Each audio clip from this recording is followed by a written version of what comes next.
Well, hello.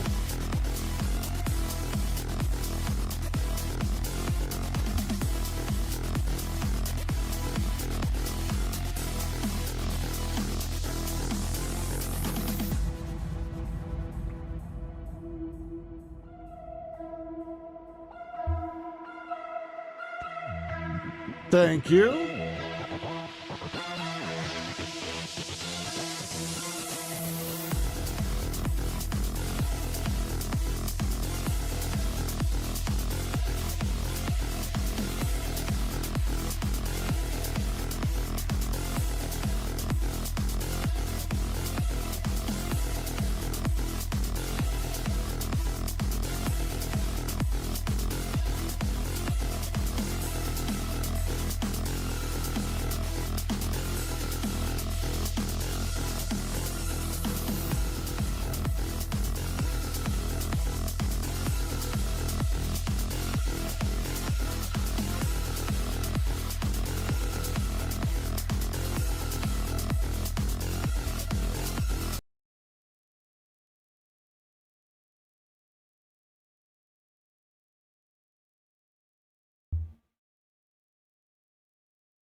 To make matters even worse, as we take a live look So at that this, fire we have is had, like 10 minutes from my that brother's house. multiple One of my fires brothers. in the last few days. There was a red flag warning yesterday. Temperature in Tracy is about 95 degrees, and there Medical are warehouse there on as fire. well, so that By the way, don't is shoot your just friends. making matters It's not nice to worse do. for the fire crews who are working to get this fire out. So that is a view from the ground. I want to show you video. Yeah, he sent me a picture of it earlier. Once again, that is I mean, showing, he's okay, well, it looks like but that it's like a image, 10-minute drive.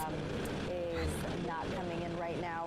Let me pull up a map and give you an idea of where this is, so you know exactly what is impacted here. We did. I could have him go drive over there and get smoke inhalation, I guess, but I'm not going to. 580 and 205 if you are heading this way, but this So is Tracy is like the start of the Central Valley of California.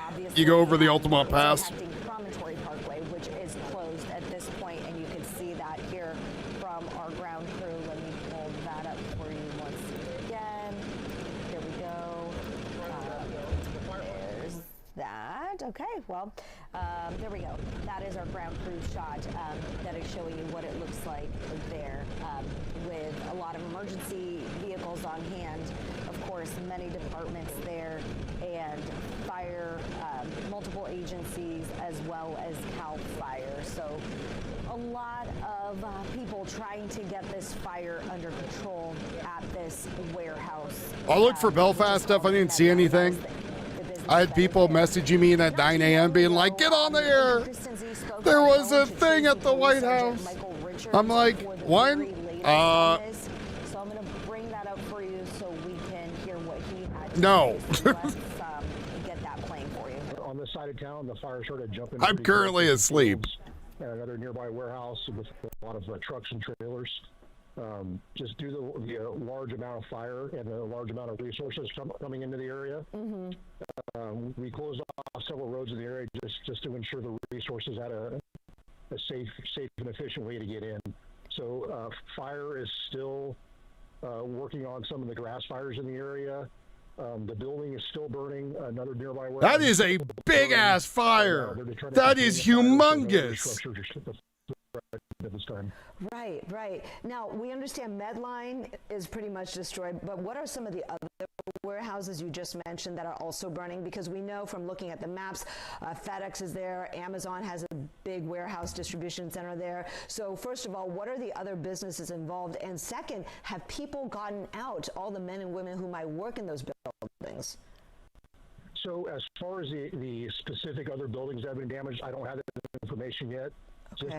Just the large amount of smoke, we just can't see exactly which building's which. And they're right now, fire's worried about making sure it doesn't spread. That thing is giant. Do we know about people? Have they all been evacuated?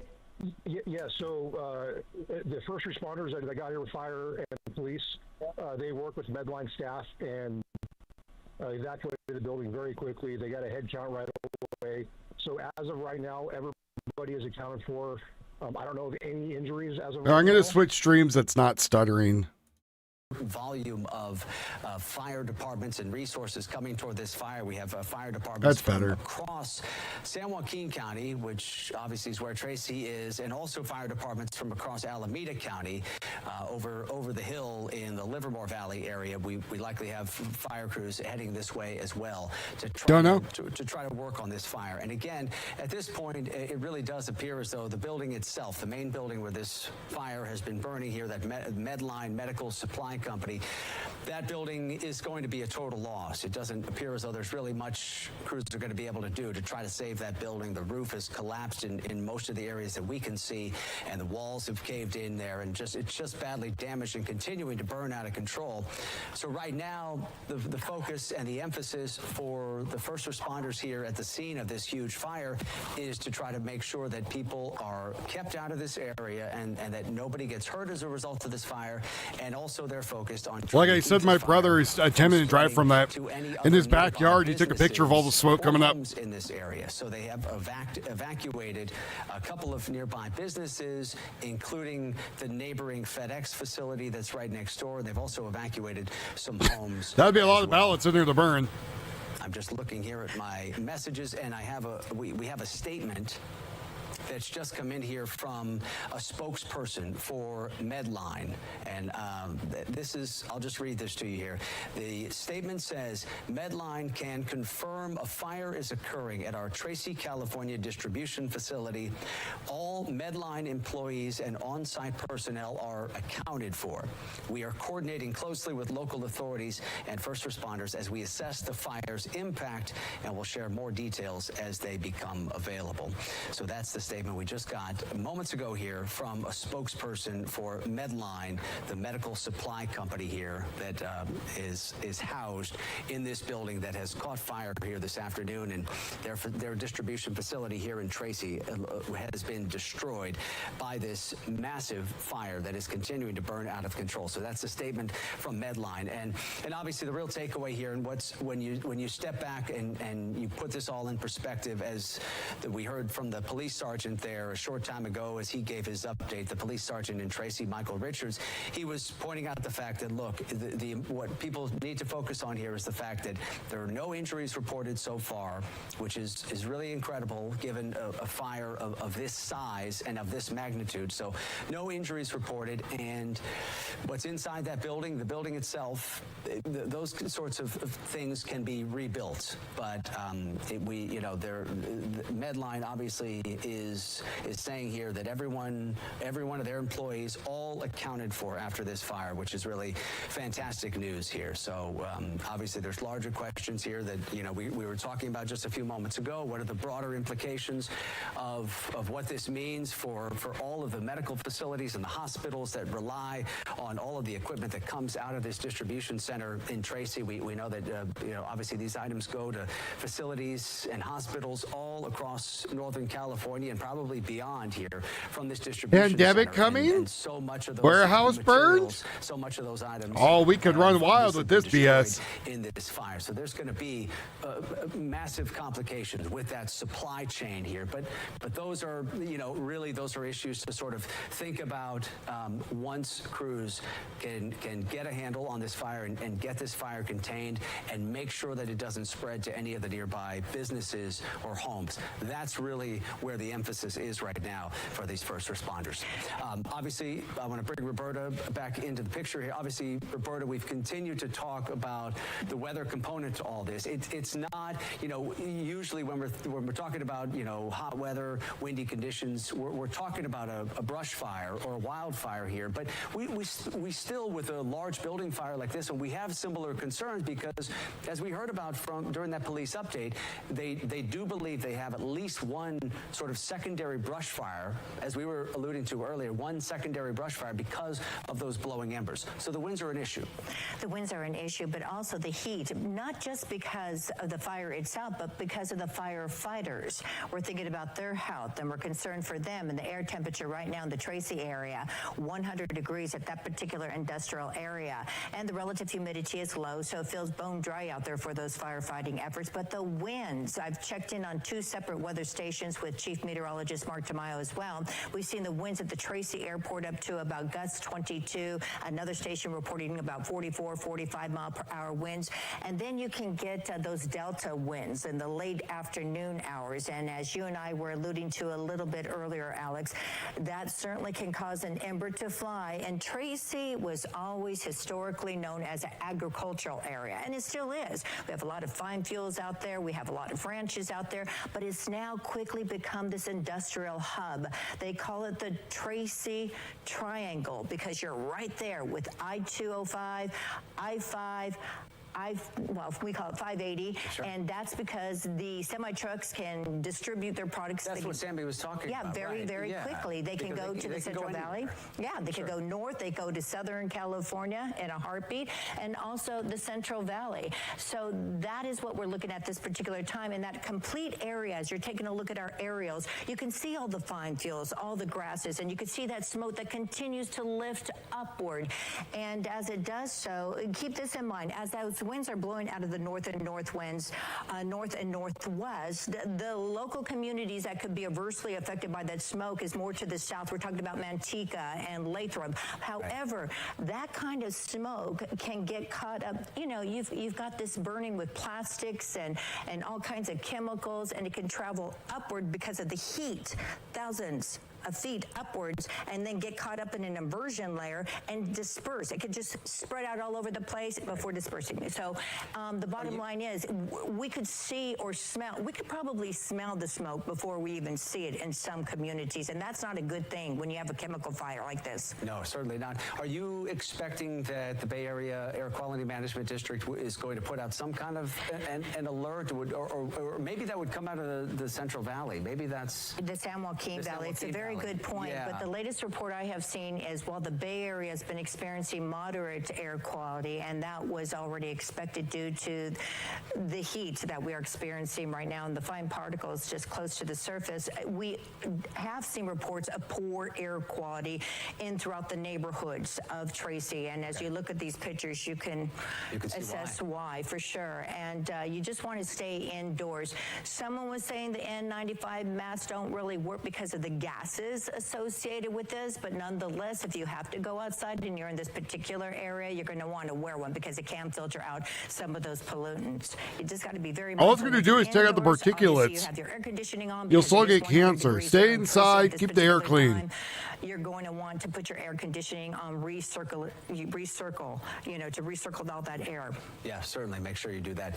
All right, so this massive fire continuing to burn here in Tracy, and it's burning again on a very hot afternoon. Temperatures up over 100 degrees here in this part of the Central Valley here. This is in Tracy, and again, if people are watching and they're not necessarily familiar with where Tracy is, if you head about 50 miles or so east from the heart of the San Francisco Bay Area, and you go through the Livermore Valley, out over the Altamont Pass, you get into Tracy. Yeah, it's not going to stop at the Altamont. It's not going to go over. It's going to go more towards the Central Valley. Sacramento. So that's where this fire is burning right now. And for people who are familiar with the freeways here, we want to let you know that this is very close to the junction between Interstate 580 and Interstate 205, not far away from the freeways in this area. So as we head into the heart of the afternoon commute here, coming up 15 minutes away from the top of the hour, 4 o'clock, obviously a lot of traffic in this area. And so this massive fire and that huge plume of black smoke causing a major traffic issue for people driving through this area. We're seeing a lot of slow traffic because of this fire. And as we push in here closer to the scene, all these roads are pretty much shut down here. The only cars we're seeing drive here are first responders and other people who are involved in this firefight right now. But everyone else is being kept as far away from the scene of this fire as possible. Again, this fire burning on the 5700 block of Promontory Avenue, and the flames just continuing to tear through the Medline medical supply facility, and they create all sorts of, they produce all sorts of medical supplies. I mean, the Sierras and the Yosemite are going to stop it, but it depends which way the wind's blowing. Here. And so that is what is burning here this afternoon. Lots of highly combustible. Maybe. I don't know. This facility. We'll have to see which way the wind's going. Because they're going like towards like the west. They're going to the ocean. From the authorities, so that is certainly fantastic to hear. When you see, Then you're going to hit like again Manteca and everything else that way. That everyone was able to make it safely out of this building, and it does sound like that was in fact the case. Now, in terms of what the focus is right now for fire crews, there's really no. There's not much hope of trying to save even portions of. They're going to say it's going to make it to LA, Chris. But what they're working on right now is trying to make sure that this fire doesn't spread to any of the facilities nearby. They'll look at the wind map. A couple of buildings you can see there on the left-hand side and the right-hand side of where this fire is burning, and so they want to make sure that we don't have any embers that get pushed by those winds. All it would take, frankly, is an ember from this fire getting sort of blown over, landing on the roof of one of those nearby buildings, and potentially you have another destructive fire on your hands and an even bigger disaster here. So that's why you have fire crews surrounding this building, and I can imagine, we haven't seen them necessarily, but I can imagine. Yeah, it's going towards like Modesto and maybe even and Sonora to some of those neighboring buildings to make sure that if they do get embers, that they can jump on them quickly and knock those fires down. So again, crews fighting this fire from what we call a defensive posture. You see that ladder truck has been there since the beginning of this firefight. They got the firefighter up there on the ladder truck, just putting. Well, you got to think what's burning, right? Other crews doing plastics, the same thing, but that is a papers. Essentially, that there's really no hope. If it's a medical holding facility for medical equipment, most of the roof collapsed. Lots of plastic. We look toward the backside of that building, but most of this roof has collapsed as a result of the fire. But plus trucks are on fire, or the I don't think there's any trucks there. I think they're just we just have not seen any trailers in the dark black smoke coming from the scene of this fire, and it just really indicates how much flammable material maybe, Chris. We'll see. Inside this building, a massive always building. possibility. Again, this medical supply facility is a large building. It's 1 million square feet in size. So it's sometimes you look here with these chopper shots, and it can be a little distorted. You don't really have a great perspective on how big a building like this is. This building is 1 million square feet in size, and most of the building did he say is engulfed in flames. 1 million on the backside that have not burned just yet. It's really hard to tell just because of the way that all that I also haven't seen anything in Belfast today. But look, this is interesting. See that? So that FedEx facility is right there, basically sort of in the path of that plume of smoke. And this is a really interesting shot, Roberta, when we look at this, because you talk about how we have the winds coming out of the north, pushing all that smoke to the south, and just south of this main fire, just south of this medical supply facility, is that FedEx distribution center where the chopper pushed in on that shot, kind of underneath that cloud of smoke, you could see a bunch of fire crews on standby there at that FedEx facility. And now that I see that shot, it actually gives you a better sense of the level of concern these crews probably have for embers flying into that FedEx facility. So they really have their hands full trying to make sure this fire doesn't spread to that building. They certainly do. And let's give people a little bit of a recap here, because we're going to use our time-lapse video from KTVU television here in Oakland.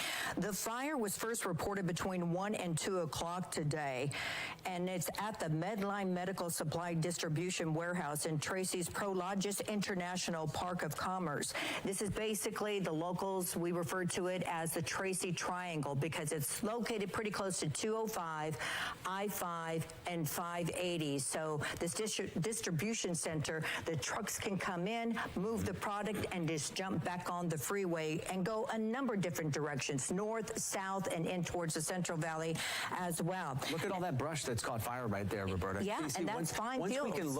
Once we can see through the smoke, you really get a sense that a lot of embers are pushing right toward where that. You get a lot of the sense that a lot more shit's about to burn.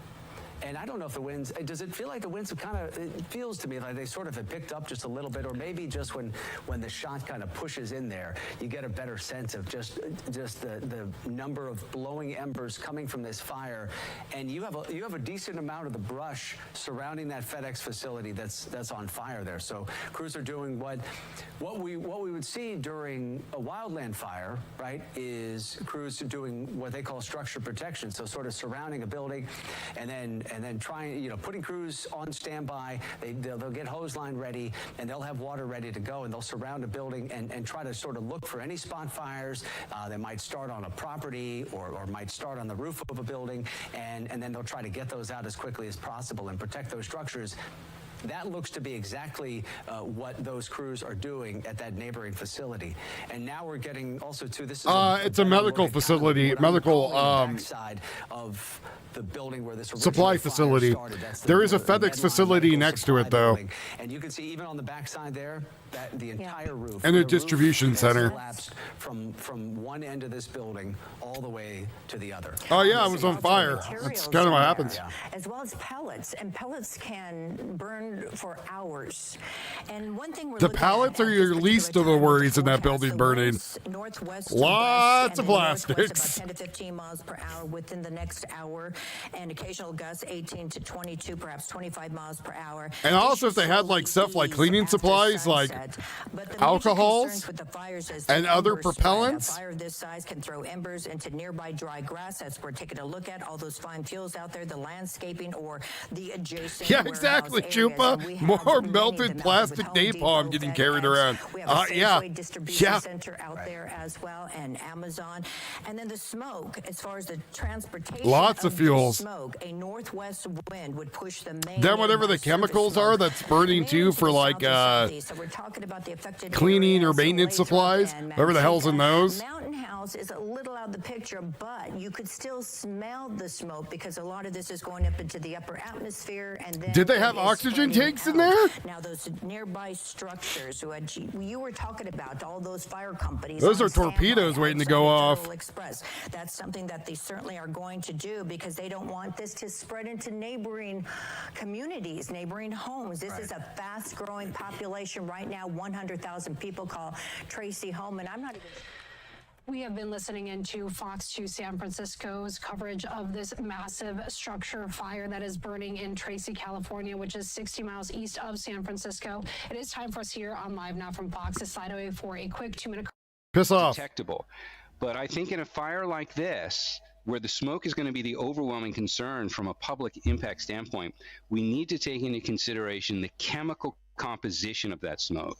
So when we're quoting what the Hit that like button, you bums. Sensors are telling us, it's only one half of I don't know what caused the fire. Haven't said it. It's only the one half that tells us about the physical size of structures, the small little particles that are in the air. And from that standpoint, we're really not detecting much at the ground.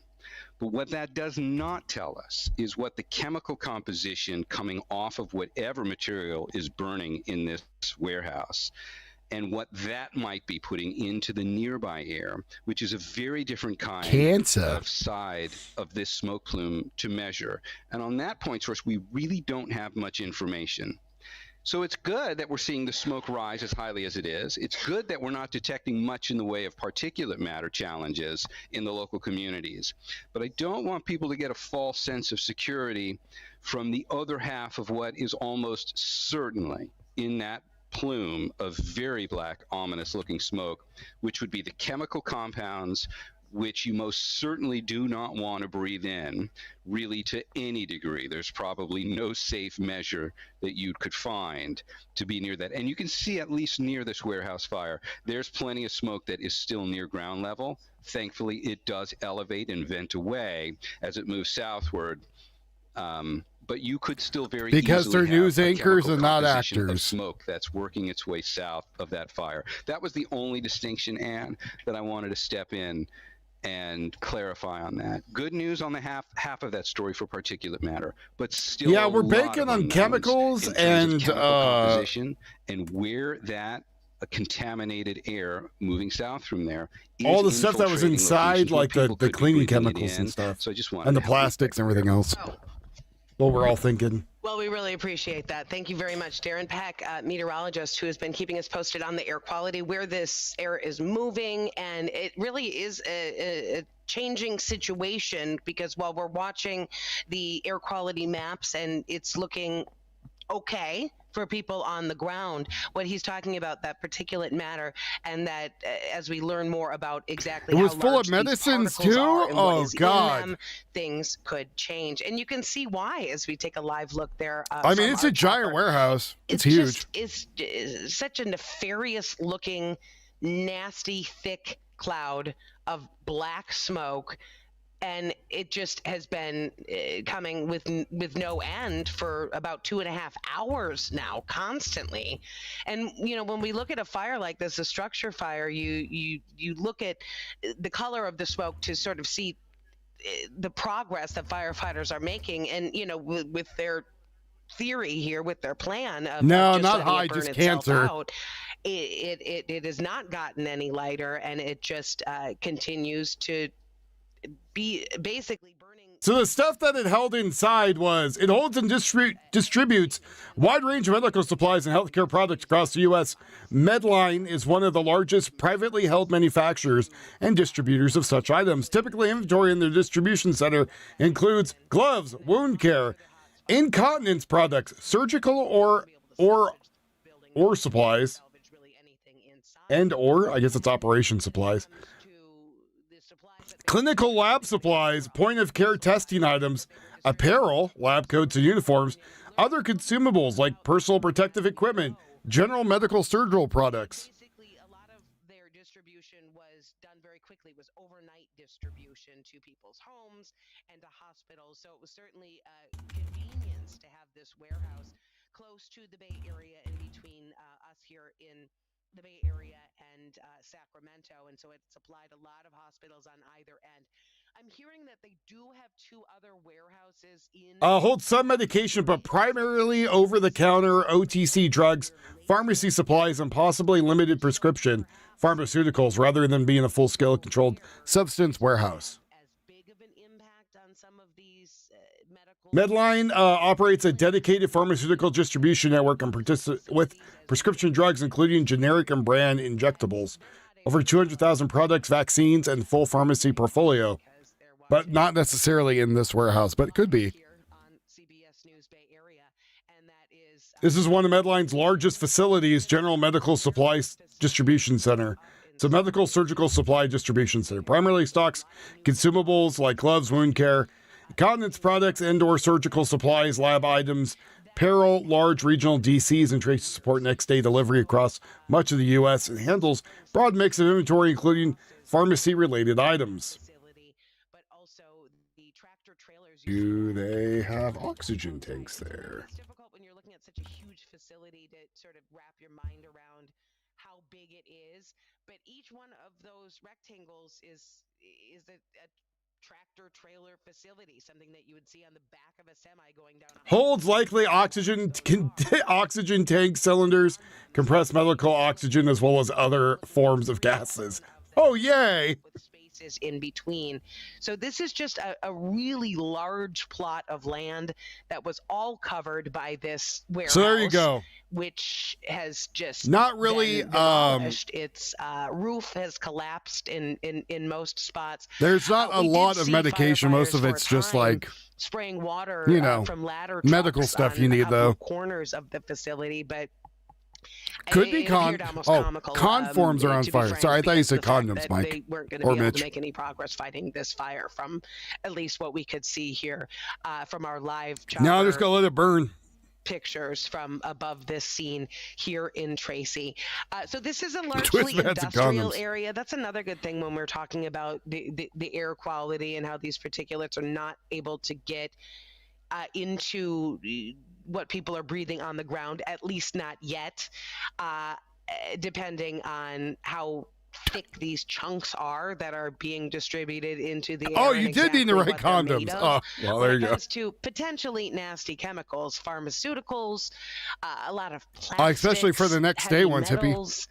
and even just down. Can to you things imagine like, all the how stainless steel from that's in that warehouse building? To oils to paints, it's just a huge mix. We've already of bought them toxic all up. chemicals that have been burning, and that is all going to be evaluated when it comes to the health impacts later and the economic impacts of this fire that just continues to burn out of control. We are going to be hearing from the Tracy Fire Department within a matter of minutes with an update on their firefight, and looking forward to getting a little bit more information from the ground. We also have crews from not only CBS News Bay area, but CBS Sacramento, all converging, because this area in the Tri-Valley is sort of in between our coverage areas. We've been checking in with Hannah at the assignment desk because she has been closely watching all of the latest updates that we've been getting from not only the Tracy Fire Department, but other fire departments from around the region that are going to help. And this is going to be a long haul operation when it comes to making sure once this burns out that it doesn't reignite. Hannah, what can you tell us from the assignment desk? Yeah, and so as I kind of left you last time, we are watching this fire in real time, and a lot of the agencies that we're talking to or affected people feel somewhat the same way, although we have gotten preliminary statements from Medline as well as other companies that have warehouses in the area. You mentioned not long ago that Medline Medical confirmed to us that all of the personnel that was in this warehouse have gotten out safely, and that's really all they can confirm at this point. And we heard the same thing from FedEx, who also has a distribution center or warehouse very close by. They have evacuated all team members and are accounted for. We know that evacuations have kind of been going like this, all surrounding warehouses. We know that there's an Amazon fulfillment center, as well as Home Depot, Williams. Amazon's still making them work, I bet. Very warehouse dense area. Get back in your wagey cagey. From all of those warehouses have been leaving, as well as some of the county houses in this area, just as a precaution. Although there's no reported damage at this time, according to the Tracy Police Department. Earlier, we were honing in on some of those spot fires that seem to be occurring. It's weird. The audio is actually coming from one, but almost matches the person in two. From where we're looking right now, and I haven't seen any of those grow. In fact, on some of the systems that we use. All right, you know what? I'm sorry, Hannah. I'm going to interrupt you. Yeah, we have massive a live fire at a warehouse in Tracy on Thursday. And following, so can one of you peckerheads get your audio right? There were, upon arrival, crews found heavy fire from the roof of the facility.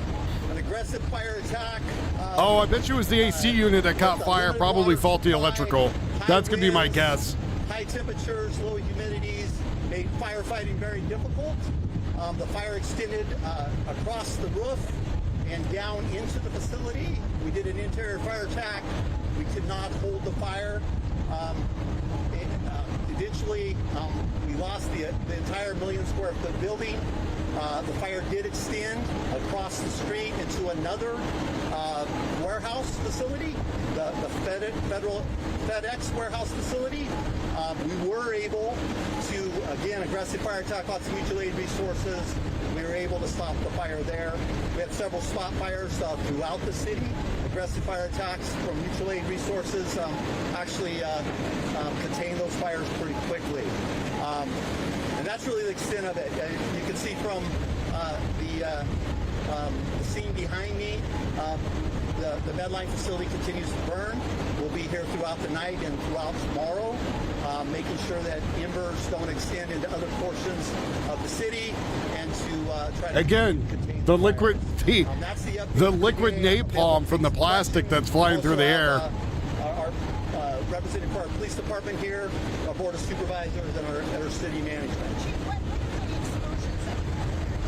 There's a variety of, it's a medical supply facility, and we have several distribution trucks. Some of them are tires exploding. Some of the explosions you hear from some of the products within the facility.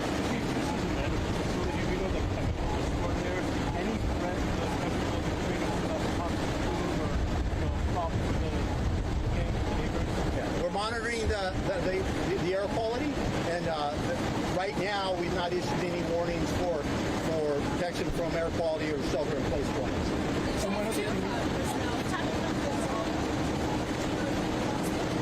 Yeah, right now we do not believe there are any injuries that are part of this incident.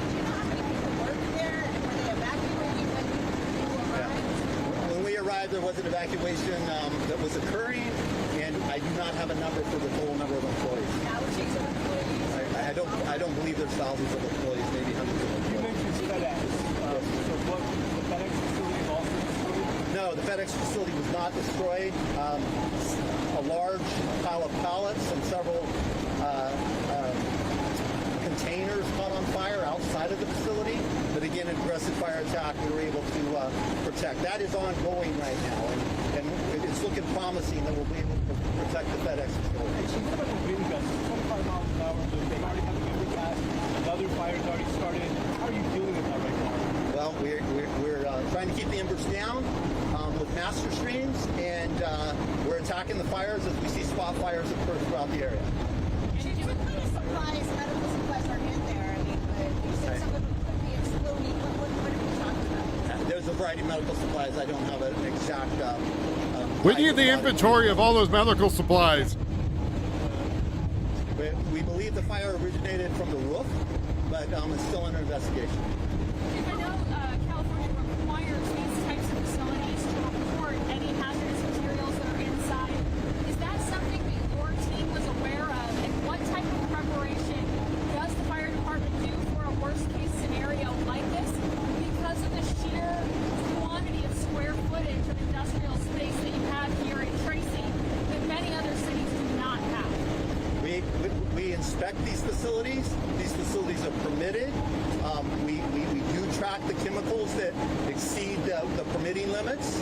And so, yeah, we have that information, and we evaluate that information as we fight fire and as we protect the public. Have any homes been evacuated? And then what would you say to residents who are worried about the smoke? Yeah, we have not. This is in a very industrial area, so we have not evacuated any homes. But we do have resources throughout the city in the event spot fires occur that could impact those. So to date, we have not evacuated any homes. Okay, this facility was built in 2016, which you think would have very up-to-date codes in terms of not only fire detection, but also fire suppression.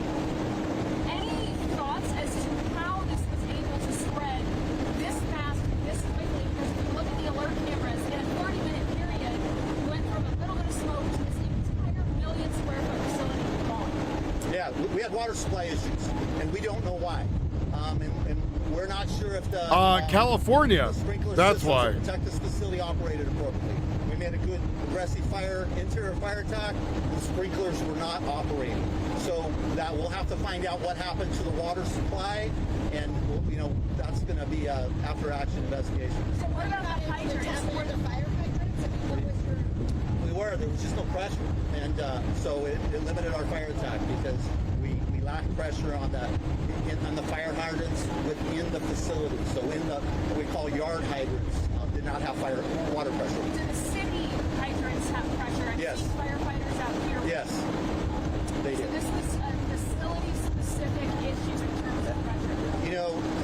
We still have lots of investigations that need to occur, but yes, right now we think it was a facility issue as far as water supply. And do we know, were they able to unload the distribution trucks, or are they still full? I think some of them are full and some of them were waiting to be loaded and unloaded. And are those some of the explosions we're hearing? Pardon? Are those some of the explosions that we're hearing? I think some of the tires are the explosions that you were hearing, yes. Uh-oh, it's already affecting them. Of these facilities, when you heard this call come in and realized this was not just an alarm, this was for real, what happened on like a visceral level?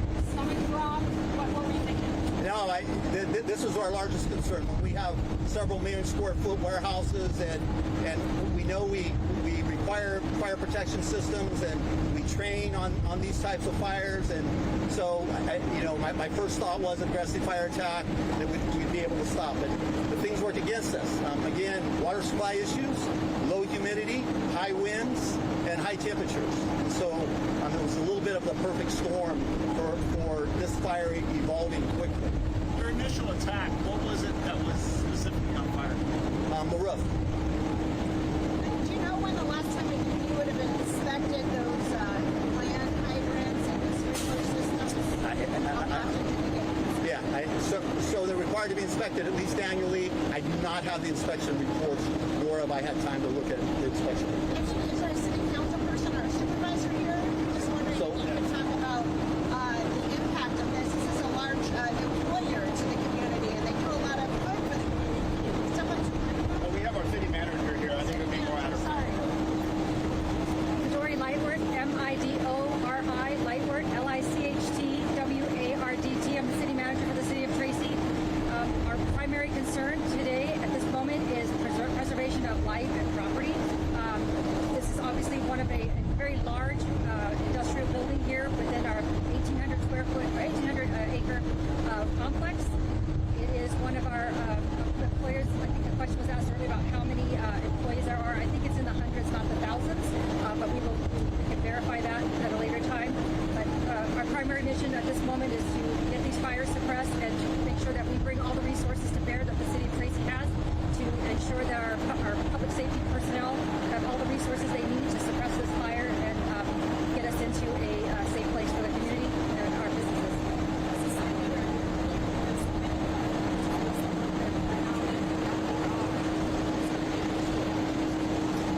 It's devastating, right? It'll take some time to sink in, but right now we're in sort of emergency attack mode, so we're just trying to make sure that we keep the community safe, keep our parameters, and keep people out of this area, and keep the community updated as we have updates to report out on. Can you tell us what other companies are in this industrial park? And how big did you say the industrial park is? It's not all built out, but it's about 1,800 acres for lodges, yes. And what other companies are in there? We've got Amazon right behind us over here, several warehousing type facilities. Their names escape me at this moment, but FedEx, certainly, Medline, Amazon. It's weird, Soma. They bust a bunch of them in. There is a Home Depot as well. Yes. Something.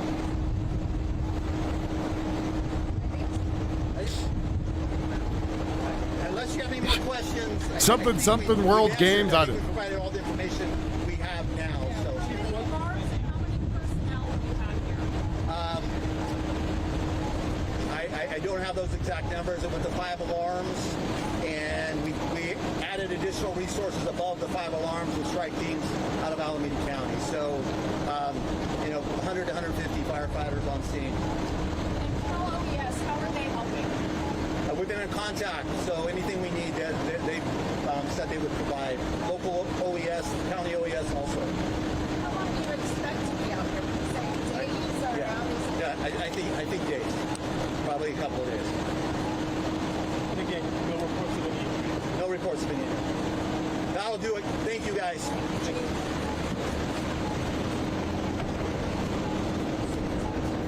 All right, you have been watching a live news conference from outside that huge warehouse fire that continues to burn out of control in Tracy, California. This is sort of in between the Bay Area and Sacramento. This is at a medical supply company distribution center called Medline. I'm learning a little bit more hours about away. Medline, so we're going to get to that. But I just want to update you on what firefighters just said. One of the most interesting things is they had to let this thing burn itself out, which again, it's still burning, so that process continues. But because they had water supply issues, they had no water pressure. They also might have had issues with the sprinklers inside of the building. So that is something that will be obviously fully analyzed once this fire is under control and if all codes were being met there. It was a fairly new facility built within about the past 10 years. So whatever led up to this or prevented firefighters from being able to do a full-on attack will be under investigation, but that was certainly significant that they had issues with water pressure. Also talked a lot about explosions being heard. What that exactly was. Those damn dolphins. Medical supply tanks, oxygen, natural gas. We don't know at this point. There's a lot that natural we don't gas know. It tanks. looks like the emergency responders there, lady, what are you talking about? In Tracy, are pretty overwhelmed with what has been going on. We have been watching this burn for almost 3 hours now. It broke out at about 1:30. It immediately took off, completely destroyed, took down this entire 1 million square foot facility, this Medline facility, where hundreds of people worked. But thankfully, there were no injuries. Really good news there. Not only is this facility completely gone, a lot of vehicles around it. They had some tractor trailers that were destroyed, also caught on fire. Those are trailers. Those aren't the also some damage done vehicle. to a nearby FedEx warehouse, though nothing terrible. That looks like that facility is going to be allowed. I should just keep this saying Iran. But, the fire did spread there at one point. That has been the main concern that firefighters have been dealing with, trying to keep this fire from spreading, because as they said, they really didn't have much of a chance against the fire once it broke out with the lack of water pressure. They just didn't have enough resources on the ground. Yeah, just people that no longer have a place to work, whatever. Again, it's been burning for almost 3 hours. And it just continues to rage, and it's such a wide area. And we do have one ladder truck there in the left-hand side of your screen. Actually, we just tightened up past that, but just to spray what little water they even have on the corner of this building looks like a fool's errand as the flames continue to rage. They're trying to get down the embers, lady. They're not trying to put out the fire. Rising above. A lot of questions about air quality still, though, according to the latest maps and the sensors, it does not appear to be terrible on the ground. A lot of the smoke is sort of lifting up and over the area, but it is blowing to the south, and it certainly has created quite a visual hazard for people noticing that smoke as they're driving, or for anybody who was working in the area. It is mainly an industrial area with other warehouses around it. You can see the map there on the left-hand side of your screen, and that this is very close to 205. Hey, Kaltenberg, how's it going, buddy? All east of Livermore, sort of in between the Bay Area and Sacramento. We're going to talk a little bit more about... Okay, look, you could see the map, right? You could see the map. There's Livermore, there's Tracy, it's Central Valley. You have to go an hour to get to Sacramento. You got to go an hour to get to the rest of the Bay Area. You might as well just say you're closer to Modesto. Like,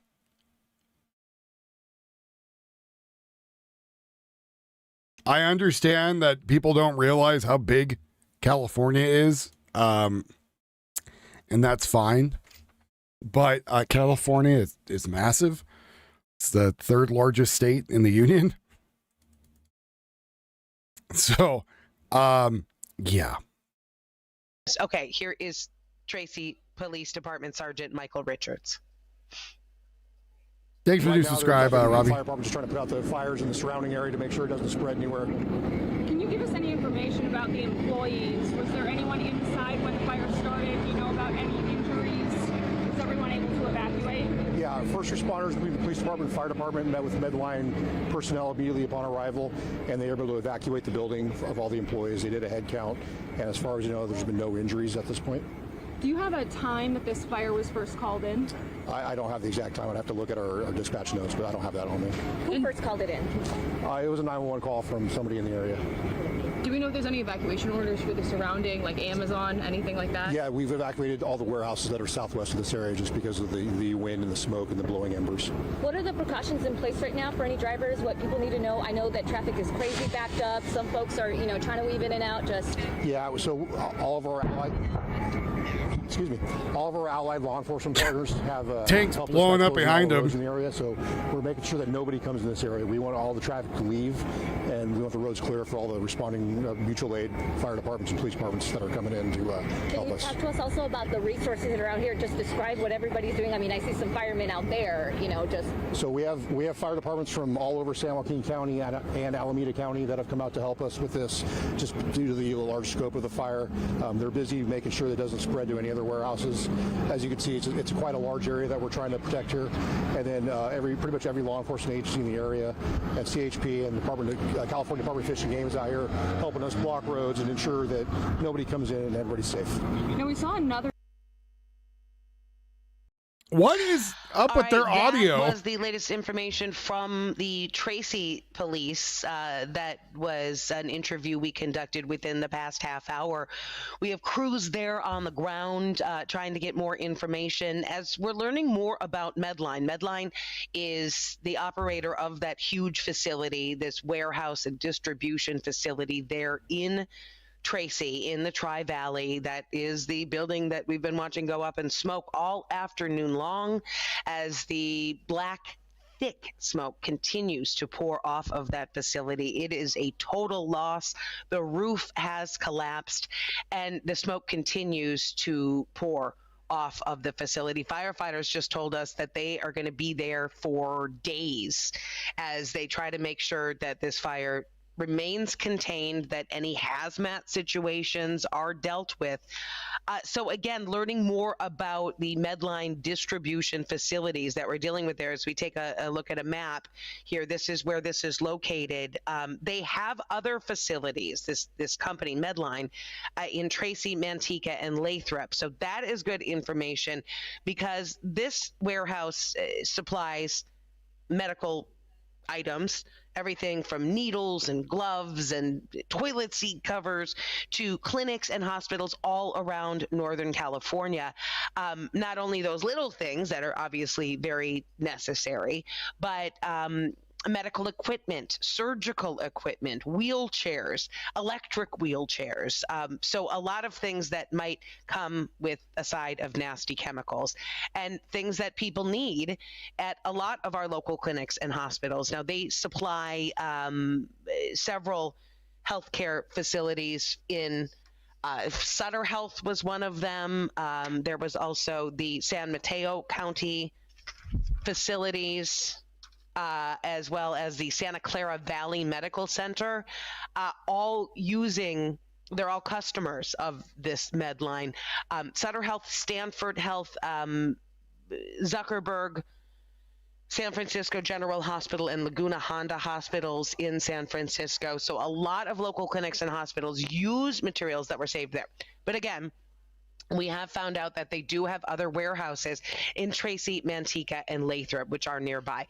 As far as what was stored where, those questions still remain to be answered. Medline has not really told us a lot so far because they're obviously reeling about the loss of their 1 million square foot facility, which they had recently updated with the latest technology to try to make their operations more efficient. It sounds like they prided themselves on very quick deliveries, overnight deliveries to not only these large hospital facilities, but also to people's homes. So a lot of people depended on what they did there.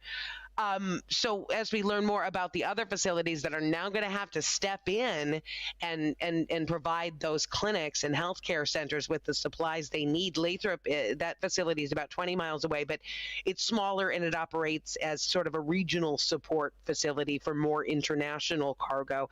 Manteca's Medline facility is just over half that size.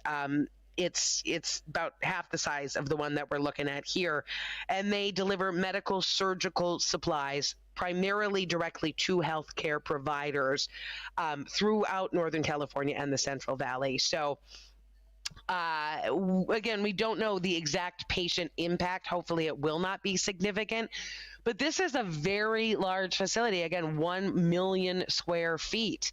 And so they did have a lot of equipment there. And not only did this fire destroy that facility, but it destroyed vehicles around there. There were semi-tractor trucks parked right outside. The fire spread there. And so the inventory, the count, the damage count has not even been able to begin at this point because the fire continues to rage. It broke out at about 1:30. The fire department just told us that they learned about it from a 911 call, somebody in the area, and it took off very quickly by the time that our cameras. So their own alarm systems didn't alert. Huge black smoke pluming into the air. It was well raging, and it has not slowed down from these live pictures that we have been watching all afternoon since. We started on the roofs. I think probably electrical fire on top. The AC units. The progress of it's not like they used the lowest possible this one just continues bidder. to rage, which does excuse me, leave some questions over what exactly is burning there. We are queuing up to probably with really crappy labor. Station in Sacramento, CBS Sacramento. They have also been covering this alongside us all morning. You electrician? See. Tracy, and the location of this facility is right in between our markets.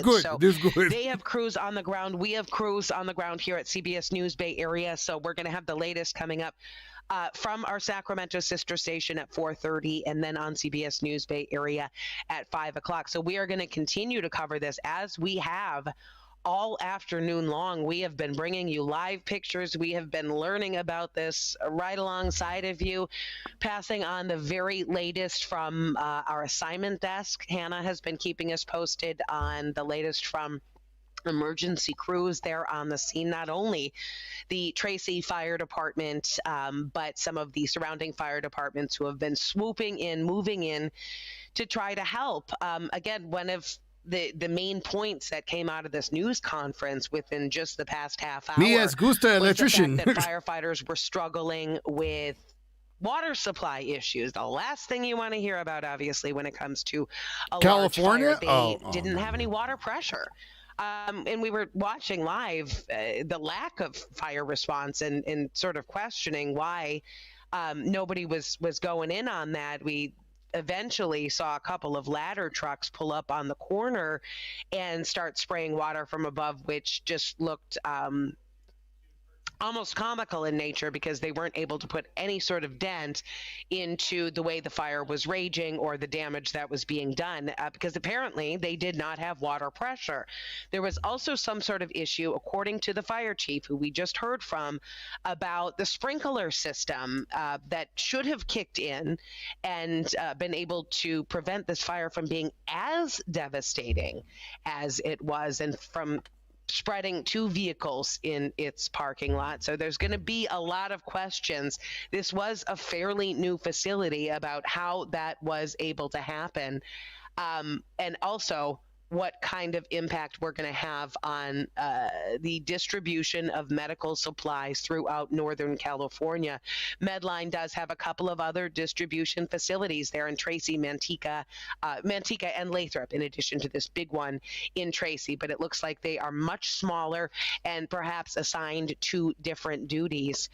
Again, taking in the live pictures that we have been watching all afternoon long of this smoke continuing. The good news is that it's not affecting, from what we understand right now, air quality there on the ground, if you're on the ground. Bullshit. But it depends on the particulate matter. We did have our meteorologist, Darren Peck, in here giving us sort of the scientific view of this when it comes to a lot of information yet to come out as far as how large the materials are that have been distributed through the air in this thick black smoke and exactly where they were headed, because they were sort of blowing to the south, which is of course good news from for everybody else on the other sides of it. One of the reservoirs was like 35% materials that thick black smoke was able to drop, and what will be the ongoing effects. Visually, it certainly has been a sight, and people going to be noticing this as it continues, as they're driving along the Altamont Pass, as we get into closer to the 5 o'clock hour. But in the meantime, let's go to our sister station in Sacramento, CBS Sacramento, that has been covered. 4:30 News. Marley's been on the air a little bit longer than me. First on the scene here with what was happening with this 1 million square foot medical warehouse facility gone. Exactly. We're talking 1,800 acres that have completely burned down. We're watching all of this black smoke come up. We came on the air a little after 2:30 because we wanted to make sure we got that information out to you quickly. We'd already been getting calls. We've already been watching so many people posting online wanting to know exactly what burned. So here's what you have. This is the Medline medical warehouse that caught fire. The fire starting on the roof of that building. This is just outside of Tracy, right off of Promontory Parkway near the 205. Better question, why was the water went flammable? From the roof into that facility, burned the entire facility, and what we've been dealing with ever since are the embers that have been going up into the air and catching all of that dry grass that you see around the facility on fire. Firefighters attacking multiple grass fires.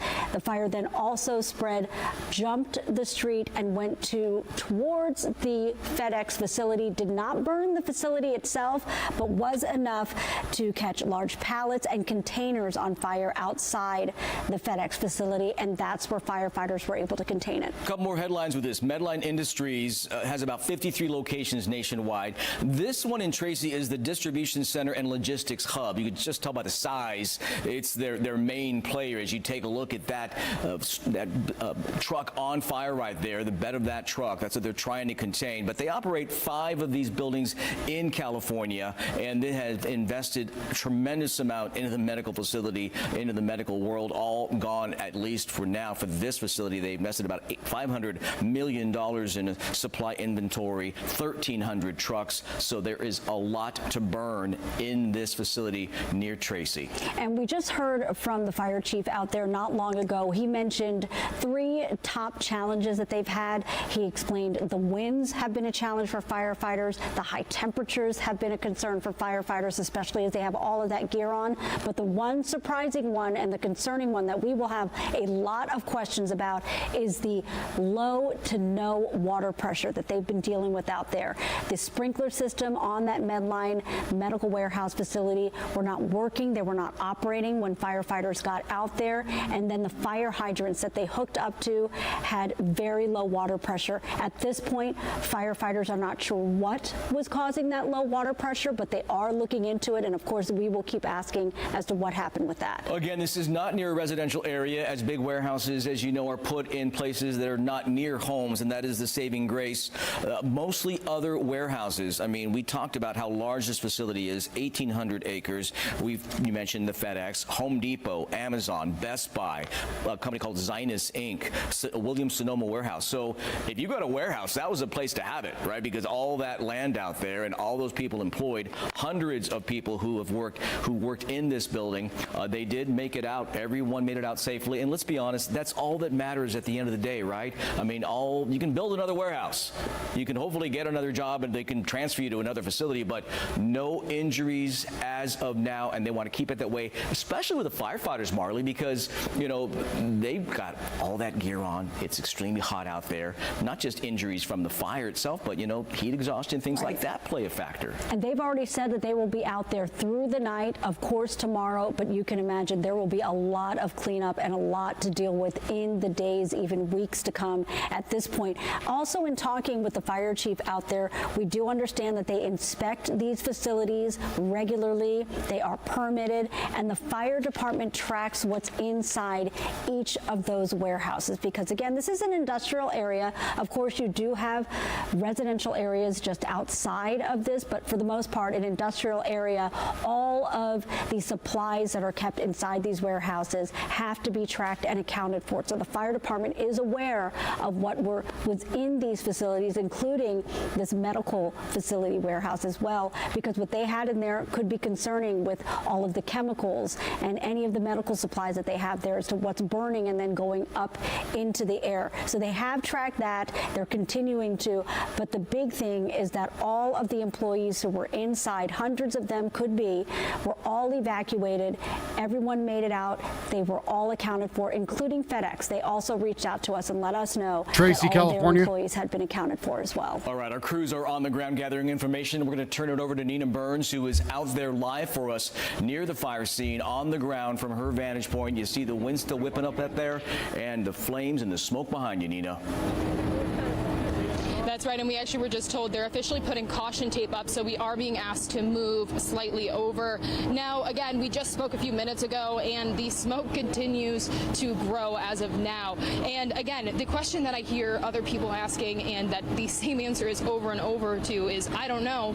Well, that question is, what are the chemicals that are inside of the smoke right now? Again, we know this is a medical facility. There is going to be chemicals. There is going, and here we go, they're moving us back more. It does look like right now the wind is pushing the smoke closer to the other facility right now. And again, we did just get moved. They're officially putting up crime scene tape. But again, I can't stress this enough. It sounds like as they get a hold of this, they're finding out information alongside us. As you said, they think this started from the roof. There was a sprinkler system issue. But again, he stressed, the chief of police, that that is not confirmed right now. That is just what they believe early in this again, it's molten hot plastic flying out, landing on dry grass everywhere. We can even enter inside and start figuring out the exact cause. But if we could zoom in to the roof over there, you do see where it has caved in already, where the smoke is pouring out. Tons of plastic. Looks like even the walls are about to cave. Yet on one side, you can see the med line right there. That is untouched. It's always so insane to see how in these type of fires, buildings can be completely untouched in one area and just destroyed in another. Again, this is a good thing the sign was saved. Facility that is now completely destroyed. Yeah, very concerning to see all that. Nina, as you've been out there too, you were hearing those explosions. That was also a concern out there, not knowing exactly what the supplies were that they had in that building. Have you continued to hear any more explosions as you've been standing out there? We have heard a few more. It is getting less frequent. When I first got here, Yeah, what's going on with you, Martin? Are you near the fire? I know my brother's near the fire. And even when we were interviewing the police department, he was flinching at how much it was just going boom, boom, boom. Like we said, we did find out that much of that could have been tires, but they are still pretty sure that it is stuff that is exploding from inside of the building right now. Yeah, it could be anything, right? I know. And again, those chemicals inside. These types of warehouse fires, a warehouse fire, but when you're talking about multiple ones that are threatened and such a large warehouse into itself, that's when they have to put all that practice into motion. 3 box right there. You have, of course, Brian has the satellite and radar showing Imagine us every chemical that's used for in a hospital to clean stuff. Bleach, pneumonia. No, not pneumonia. That's what you get when you die. On the left, lower, and then ammonia. The right ground shot from a distance. Brian, take it away with the winds. Yeah, it gives you a good shot of how close it is to major roadways where people are probably, traveling or planning to, and this would not be the time to plan to it. Last time we showed you the particular buildings, I heard you I'm sorry, buddy. That's horrible. So let's just show them again so everyone knows the buildings we're dealing with. You should be okay, Martin. You're a strong guy. This is the med line. You'll kick its ass. Distribution. Here's Williams-Sonoma right here. We're talking a lot about the FedEx building. That's to the south of it. That's across the road from it, and that's your FedEx building. Over here, Home Depot distribution. At least that's what I'm going to hope for you. Westward, and then you're dealing with the Amazon distribution center, along with Costco warehouse, and with Best Buy right there. So surrounding this area, so much going on. You had a 4th baby, hooray! Want to come in and out, but now everything's pretty much closed down. And at this juncture, and it should be, because these areas. I mean, 37 ain't that old, man. I'm only 39. That puts it right over the roadways. That puts it in these communities that are but you're around still those healthy, distribution centers. So even though it is surrounded by quite a bit of property, nevertheless, they're close enough by communities that are probably experiencing that smoke. Even if you're more off to the east and not quite off to the south, the winds could certainly take it your way. So just Brian, stay name put. some of the communities communities or some of the cities that could definitely be smelling or seeing some of the smoke as it comes through? We know that this started in Tracy, but we were saying it could go as far south as Patterson, right? Yeah, this word Tracy is just kind of over toward the east of actually everything. But yeah, if we pull out a little more, you're seeing not only the community of Carbona there, but you get down to Wesley and so many other areas. Yeah, down to Patterson. Certainly, those have a much better chance at actually seeing some of those stronger winds and obviously some of that smoke as well down through Stockton. Let me get a little closer and I'll take a look at my maps here and just get from Tracy down, down to Wesley, down to Patterson. And then you have both of the highways, 205 and the 580. And the 5, right? A major, all the way down to Newman and Gustine. Now, Booth, if you can answer this question for me, the video we were showing from the road, was that 580 traffic or 205? Do we know? Are you asking me? I thought that was 205 because 205 runs right by the warehouse, and that's where a lot of let's go right Who knows, into it Martin? then, so we don't have to do any guesswork. I'm just asking that because no, I know. I'm just let me pull 47 feels like 50. To the north of the building is the 205. Yeah, I'm guessing you're right. So the smoke wouldn't be across that road necessarily. Right, but that was the video from the traffic, Marley, you pointing, because obviously if it was the 580, that traffic would have been covered in smoke, because that's the direction the smoke was heading. But you're right about people looking in on it as well would slow the traffic down, not just the smoke. So obviously it's a sight to be seen out there, but it definitely affects several roadways, if not just immediately around the distribution centers, obviously those highways as well. Yeah, could we take left lower full, guys? Because that's a good shot from the helicopter if we take that full, showing the destruction. And I know it sounds cliche, but it does look like a bomb went off. I mean, I'm serious. And you see the streams of water being thrown on there. They got some water pressure back kicked into high gear. There's a second one. The cargo's on fire. There's another truck. Let's see if we see a third. I know that sometimes they use them for storage too. Once the flames maybe move. You would think they would have enough storage, but what was left of that building. But it is a heck of a large building, or was. 1 million square foot, Marley. I mean, that is a very large facility. And yes, I'm sure they had practices in terms of what would happen if there was an emergency. Thankfully, those were put into motion today. But a big question mark about the sprinkler system, because the fire chief said something was missing when they showed up. Right, and we're talking 1,800 acres where you could see just around how much dry brush that they're dealing with as well. We were watching as those embers would fly, one spot fire pop up after the other, firefighters rushing from one to the other. The other concerning thing was all of the explosions that we could hear in that area as well, but we just heard from the fire chief explaining a lot of that were with tires, as you've seen many semi-trucks parked out there, as well as employee cars parked out there as well. So yeah, McFly, it does feel that way. As well as any of the medical supplies that they have in the building. What bullshit will happen today? They could have oxygen tanks in there. Again, this is the Medline Medical Warehouse. This is one of the largest facilities they have in the country because they have multiple facilities, but this specific one in Tracy, definitely one of their largest in the country, as they have all of those medical supplies. This has really been the challenge. You see just how large I think it was 100 today, they said. Look over there to the right of your screen, you see the water that they're pouring onto this, but can you imagine how overwhelming with the site and the area that they have to deal with, and then you just see these small streams of water that they're pouring onto whatever they can out there. A lot of it has just been keeping the spot fires under control, because at one point the embers were able to jump the street and go towards the FedEx facility. That's when they caught the multiple pallets, large pallets on fire that were outside, as well as cargo that was outside the facility. Fortunately, though, firefighters were able to at least contain it there, and at this point dealing with any other spot fires that pop up, not even able to tackle it from the air just yet, as they really just have multiple agencies on scene dealing with just the outside, the perimeter, trying to make sure that this thing stays contained. You mentioned it having large locations, at 53 locations. This is the big one, as you said. So if they need something in terms of the medical world, so say a hospital needs some supplies. How you doing today? Interesting things. I'm doing all right, buddy. Just trying to hustle and make that dollar today. Shot right there showing just that wall of watching the black chaos smoke. in the world. This is a let it burn scenario. You'll talk to firefighters a lot in terms of when they approach Hope you're something doing that good. they know that at some point they're going to have to just let that I think it was a faulty air conditioner and electrical fire. Pointing and clarification as far as like that's my guess. Make sure that no spot fires emerge. So putting water on this thing. We are on the air with with you right here with breaking news on CBS 13 from our ARVR set and beyond. Our crews are on the ground. There is a warehouse has been destroyed just west of Tracy. We'll stay on top of this, of course, and have more on the other side of this very quick break. Do stay with us.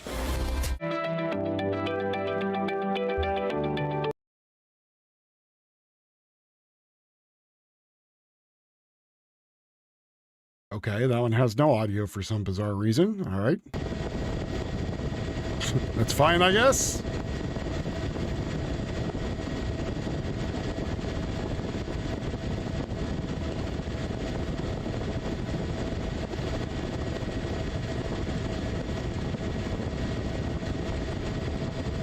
Well, they say it started on the roof, so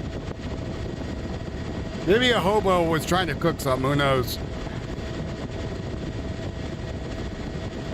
Could be, again, the ACs were overheated, made an electrical fire, place caught fire. They didn't put proper sprinkler systems in there, or because it was above them, it was already too late when sprinklers turned on.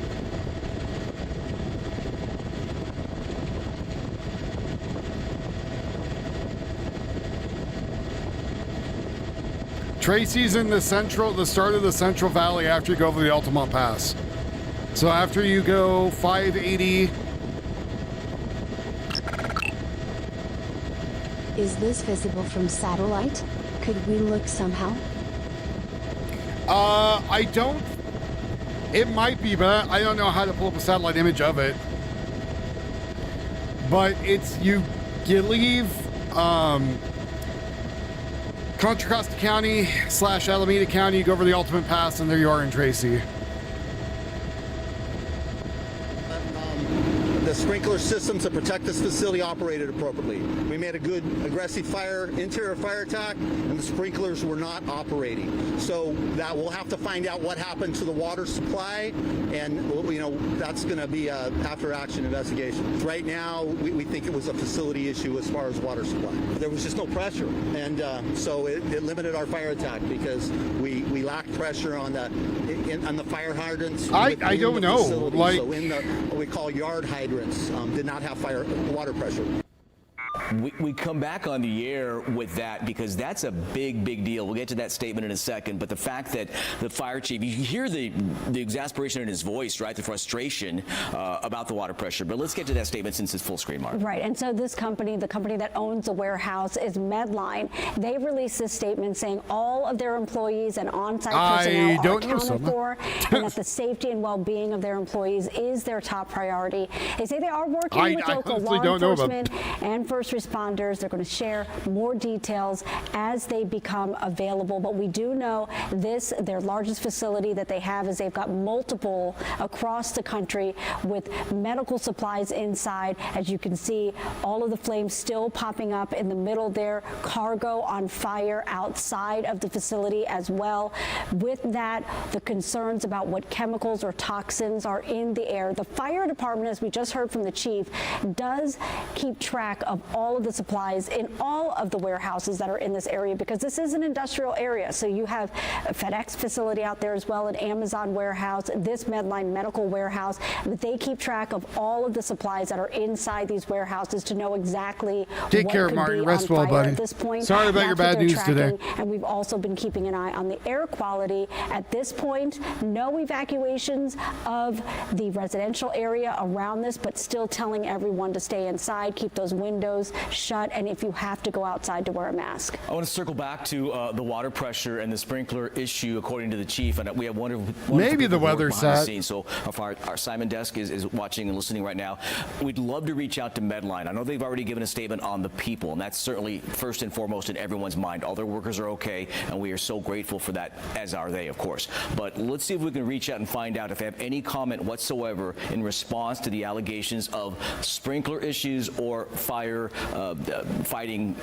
hamper the impairment, if you will, with the water pressure. Because he did say, Marley, in that soundbite, I heard it for a second time, and that caught my eye, the actual hydrants that were on the property did not have sufficient water pressure or water itself for them to do their jobs. Exactly. That was the concern. They had low to no water pressure. That's what we heard the chief saying, is that that was the concern, because of course they're trying to deal with a fire at hand, but then you also have the spot fires that were popping up as we watched multiple grass fires in that area popping up, even live on air. I haven't seen an updated one yet. Out that some of the grass was on fire. We watched as firefighters rushed over there to put those That's why you do it through Cash App, Venmo, PayPal, or Buy Me a Coffee. Then they can't stop you. As they're dealing with those, they were noticing that there and they was must low water listen. pressure, even at some points no water pressure. That is the concern out there, because you have all of these facilities, all of these other surrounding warehouses that they're keeping an eye on,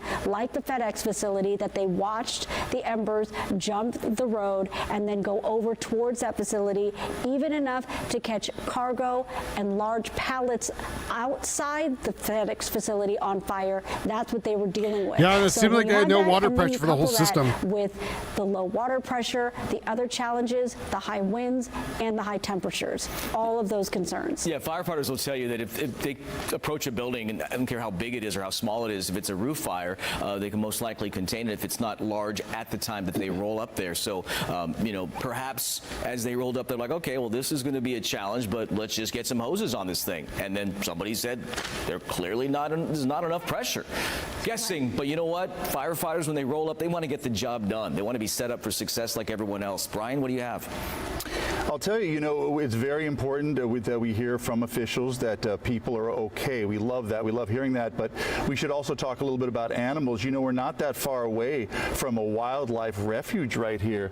This is the San Joaquin River National Wildlife Refuge. Let me get a little closer in, and that's a direction where we'll probably see some of that particulate matter make its way to some of these very rare animals out there that are trying to be protected in this habitat. So, and we have several of these kind of habitats that make their way down through the San Joaquin Valley. So that's something we have to consider as well. We know that direction from the north to the south is going to continue to blow the winds in southerly communities. That anywhere you're south of this warehouse fire, obviously, is going to be a part of concern. And I'm looking at maybe 10 to 20 mile per hour winds. So we really have a good breeze out there, if anything, at times, but we're not looking at strong gusts. Our peak gusts topped off about where they did yesterday. So this day is turning out to be pretty decent wind-wise. Obviously, if it's compared to yesterday, it's equal. We don't want it to be stronger, and there was a chance it could have been stronger than yesterday. Temperature-wise, we're middle 90s to right around crazy, 100 across Tracy and parts we of have the no San water. Joaquin We're going to Valley, light the state on fire, or the country on fire. Well. All right. But here's your facilities right there, just to give you an idea. So our wind direction, once again, is taking that smoke and some of that fire, and obviously there's a concern about those southerly warehouses as well, but it's taking that and moving it southward. Back to you guys. Meteorologist Brian Schofield, we really appreciate the look at the wind direction there. That really changes the perspective for everyone in that area as to which areas they're keeping an eye on. Again, those winds moving in that southeast direction. That gives you an idea of Patterson to the south there that people will be watching. We're going to take a little break really quick because I just want to show this so I can go back to looking for other stuff.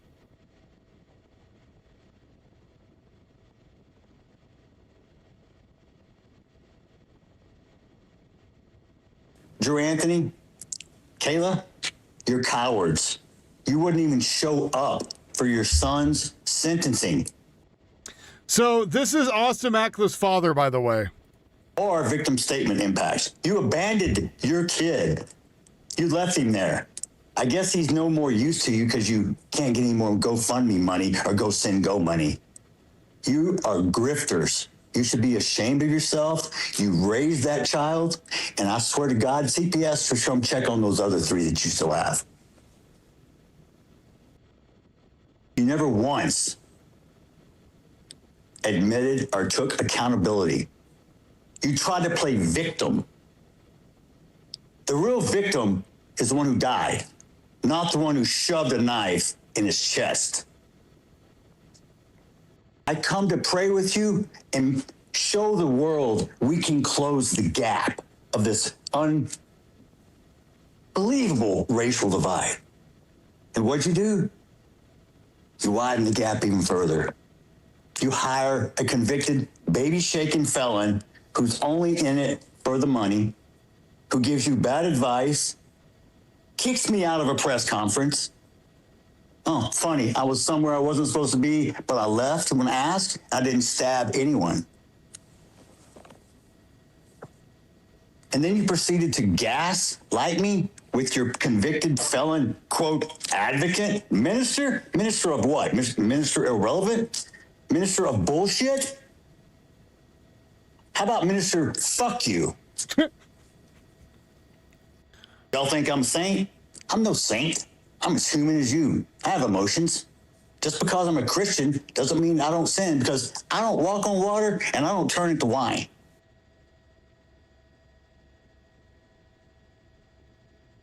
So that was the father coming out, calling out the other people. Yeah, I don't watch anything Lee says because he is legitimately retarded.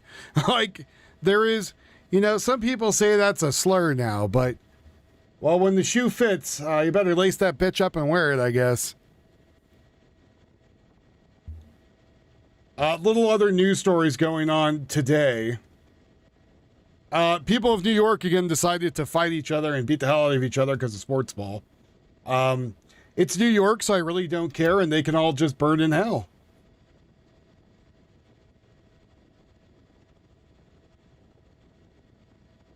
Podcaster Larry Reid calls for a mass exodus of Black Americans to go back to Africa in response to Camila Anthony verdict. Go do it.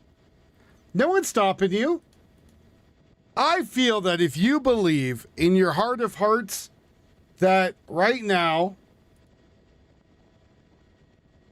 that the United States is the most unsafe place if you're a person of not porcelain skin, you should go. Mind you, it's already come out that the jury had people that were part Black, Asian, Hispanic. It's a very big mixed bag of people in there. So that got kicked out, by the way.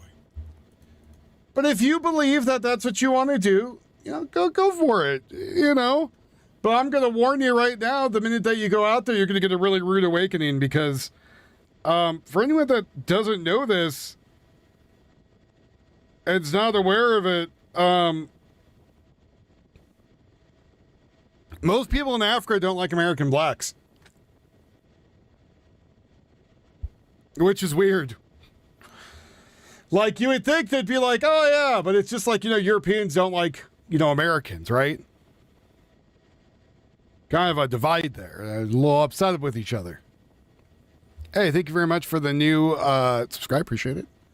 But again, do your own people. You can do whatever you want. You could go pick where you want to go. You could go pick where you want to live. Of course, you got to go through all the proper stuff, just like United States. If you go to Africa or you go to anywhere else, then you know what you're going to have to do. You're going to have to do some citizenship stuff. You're going to have to learn properly about what it takes to be a citizen of that country. Got to follow their laws. And again, I think it's going to be a really rude awakening for a lot of them. Didn't Snoop Dogg try to do that? He became Snoop Lion for a minute. He was, I don't know, they gave him something else to smoke besides dope, and all of a sudden, next thing we know, he's changing his name and what he believes in and all this other stuff. And then he was over there for 2 years, and he's like, yeah, screw this shit. Chappelle, Chappelle went over there. They stuck Chappelle in the mental institution.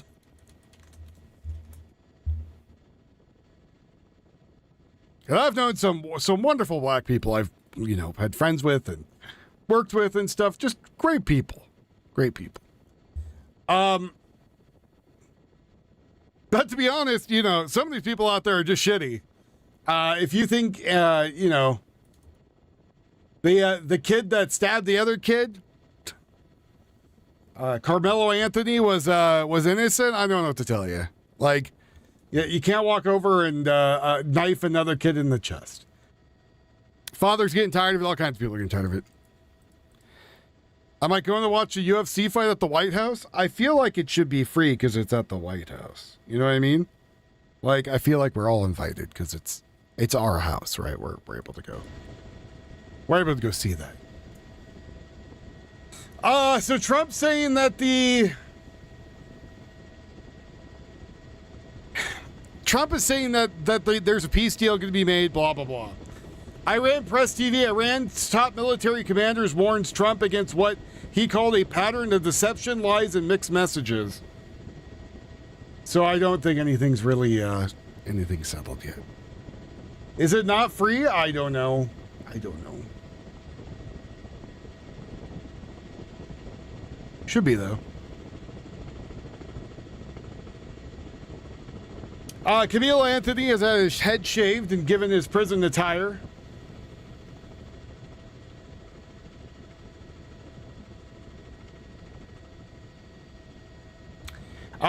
Elise Sigelman, the leftist who works for the IRS, according to his LinkedIn, he commented on Christian nonprofit TikTok video saying anyone got a grenade and has been making threats to people.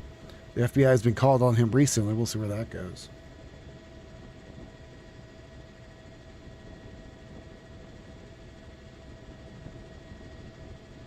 Karen Bass awkwardly responds to her brother suing her for losing $2 million in the Palisade fire.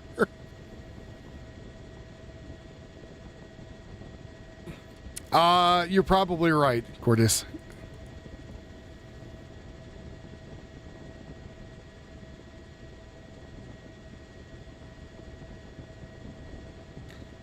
Another college student, again, after all this, says they hate United States so bad because everything United States is based on racism.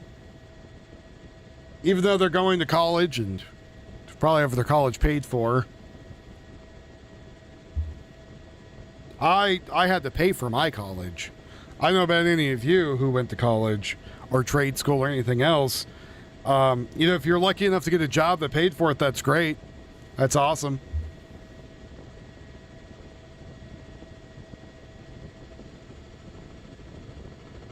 But, good majority of people out there that actually pay for it. I will let her know. I will let her know you responded. Somebody went out there and put 8647 on the National Mall's grass. They went out there and burnt it into the grass, destroying it today. When people told me I need to wake up at 9 a.m., cover this.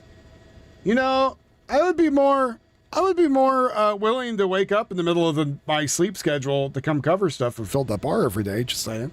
I know that sounds kind of weird. People are going to say that's grifty, but this is my day job. Just saying.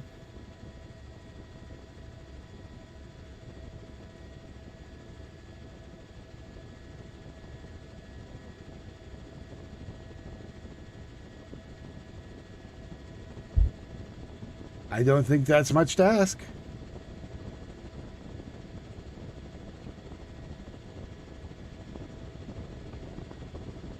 Gonna call you middle of the night? Well, okay. You went to union trade school for free? Well, that's pretty cool. Was that through a job?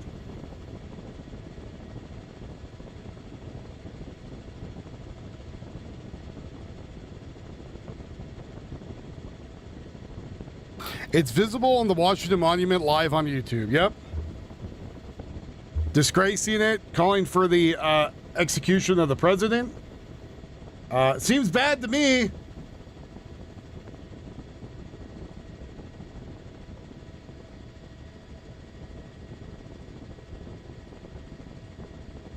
Oh, sweet. Well, that's pretty cool. I had, my father was a machinist, and I learned how to be a machinist, and I realized I hated that type of work. I thought my back went out in my 20s, so even if I was still doing it, I don't think I'd still be able to do that work. A lot of physical labor. Again, last night, a bunch of grown men got upset over sports ball and started destroying people's cars, breaking windows, destroying taxis, fighting each other, fought the police. Over nothing.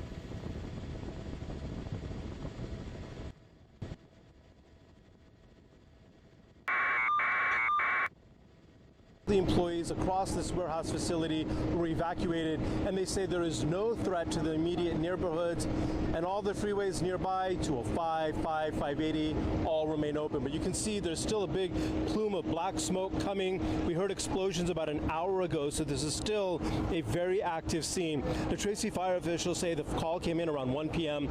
The fire may have started on the roof of Medline Warehouse. This is a medical supply facility. This is a 1 million square foot facility. They store everything from gloves to medical supplies to chemicals. Dan and Alma, as you were talking about, those chemicals caught fire, which is why the fire may have grown so big. That's according to fire officials. Fire officials insist, though, that the chemicals have not polluted the air, and there is no concern about hazardous materials in these massive plumes of smoke. Now, another issue here is this wind. Fire officials say they're dealing with gusts of 25 miles an hour. In fact, that's one reason why firefighters had to actually pull back from the fire and are monitoring the perimeter. In fact, embers started another fire around 3:20 near another warehouse. Some semi-trucks caught fire. Fire crews are monitoring that scene. The chief did say, though, that there was problems with water pressure coming from the hydrant, and that there was problems with the sprinkler facilities at the warehouse, which also slowed their efforts. Somebody's getting sued. And we're not sure if the sprinkler systems to protect this facility operated appropriately. We made a good aggressive interior fire attack, and the sprinklers were not operating. So that we'll have to find out what happened to the water supply. So, my first thought was aggressive fire attack, that we'd be able to stop. But the things work against us. Again, water supply issues, low humidity, high winds, and high temperatures. And so it was a little bit of the perfect storm. Now, as you can imagine, this is a total loss. Fire officials say that this warehouse is completely destroyed. One thing that's working in firefighters' advantage is that the wind is actually blowing in the opposite direction from a big neighborhood, which is just on the other side of the freeway. Again, no reports of any evacuations, no reports of any injuries. We'll continue to bring you the very latest as it becomes available. Reporting live, Ansar Hassan, ABC 7 Eyewitness News. Ansar, thanks very much. And they have said repeatedly, officials, that they're not too concerned about any health consequences from that smoke. It does go against your common sense. It can't possibly be good for you to be too close to that smoke, but they don't seem overly concerned. But nonetheless, if you're anywhere near there, probably a good idea to try to avoid it. Yeah, and we will dig deeper into that in a little bit. But right now, let's get to Delaney White. She is keeping track of the weather, hot weather today. We were always worried about fires, not necessarily at a building like this.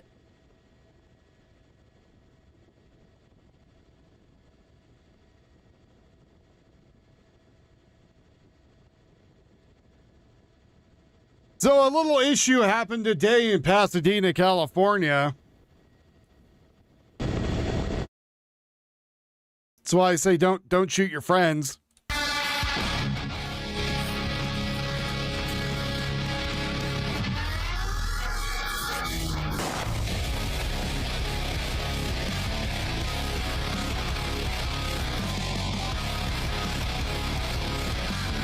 And he shot his friend. One, I don't think you should be pulling your gun out and aiming it at your buddy. Now, I was never on the police force. I was not in the military. But I do know gun safety. And you only point it at stuff you want to die. And so, like, this dude points directly over here at his buddy, who I guess is the driver. And his buddy shoots him.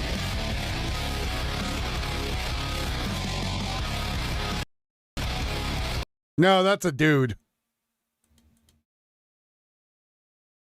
The guy with the shaved head.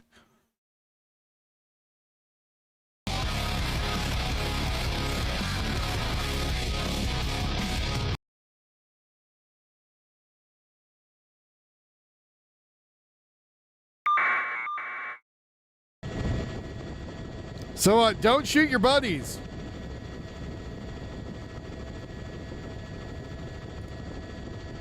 The officers expect to make a full recovery after taking a wound to the shoulder.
So Bruce Willis told Samuel L. Jackson to find a reoccurring role everybody loves so that he be protected from box office flops.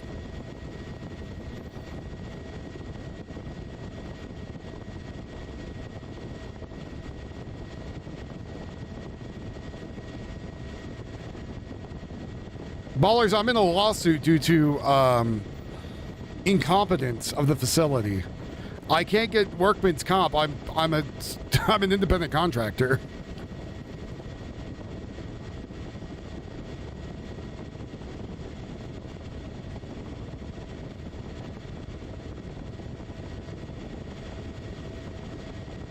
I think they are getting reprimanded, Tricky. Bruce told Samuel L. Jackson, hopefully they'll be able to find a character that when you make bad movies, they don't make any money.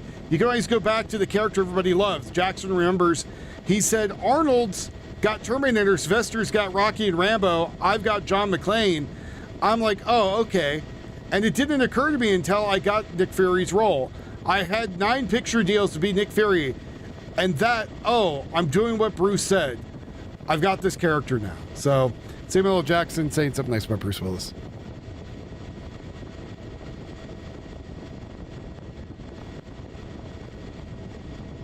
Light punishment indeed. But I would have told them, like, hey, jackasses, don't pull out your guns and start aiming them at each other. What the hell's wrong with you? Like, there is a certain point of, like,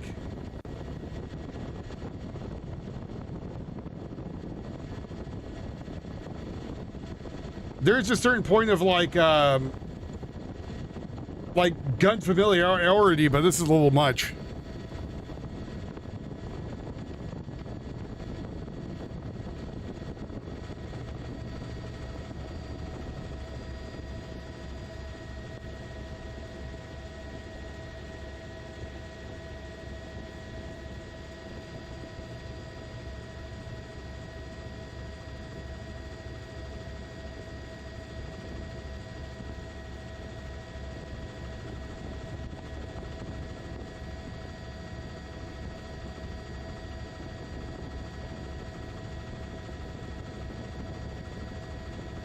But yeah, I'm not probably a SIG 320.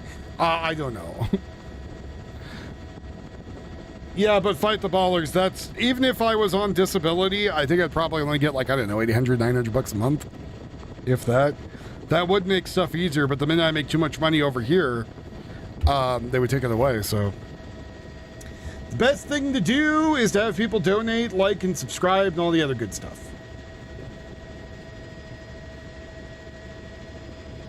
There is a lot of racist stuff today on both sides of the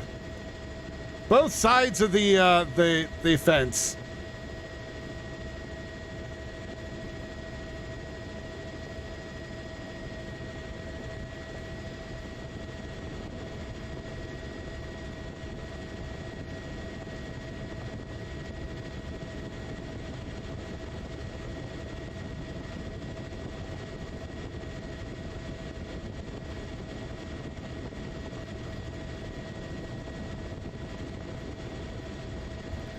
Yeah, there's supposed to be tips, but, you know.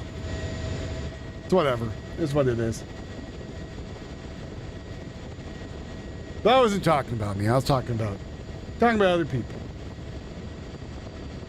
Someone's gonna be like, oh, he's bringing up money. I'll be like, I'm not the one that brought this up. I was talking about Samuel L. Jackson.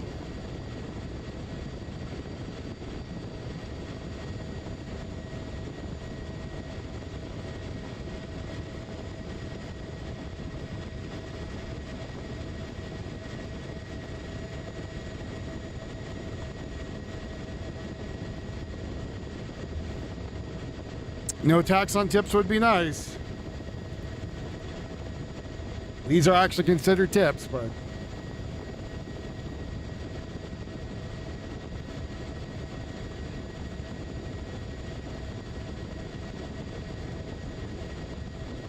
can you do? Yeah, that's pretty good. Like $1,700 would do me pretty well. That would cover a lot of my bills. Because we hit $100 a day.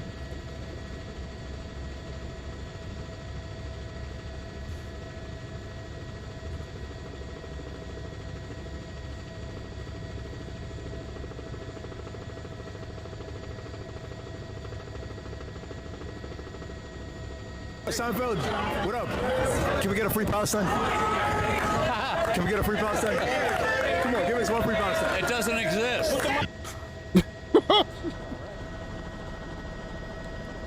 What up, Seinfeld? What up? Can we get a free Palestine? Can we get a free Palestine? Come on, give us one free Palestine. It doesn't exist.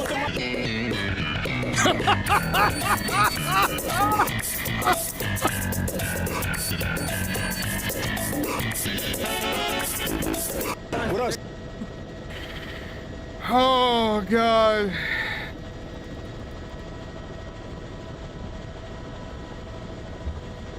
That was funny.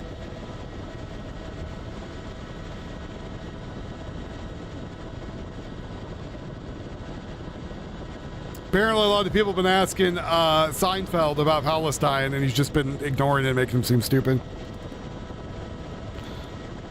Disability means no property tax and no tolls in Texas. Well, that's nice for you guys.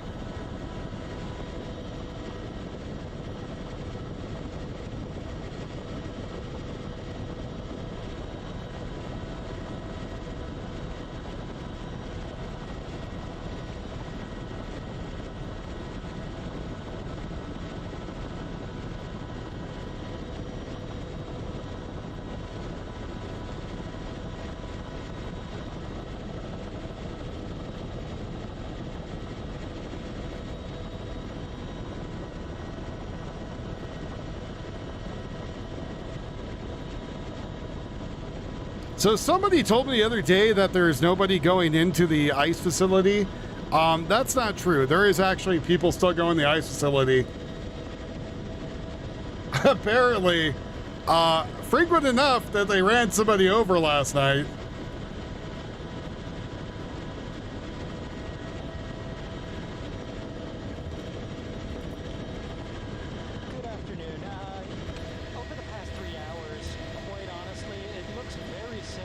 Happy I don't live in Ohio.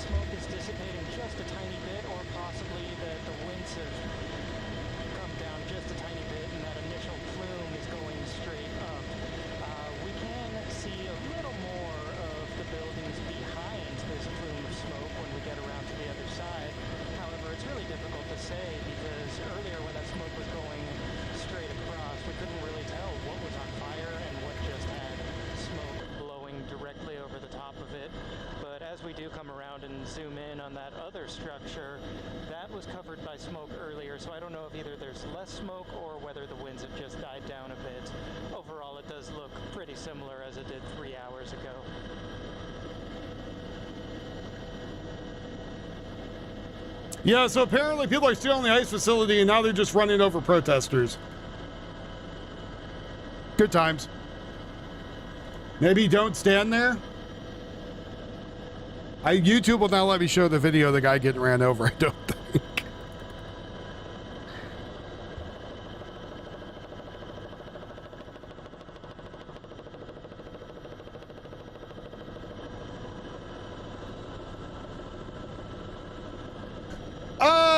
A Mormon in New Orleans, Mr. Thompson recently posted a video saying, "This is what happened to me 5 years ago while I was serving as a missionary in New Orleans. I got a flat tire and pulled over into the sidewalk to fix it. All of a sudden I was confronted with an angry rant about race and religion. I know that a lot of people are using this post as a way to bring out their own feelings of anger and contempt, but I hope people can find patience and avoid spreading more hate. I feel there are more of these who have been victims of racial and religious hatred. So no matter where it comes from," he says, it's his prayers that you can all seek Christ's grace and God's love. But people are using it being like this just happened. So.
Oh, he didn't get fully ran over.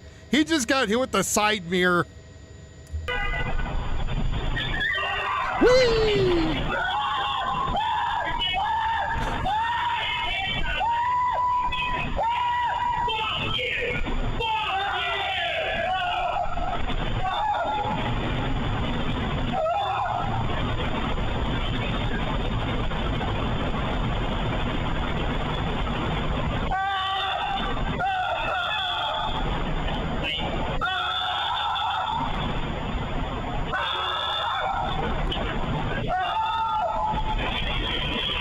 Oh God, my pussy!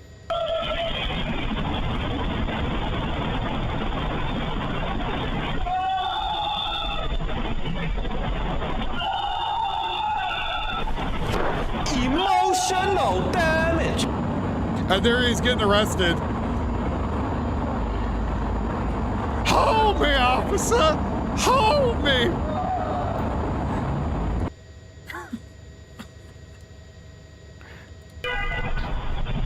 Whee! That's all I need is a sound clip.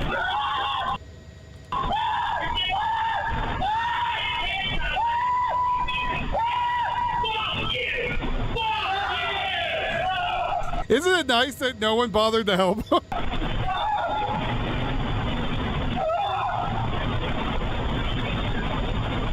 Not one person helped him. Not one of his quote-unquote comrades came to his aid.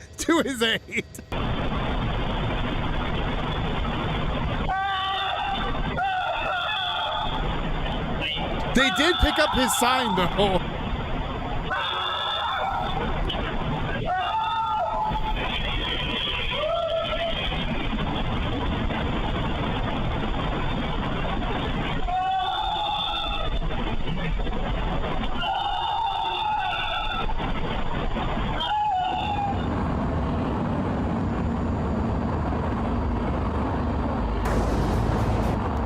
That's the wrong one.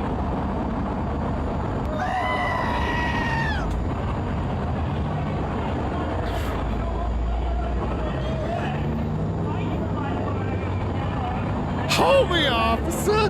Hold me!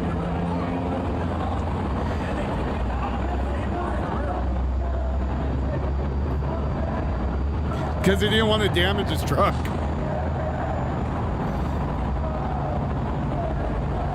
Not one of those assholes helped him whatsoever.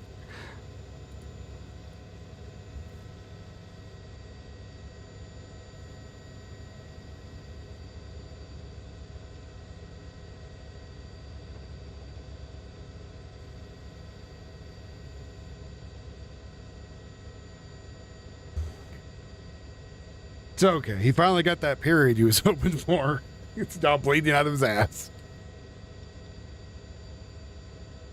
Camilo Anthony claims to be penalized and unable to pay for the appeal despite raising $625,000 in donations. Apparently, people are saying he did not get a public defender. He got an actual lawyer, allegedly, though I'm seeing conflicting reports of that. Some people said, no, he really didn't. That guy was let go.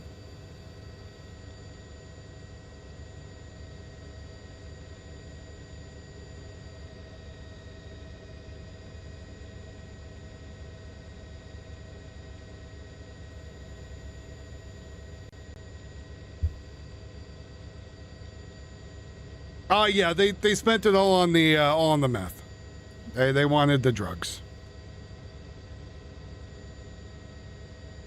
And so now we got this starting. Hey, bro.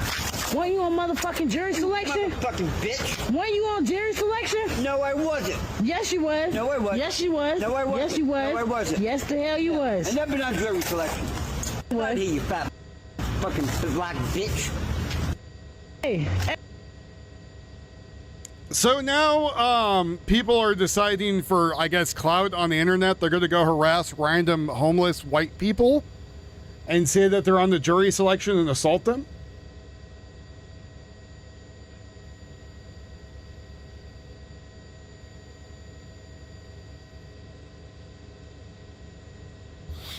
So I don't know. I think there's going to be a big change.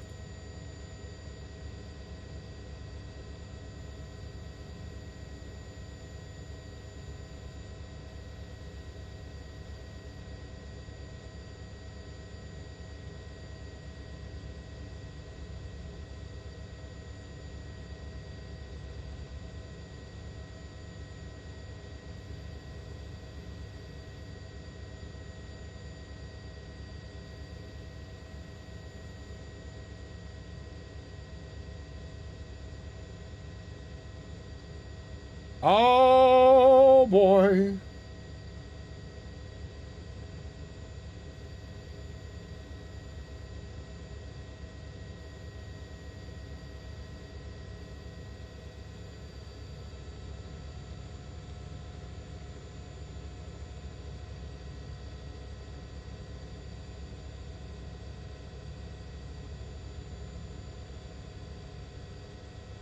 All right, back to the people talking about stuff. I look for other things.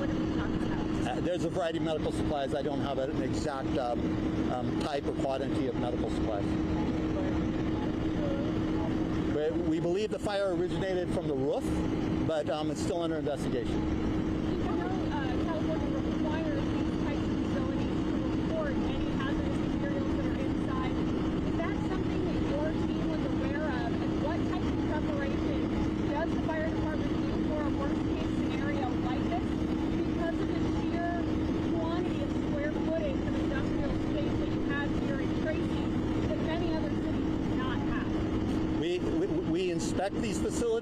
These facilities are permitted. We do track the chemicals that exceed the permitting limits, and so yeah, we have that information, and we evaluate that information as we fight fire and as we protect the public. Have any homes been evacuated? And then what would you say to residents who are worried about this smoke? What should they do? We have not. This is in a very industrial area, so we have not evacuated any homes. But we do have resources throughout the city in the event yes, it was Medline occur that could impact homes. So today, huge facility. We have not evacuated any homes. All right, so you were just listening to the latest news conference that we got from Fire Chief Randall Bradley with South County Fire Authority on the situation here. Again, these are incredible pictures, but I'm not seeing quite as much black smoke as we did a short time ago, Dan. No, or it's the wind change and you're delusional. It looks better than it did. The call went out about 1 o'clock when this thing started on the roof of the building. You know, and in some respects, of course, the building is a complete and total loss, 1 million square feet. There's nothing, it's just completely, utterly burned. But this looks at a way worse than it is, because the air quality, we're told from air quality officials and also firefighters on the ground, is not as bad as it would appear. Obviously, you don't want to sit there and breathe black smoke, but it's going up into the atmosphere more than blowing across the community. So it looks a little worse than maybe it is in terms of air quality. And now you see the black smoke is. I think it's just burning itself out, Selma. Spots, which is a good sign. Yeah, and it's thinning out in some places as well. But you can see firefighters still putting water on it. And you mentioned those homes across the freeway. They're just big neighborhoods. If you've ever driven through that area, lots of houses on the other side. You see the smoke is being pushed the other direction, and as Dan mentioned, it is going aloft. So it's the particles are dissipating, so it's not quite as bad. Obviously, the winds could shift. People need to take precautions if they are in sensitive groups, have asthma, those sorts of things. But you know, everyone is safe, we're being told. So you know, all in all, a lot of destruction. Yeah, a lot of property loss, of course, but no loss of life and no one injured. And we were told really early on during the 3 o'clock hour that everyone was accounted for. So they knew pretty quickly that everyone was out, and firefighters have not been hurt. So homeless man on the top of the building trying to cook some wieners. That's what happened, I bet. That's got to be. So we'll see what that does. Could it be anything as we get closer to evening in terms of what the smoke does. But the big concern, the biggest challenge was just controlling the embers. A number of trucks around this distribution, this Medline medical supply facility. did burn. The FedEx building, had some issues with some sparks going over there, but they controlled that. So now they're just on the perimeter trying to make sure it doesn't spread any further than it has. And of course, we will continue to monitor the situation throughout the evening. You can always stay with us on the stream. We will have the latest information. And we'll keep you up to date. Yeah, and go to our website. We have all the information, abc7news.com. I'm Dan Ashley. I'm Ami Gates.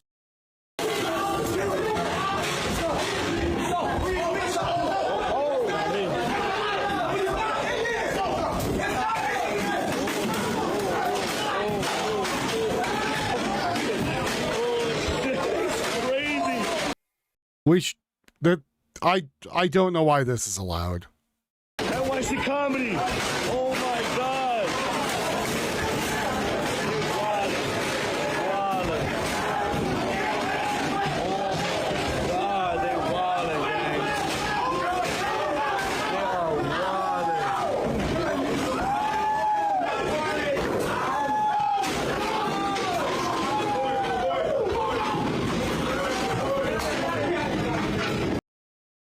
Fuck it. I'm just going to say it now. We need to bring back the mob.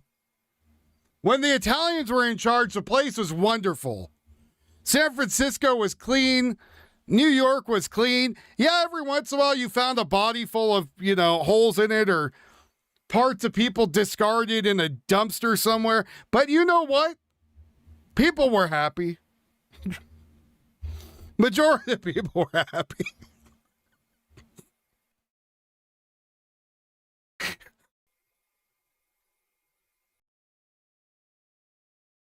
Just throwing it out there.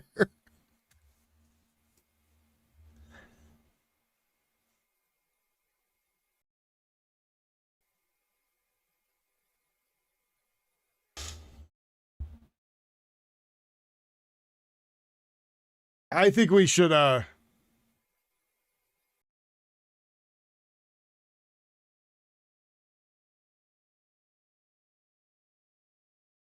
I think we should normalize the mob, okay?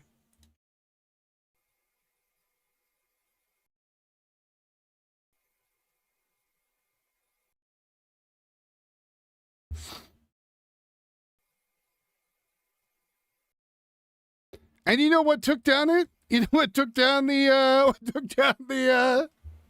mob? Tax evasion. So you get rid of the taxes, right? Just saying, you get rid of the taxes. Bring the mob back.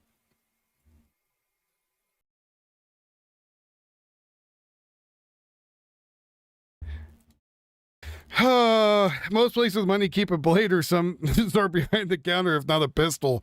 Well, it's New York, so unless you have a sharpened dildo, there's not much you're going to be able to do.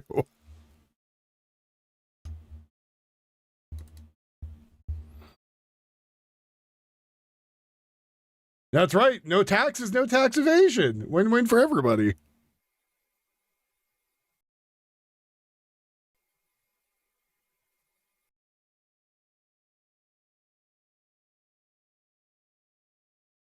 I just think it's stupid, the racial stuff going on right now. Like, kid went out there, stabbed some other kid, killed him.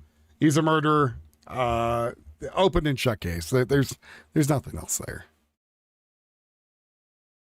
Iranian state media, Fars says the U.S. through Qatari mediation dropped President Trump's proposal changes to the original Iranian offered peace deal. Again, so the Iranian peace deal is one where they want nukes and stuff, and they can still do stuff. Trump's saying there's not going to be any nukes. Again, we're back to the stupid ass game of is there peace? Is there not? Trump saying, oh no, they accepted, but the RGC is never going to accept it. So it's just going to keep being a war. I don't even know why we're even playing this stupid game with them.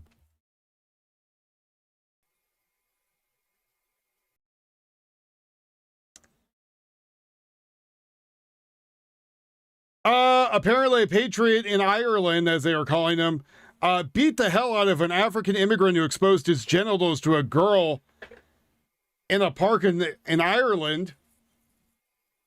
So apparently Ireland is becoming very ethno-esque There's places in Ireland now they're like, we don't want anybody who's not Irish here. Like, we only want the Irish in Ireland. So the Irish Liberation Army is probably going to be coming back in full force is my guess.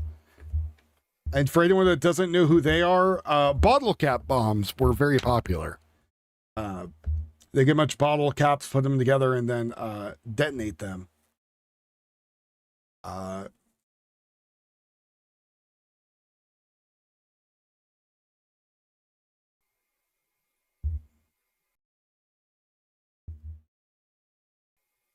You know, killing a bunch of people. How long will you be visiting Mars? Only for a short trip. I got to go there every 2 weeks. Go there, go to Mars, drop some stuff off, come back. Never to combat the eradicated New World screwworm. Apparently, Texas have moved to testing from Iowa, brand new facility in Texas. Apparently, they're trying to get rid of certain worms that are destroying trees. Actually, speaking of trees and things that are dying, I have well, it's not mine, it's my neighbor, but it's tall enough where I feel like it's going to fall on my goddamn house. He's got a dead tree that's just rotting out there. When we got the trees cut for the front and the side yard, which to get rid of the rest of the trees, I got to take apart part of my fence, but that's a stroke for a different yoke.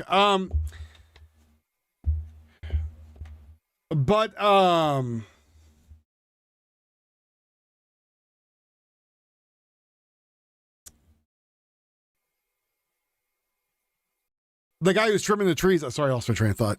The guy who's trimming the trees came by and was like, yeah, you know that tree back there's dead. He's like, is that your yard? Because if so, I'll take it down for free. And since I'm already here, I'll just go cut it so it doesn't like destroy your house. And I was like, hey, my tree, it's the neighbor's.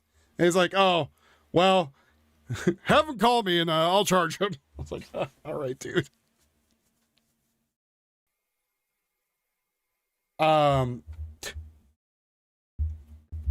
So, speaking of trees, I don't know where that came from. Trying to figure out news today, folks. Trying to scroll through the news as we watch Tracy burn.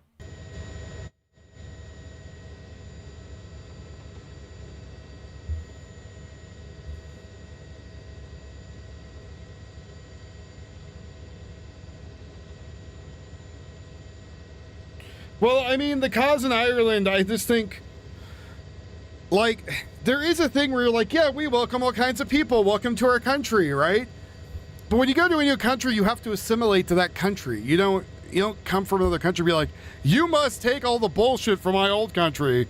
Well, if that made your country great, your country would have been wonderful. But apparently it was shitty and you left. Now you're here. Now you got to deal with it. Like, so you're going to assimilate, right? And assimilating does not mean you give up, like, all your cultural stuff, but you do understand the new country you're going to has different cultural norms than what you're used to. And then you assimilate to it and you become part of that country. And then, everyone's fine. Well, you're a guest until you become a citizen, right? Then you're a citizen of that country. But there's a lot of these people that go there because they were asylum seekers.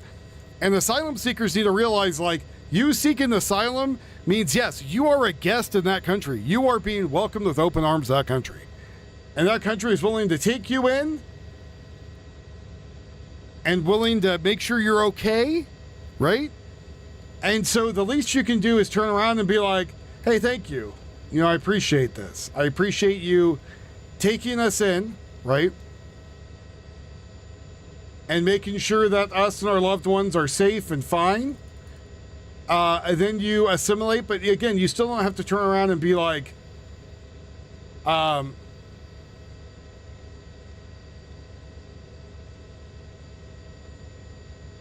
you still don't get to turn around and be like, well, you have to accept this now. It's like, no. You don't act like you're in Walmart when you visit Japan. Yeah, exactly.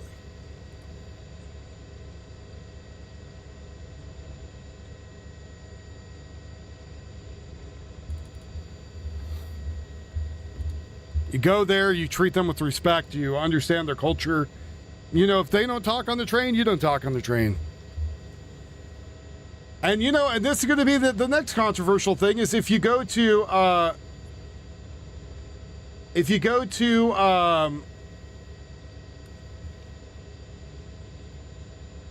Saudi Arabia and everyone's wearing a burqa, you better put on the burqa, you know, because that's the culture of that place. Now, to come to the United States, I expect people to have that. That's not going to happen, right?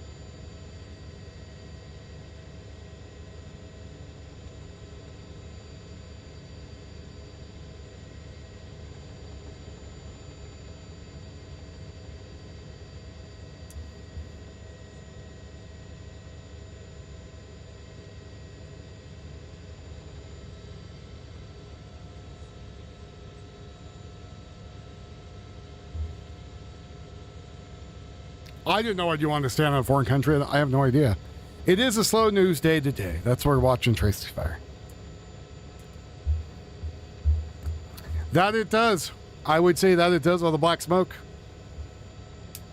Again, if you guys want to help out the show, Cash App, Venmo, PayPal, buy me a coffee. Get me out of the negative today. That'd be great. Times have been really hard this month.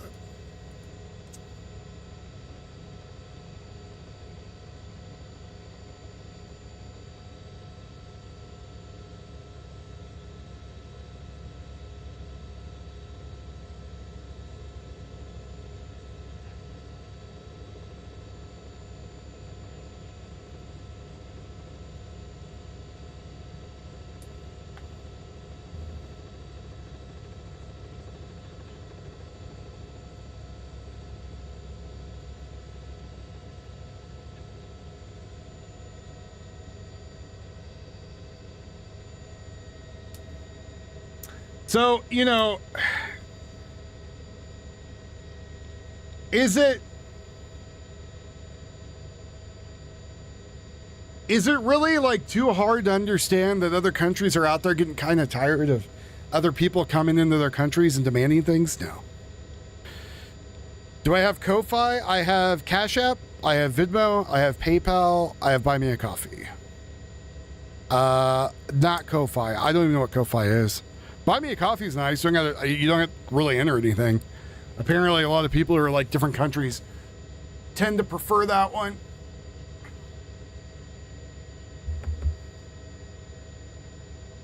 Social thank you. Just put in your information and it just goes through. I believe. I don't know. Again, I don't know much about Ko-Fi. Right. So if you have another country, again, it seems to be that certain Western societies are trying to be like, we accept everyone for whatever you are. We don't care. Right.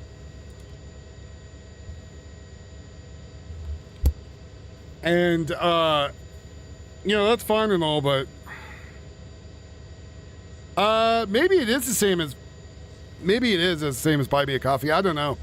I did Buy Me a Coffee because I know that there's people in different countries that were like, hey, nothing else works but this. So I was like, oh, okay, there you go. So I don't know, man. I just set them all up. As long as it's not those damn super chats. Things take forever and they take 40%.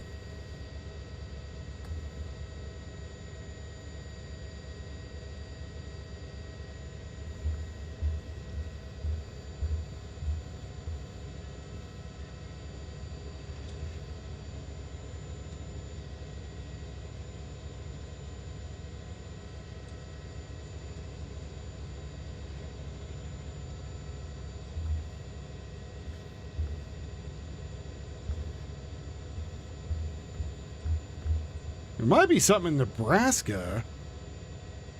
Maybe.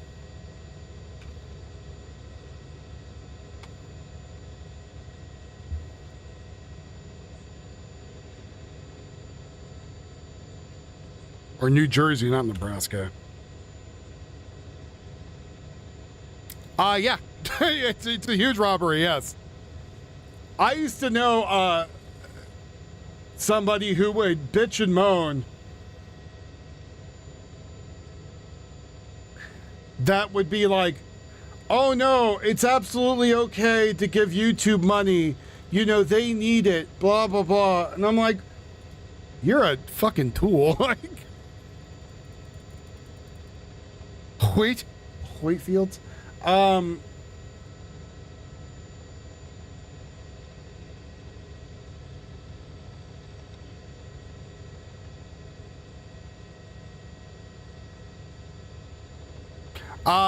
They weren't a fan of the pharmacy either, as it burned to the ground. Looks like they're trying to get water now. They're just trying to make sure the trailer don't catch on fire.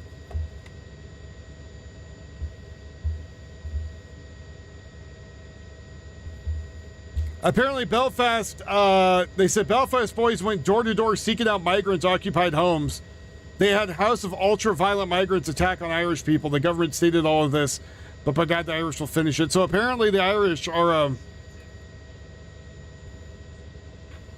I told Tia to look for Belfast, but apparently they're pulling down feeds of them too. Tio goes for his walks trying to lose weight. I don't have the heart to tell him doing DDP yoga might actually be better for him, but at least he's doing something, I guess.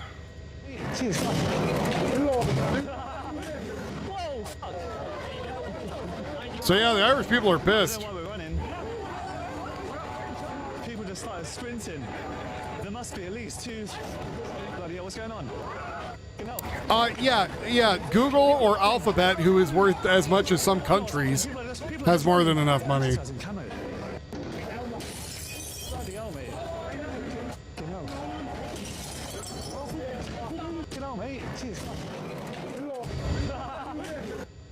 So yeah, Ireland's going around looking for anybody who is a foreigner and now like chase them out of the country.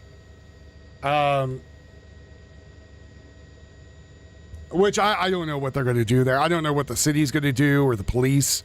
The police can do anything. Your guess is as good as mine.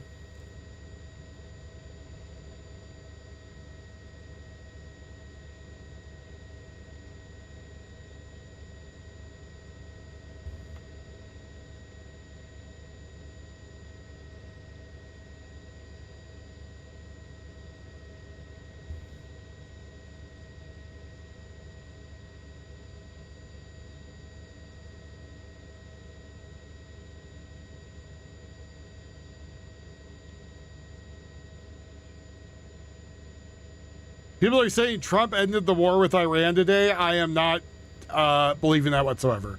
I am waiting. I am waiting to see.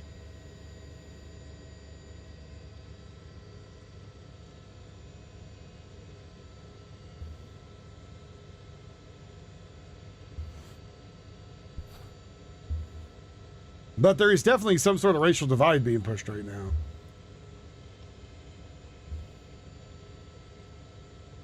You can take that however you wish.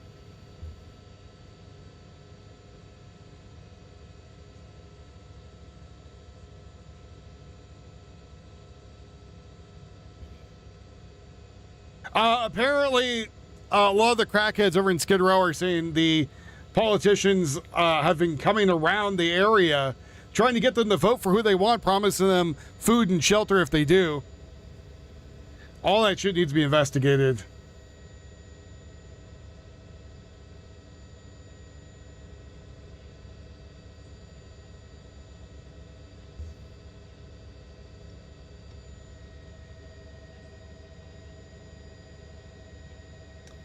Well, again, they let in a bunch of people into the country, and as much as people want to think like, oh,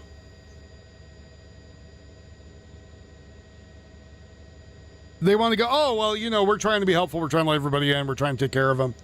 We're going to bypass the regular stuff of like, hey, are they good or bad people? Hey, thank you very much for the, I watch your stream sometimes. Hey, thanks, brother. I very much appreciate that.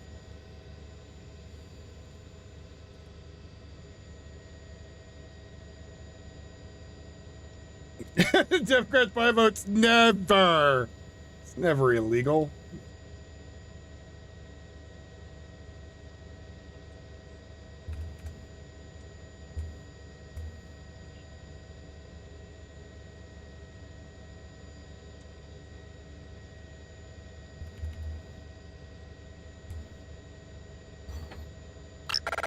I know, Randy. They're being bastards. Iron Face has just tipped $25. I watch your stream sometimes, Hanglos. Thanks, buddy. For the rope of $25 in there, getting us almost the halfway mark.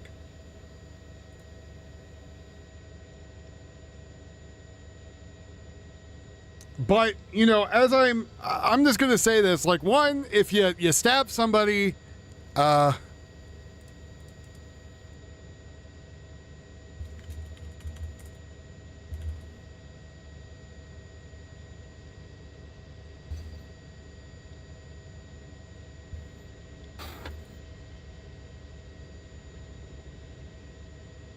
well, again, what we're supposed to do for,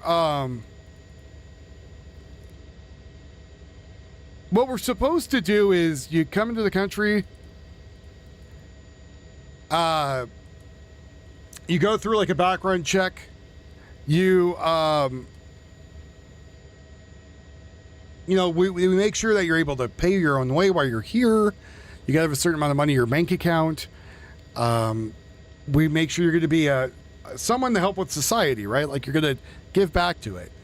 And, you know, majority, we don't really care what the color of your skin is or your religion or your background, though some things, certain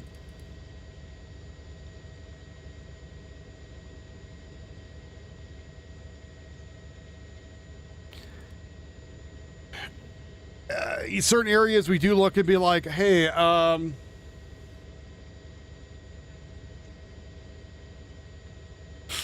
you know, we see you come from, like, I don't know, Iran, and we're going to make sure you're not a terrorist, right? So it's not the worst thing in the world, but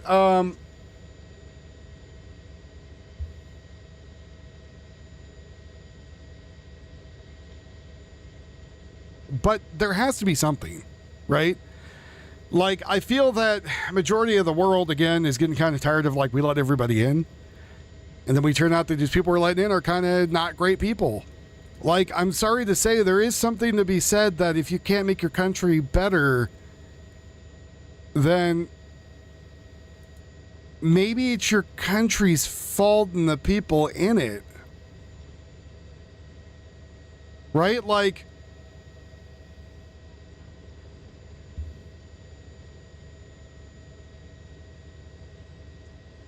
you know what I'm saying? Like, I don't know, like, I know people are going to look at that and be like, oh, well, you don't like people from other countries. But the thing is, like, if you're going from, like, Senegal or something, right, where it's a war-torn country, people are used to killing each other and living very poor, right?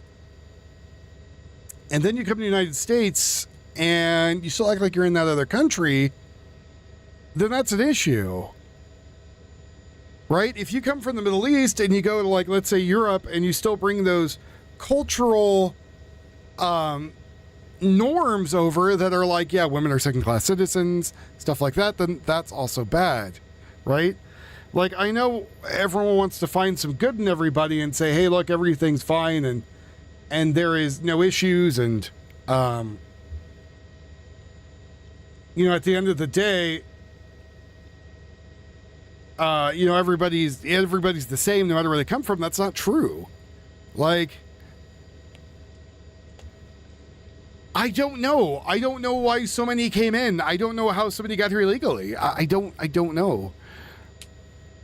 Did you see the tweet by the South African guy being amazed at the park safe for women and animals? Another South African tweeted it. What? That amazed at a park safe for women and animals. I don't want to think about what that means. Yeah, you have to kind of have love and caring of the country you come to, right? Like, if you come to the United States, you know, you come to the United States because you want to come to the country because you like everything about the United States.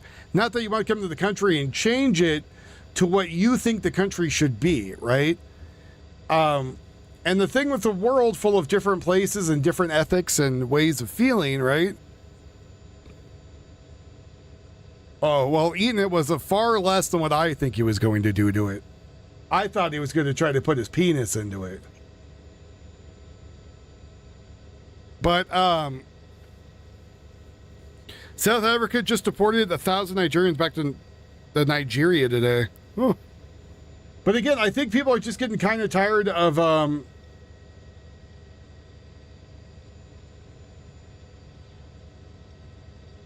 just getting kind of tired of it. Like they want to I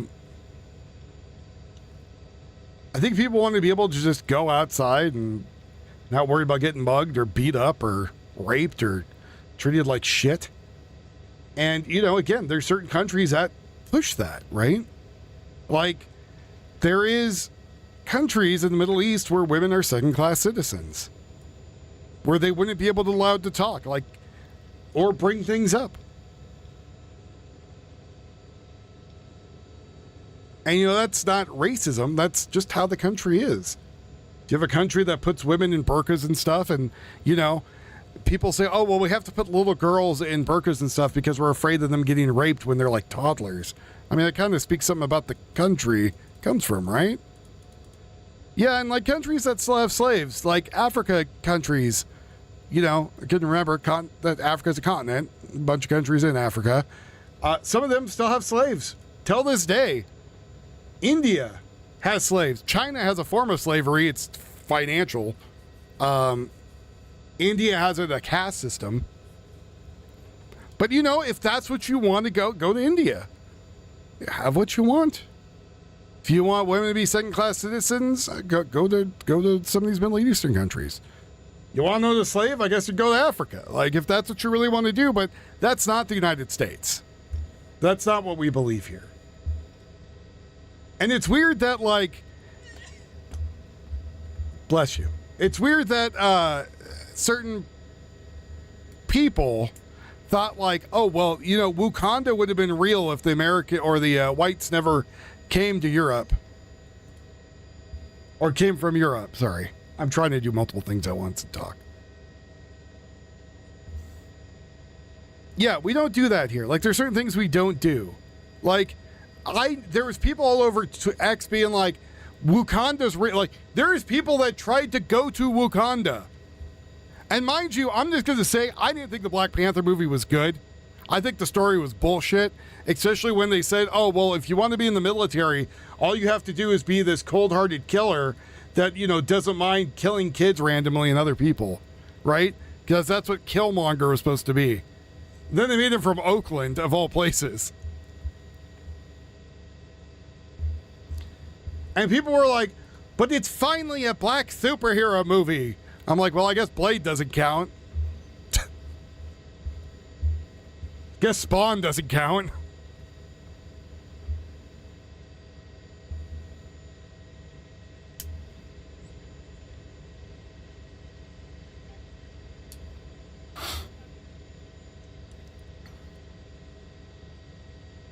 But, you know, when you tell them, yeah, you know, Wakanda's a fictional place. It doesn't exist. It's not real. It's not a real thing. But I saw it in the movies. It's still not real. Just like when they brought up,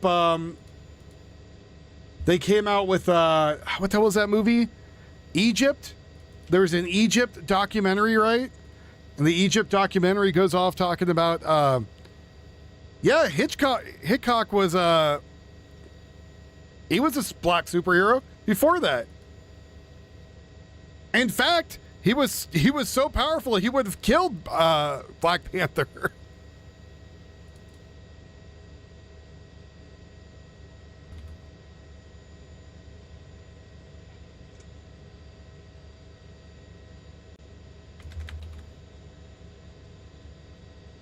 There you go. Chicago area might be getting some tornadoes.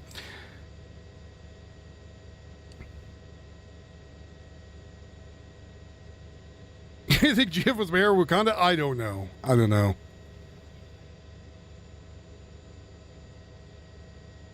Right, well, so the comics, yeah, Bishop was a black guy. There's tons of them, right? In the comics. And so they're all happy, I guess it came to a TV show, but it was like, there's already black superheroes. Just, it wasn't a good movie. Like, it could have been better, right? Like, the whole movie could have been better. And it was also kind of weird where if this is supposed to be this advanced society, but whoever, like, I feel like whoever wrote the movie was also a little racist because a I feel like having a bunch of black people ooking in the middle of it was a little racist. Just saying. Looked a little racist to me. And then having them lip disked and stuff, and I was like, "Are you kidding me?" I don't know if Samuel L. Jackson got a Fury movie. I don't remember. I stopped watching that stuff a while ago. But I don't know. I feel like if I was a black guy and I saw that movie, I'd be like, "What in the hell?" This is some crazy shit.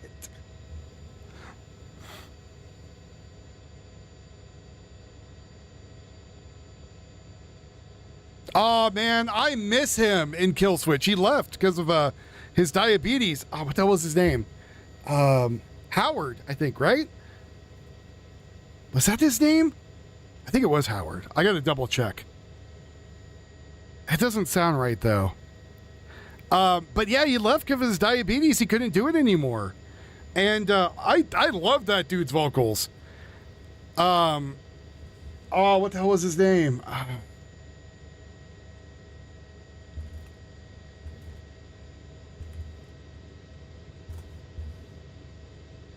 Yeah, Howard Jones. That dude had an amazing voice.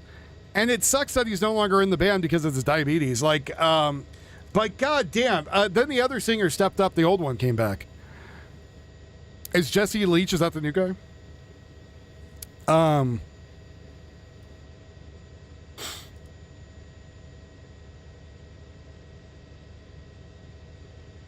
Blade's great. I think Wesley Snipes did a great job. They're trying to make another one. They're trying to make a fourth one in the same universe with Deadpool and Wolverine. So oh God. Oh, the Blade movie that was in development hell. That one. Yeah, I don't think it ever got made.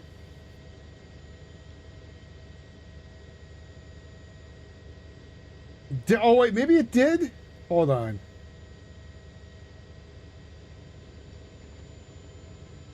Because there was a fourth one named House of Chitin, which I think was with a different actor. Chetin? I don't know what that one was from. But I don't think it got released. The highly anticipated Stargate series had indeed been scrapped. Amazon officially canceled the project in early June 2026, just a month after giving it a serious order. So, with that, did you hear what Amazon said about it? Did you hear what the reasoning was? It would not meet with new audiences. That's the new thing. Here's the new thing. New audiences don't pay for shit. Like, you're trying to get your old audience that actually has put money into your stuff for like generations, right? Like that's who you want to aim your business at. Again, Star Wars effed it up. Star Trek effed it up. Harry Potter's apparently still screwing it. I haven't heard about how the new Black Snipe's going.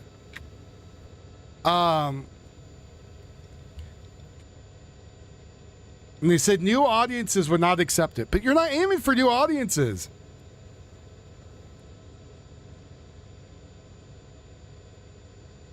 It wasn't going to attract non-fans.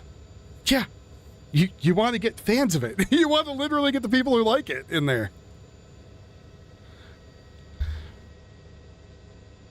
Yeah, that's the reason they canceled it. It was because they wanted to attract new fans and didn't believe it was going to. Right? And like, yeah, here's the thing that people understand about sci-fi shows. Sci-fi shows, a lot of them get popular because your friend shows it to you, right? So Firefly's coming back. They're doing an animated series because everybody's old, and that's fine. I'm very much a fan of that. Also, a few other series. I just got done watching Trigun, the remake. It was good. Why do we want a movie and concessions cost $100 for 3 people? We don't. Yeah, Firefly was 100% word of mouth, especially since studios screwed him over. A bunch of damage behind it from severe storms.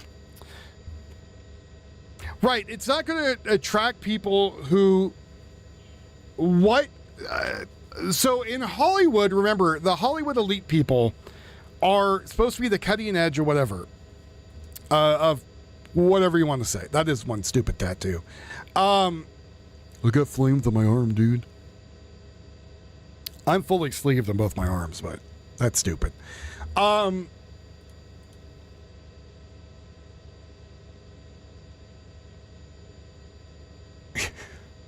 trying to word this correctly. So,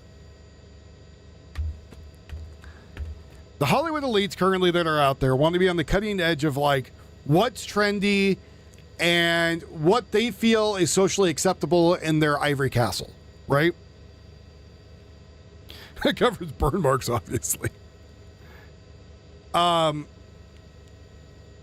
what they do is they start reaching out to stuff that nobody really wants, right? So they want it to be this like kumbaya, everybody's fine. We're going to take, let's say, a black character, okay? That was originally white.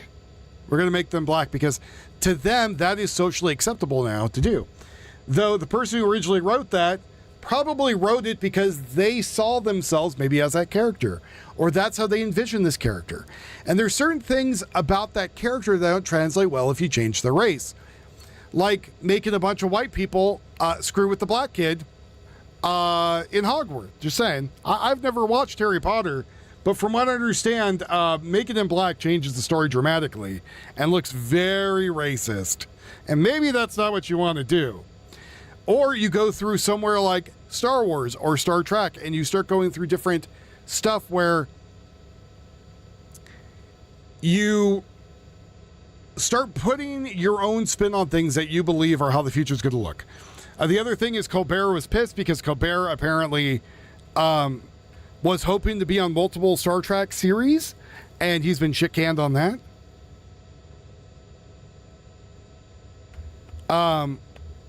White Panther, the story of Joe Biden and the hairy leg. Yeah, it's very much, I believe, if you change somebody's work, right? I feel like, one, you are being a tool, and two, you do not understand the full aspect of what you're doing. Because for one, you haven't read the story. So, a bunch of people who worked on Star Trek Nemesis came out and said, hey, you know, one of the reasons that movie turned to shit is because the guy who was directing wasn't really a director. He was more of just he was an editor, good editor, but he had no reason. He wanted to talk to people at the show. He didn't understand what was going on with the show. He didn't understand the lore behind it. Disney did the same thing. Star Wars, they went through and took away all the old lore, pissed off all the fans, and then lost billions of dollars, right? Elon should, I don't know if you want Elon to have it. I don't know if it would go anywhere in Elon's hands.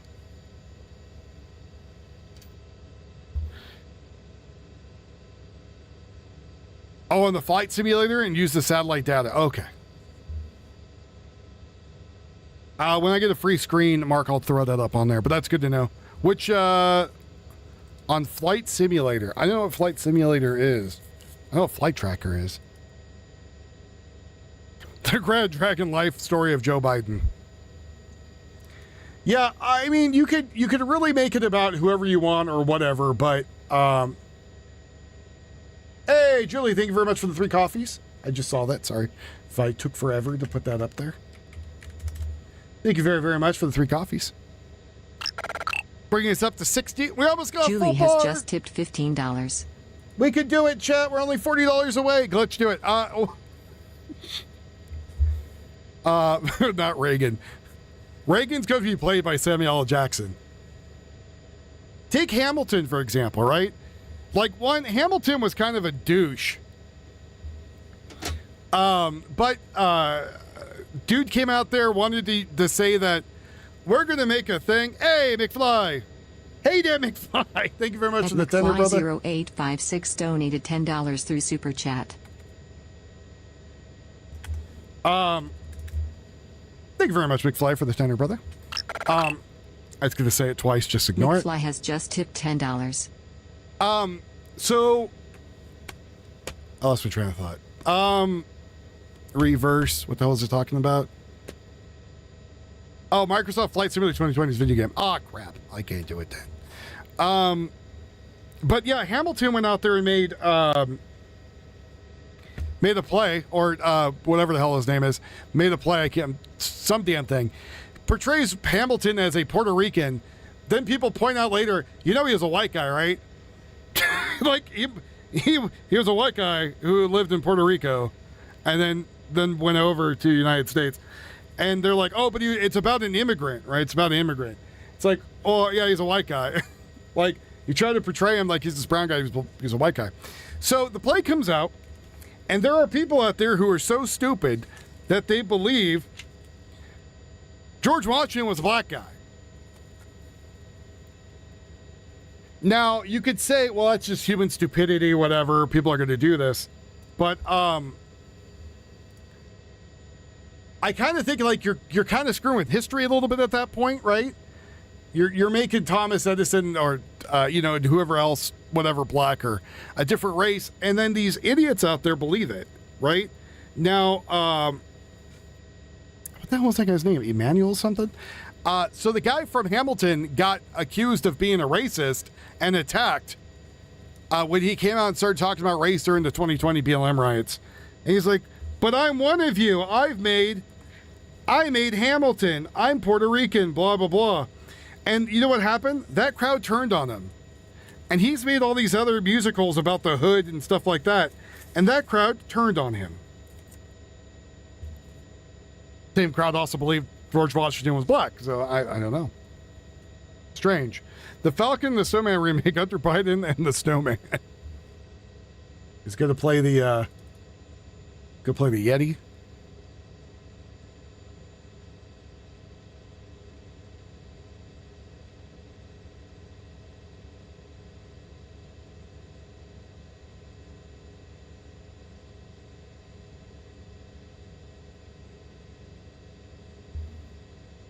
But again, I feel you are destroying something somebody else made. You're destroying history.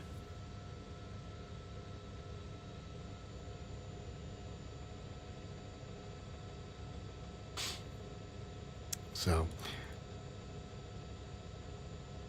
they weren't there to debate. I know. Oh, and then again, Cleopatra.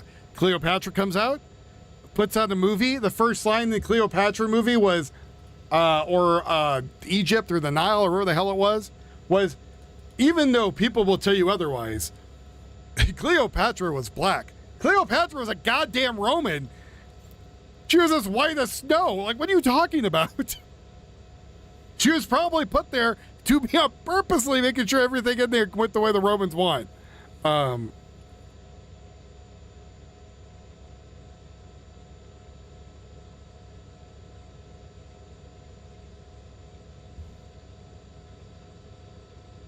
And you know what ended up happening, right? They got sued.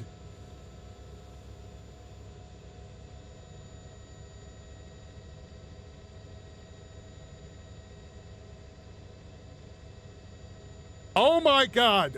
So I went to go look this up, right? Because I was just curious. And I'm not going to play this because Netflix would try to give me a strike. So, the Egyptians came out and said they are stealing my culture. Bassam Youssef on Netflix Cleopatra casting. Because again, they cast a black woman. Netflix had turned off comments because people are like, Cleopatra was not black. And in the series, they say, oh no, Cleopatra was black. Audience score, 1%. Tomato meter, 11%. They lost $2 billion in lawsuits due to this. Paul Mooney predicted Black Cleopatra outrage on Netflix. But yeah, so they put all these people in Egypt who are black, and And everybody's pointing out, like, no, we have paintings of her. She was a white woman. She was very much a white woman. Probably, you know, we knew she came from Rome, but also with the Arabian, you know, mixes into her.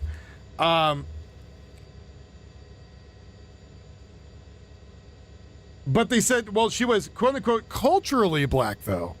She might have been a white woman, but she was culturally black.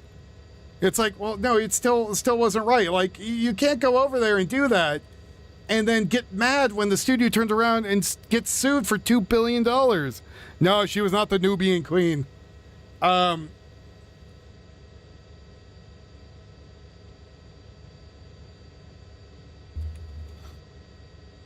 She wasn't on welfare, Jesus Christ.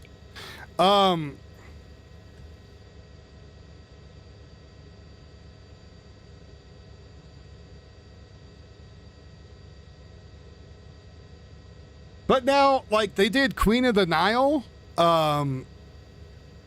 which was, what the hell was her fucking name? Interview with the Vampire Lestat, all that stuff. Queen of the Nile, you know, that was another one. They made her black too. And the people in Egypt were like, why do you think we have a bunch of black people? Like, have you been to Egypt? So, Greeks are outraged. Yeah, Helena of Troy was made black in the Odyssey. Really? Oh my God. I didn't see that one. Cleopatra has a somewhat revealing wardrobe. Yeah, I guess when it's hot as hell out there, you kind of want to make sure you get a breeze.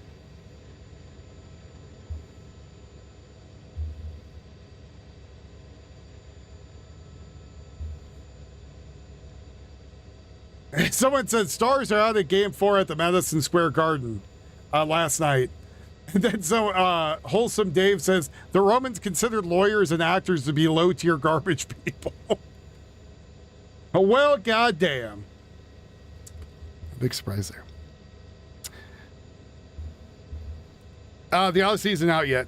Okay, well, I have a feeling it's going to do bad. I know there's a lot of movies out there doing bad. I know He-Man did terrible.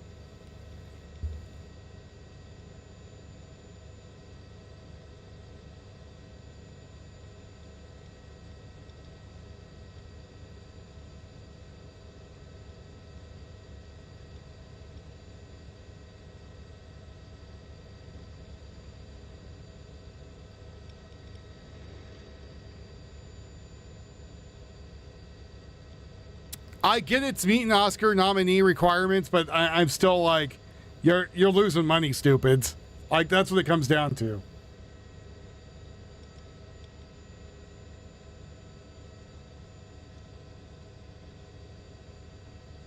A man in Northern Ireland was outraged seeing two Muslims praying in a gym locker room and kicked them out. This isn't a mosque. You can't pray here. Get out. So apparently that's what's coming down to in Ireland.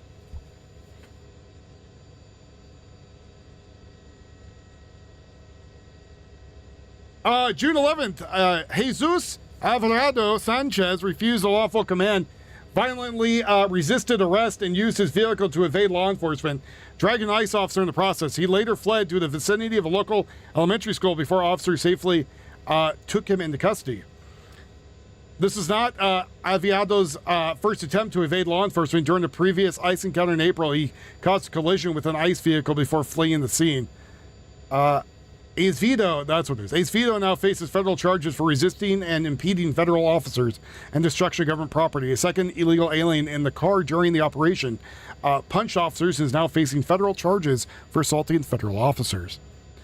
The parents were given the opportunity to contact a relative. The children are now in custody of their aunt.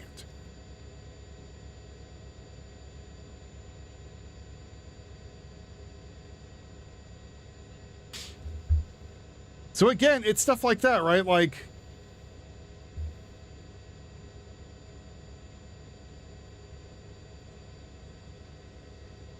it's stuff like that. You're going to get more and more people racially divided and pissed off.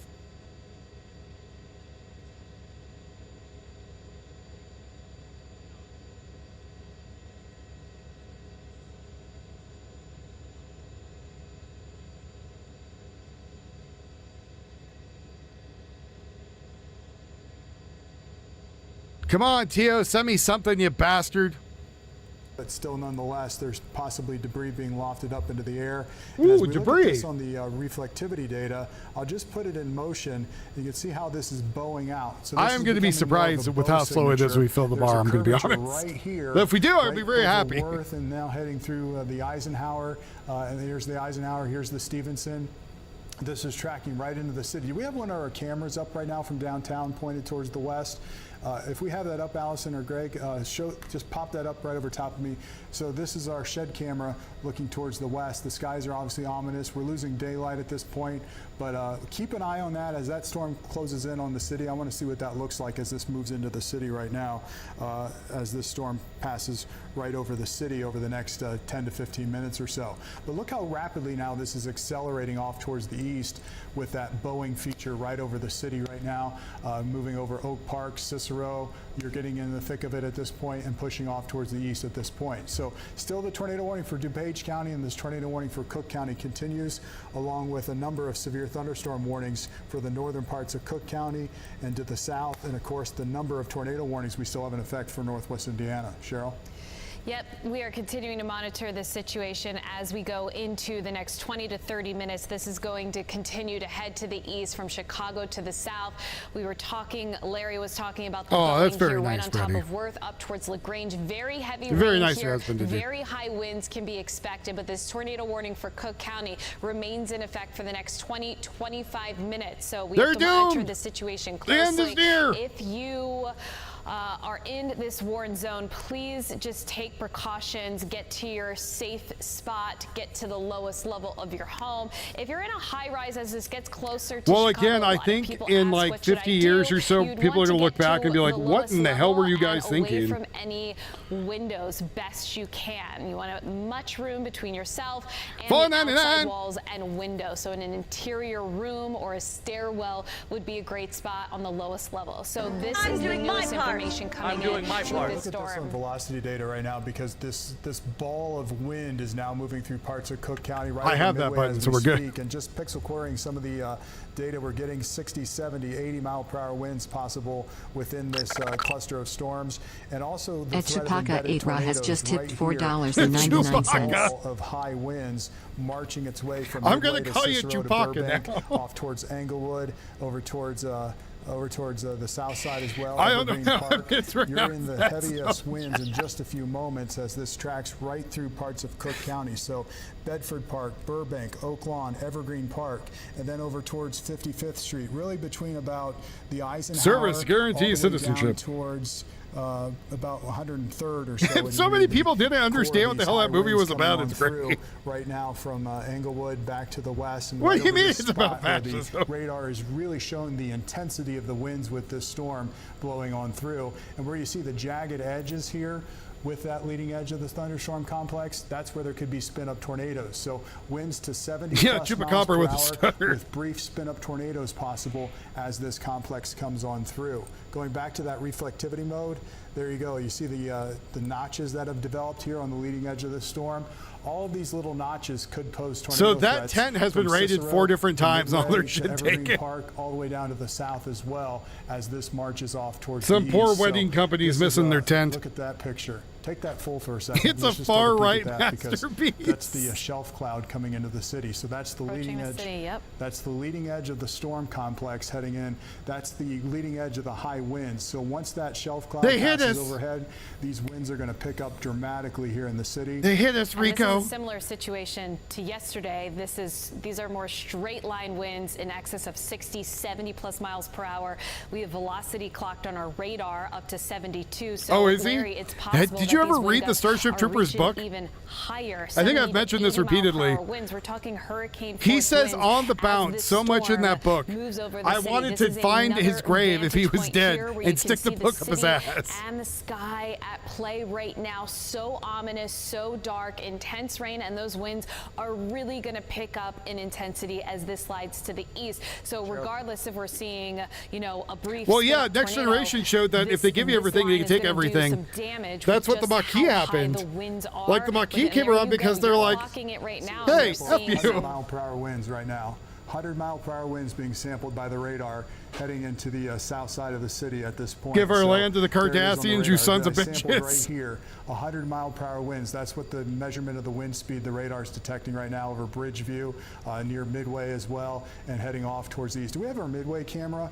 I don't know if we have that available or not as well, but nonetheless, right here, we're getting these very extreme high winds, upwards of 100 miles per hour, moving through the southern part of the city and the southern parts of Cook County at this time. You burned for a long time. Okay, we're working on getting that camera pulled up. Only the best colostomy bags. Accelerated quickly as it came. You could use them as a fire starter if needed. Keep our eyes on that one for a few moments. You see all the lightning. Camera's bouncing around a little bit.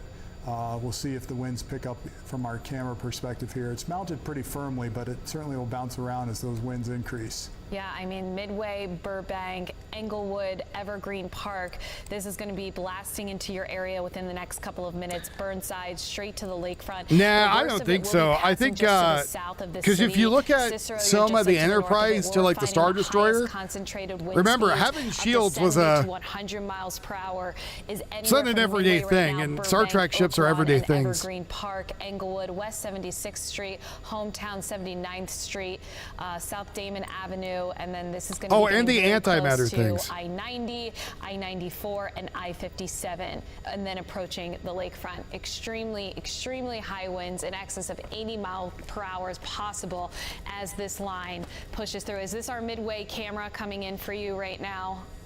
Is this O'Hare? That was O'Hare. Here's another, this is Midway coming in. We're really going to see these and then there's the non-binary aliens, right? And she's like, no, I'm a woman. And they're like, no, you're not, you crazy bitch. We're going to go lobotomize you.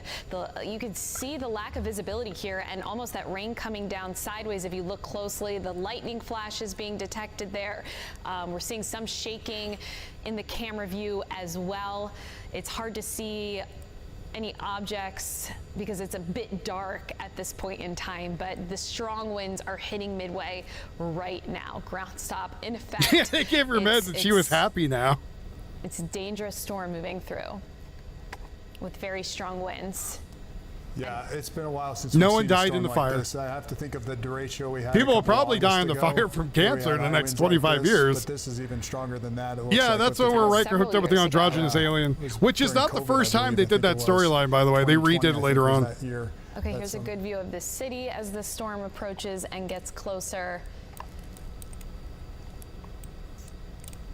The severe thunderstorm warning has been extended into Lake County, Indiana, as well, as this storm will eventually cross the state line for 80-mile-per-hour winds. So looking at it on radar here, we got it pulled up on radar. There's the radar presentation. It's bowing out. It's got this curvature to it, which is an indication of some very high winds within the storm itself. And then when we switch over to velocity data, that's where we really get a nice measurement of the wind speeds. And just to highlight even now, just on the south side of the city, in the Midwest, right over Englewood, how dare you? Is where some of these higher wind gusts are located.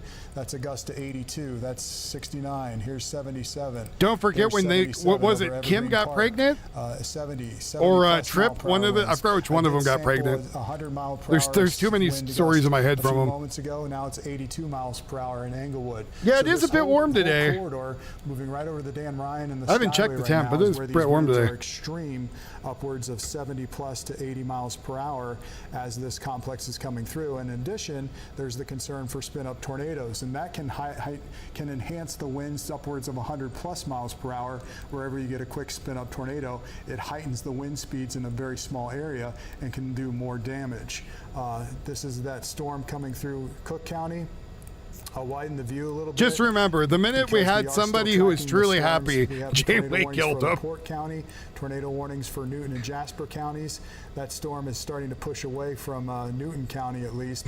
A new being was born between a Vulcan and a Tribble, or the hell crazy one. Through Chicago, this will be the last storm for us this evening, because behind it, skies he was truly happy, so they killed him. And the cold front is pushing through. So once we get Janeway's past like, storm yep, trail, we're gonna execute you, get the transporter for the rest of the night. tonight. Yes, and that is some Wait, good. I've been good reading. There's news, ways and of saving we both need of to us. get out of this Oh, yeah, because we've Talaxian, just that's what he seen was. so many intense storms move through the area. I mean, this has been for several hours, Larry. We've been talking. I'm sorry, I don't remember the sex offender We started at rates. 4, and then we started live coverage between about 5 and 6 o'clock, and still at this hour, 8:30, we have the intense line of rain and storms, and every section. No, I is read about warm, this. but at There's point in this guy time, named right Riker, now, and we're finding they were the able to worst make of it two of them. moving Hey, through no. Parts of Cook County from Chicago to the south, I-94 with the tornado warning remaining in effect here until 8:45. So hunker down. This is moving quickly,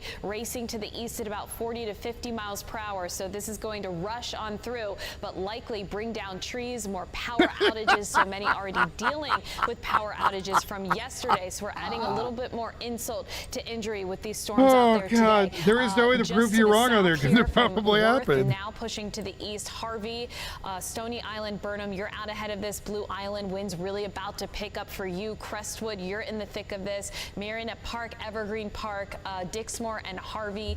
This area of I-57 here, Midlothian, you're in the path of this. I don't know line, why and they you can made see 7 how to 9 a quickly lesbian when that she latest obviously scan liked pushing penis. The rain and storms even farther Because she to had the hots east. for Also, Chakotay. a lot of lightning. We've been And when showing Kim you was some flirting live her, she's shots, like, all but right, you can want to see get that it on? lightning Let's do it. associated with this as And Kim's well. like, So no, I'm a very big pussy. noisy, Never mind, I'm busy, leaving. Active night right now from Chicago to the south.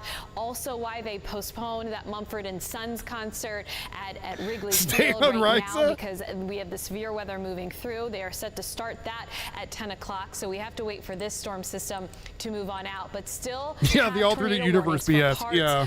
Well, that was in Picard. Like, here, the worst of it now, really parts and then it was Jasper speaking County, of ham-fisted. down towards Rensselaer into the east of I-65. And Larry, good news is that the it was worst of it by really far is one of the passing to most east like. of Rensselaer, and it is running along Oh that yeah, boundary Chakotay, Tom and Kim, the almost doctor. to the Yeah, east she was just of like, whatever. our main viewing area. So we are in the final stretch of these strong to severe storms. We still do have Jerry a tornado forced me to be warning, human. I might as up well to just the take north advantage of here, it. And you can see this one still just really Christian intense militia, rains what? coming down. It remains in effect until 9:15 for parts of North Central Stark as well as LaPorte counties. That's new casting for him.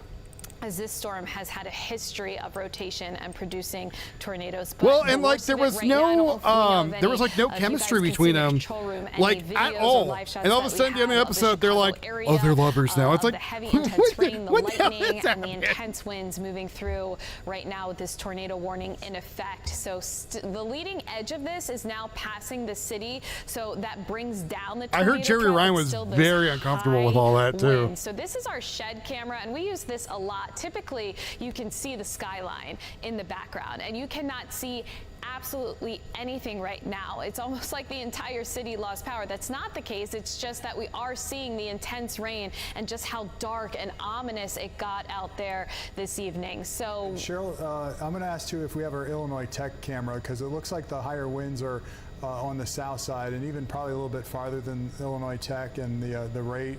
But if we have that camera position as well, I'd like to see that view. Is that it? That's it? Okay.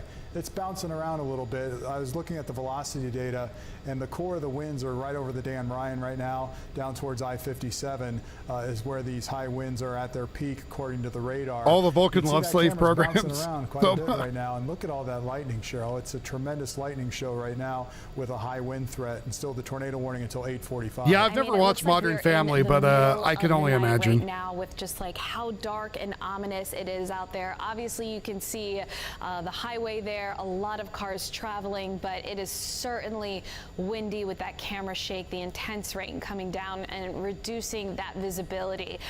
We are in the thick of it right now for Cook County from Chicago. You know, I don't think Quark would do that. Quark was very. Mentioning is a little bit farther He did to the have south a he now, did have a moral really compass. Impacting the Blue Island area and then impacting I-57, Kensington, Dalton. The worst of the weather is about to pick up in intensity for you in terms of storms of heavy rain as well as Russia those considers high working winds. age So of hunker 12 down to with us solve for the wartime next 15 crisis. minutes as this continues to move through. It Oh, is Russia, what are you moving doing? rather quickly as we put this into motion. You can see just Speaking over of the Epstein last shit. hour how much ground this part of the storm has taken right through parts of DuPage, Naperville, Westmont, Bolingbrook, Lockport, crossing over 355, I-55, and now from Chicago just to the south. And we'll have to watch out for Chicago Heights and Frankfurt area. You're on the tail end of this, so still some intense storms that will be moving through your area. I know you're not in the tornado warning, but we just want to let you know, heads up, Tinley Park here just to the south and approaching Lansing in the next 15-20 minutes. This will impact your region with some strong gusty winds upwards of 60-70 miles per hour, a lot of lightning, intense rain. The leading edge, though, Larry, Children yearn for the mines. That's right, Mel. looking at that area. Here's your pickaxe, little buddy. Get your ass in there. So here's the very latest coming in. A new tornado warning issued for parts of Cook County. Let's zoom in. We have one little corner here left of this storm in this area. The other one away and just replaced it with this smaller version. So they chopped it down, and this does remain in effect until 8:45. Here's a quark on every deep space outpost. And then we'll Oh, have he's to not watch my out for cousin. parts of Northwest Indiana and Lake County for East Chicago and Hammond as this moves through.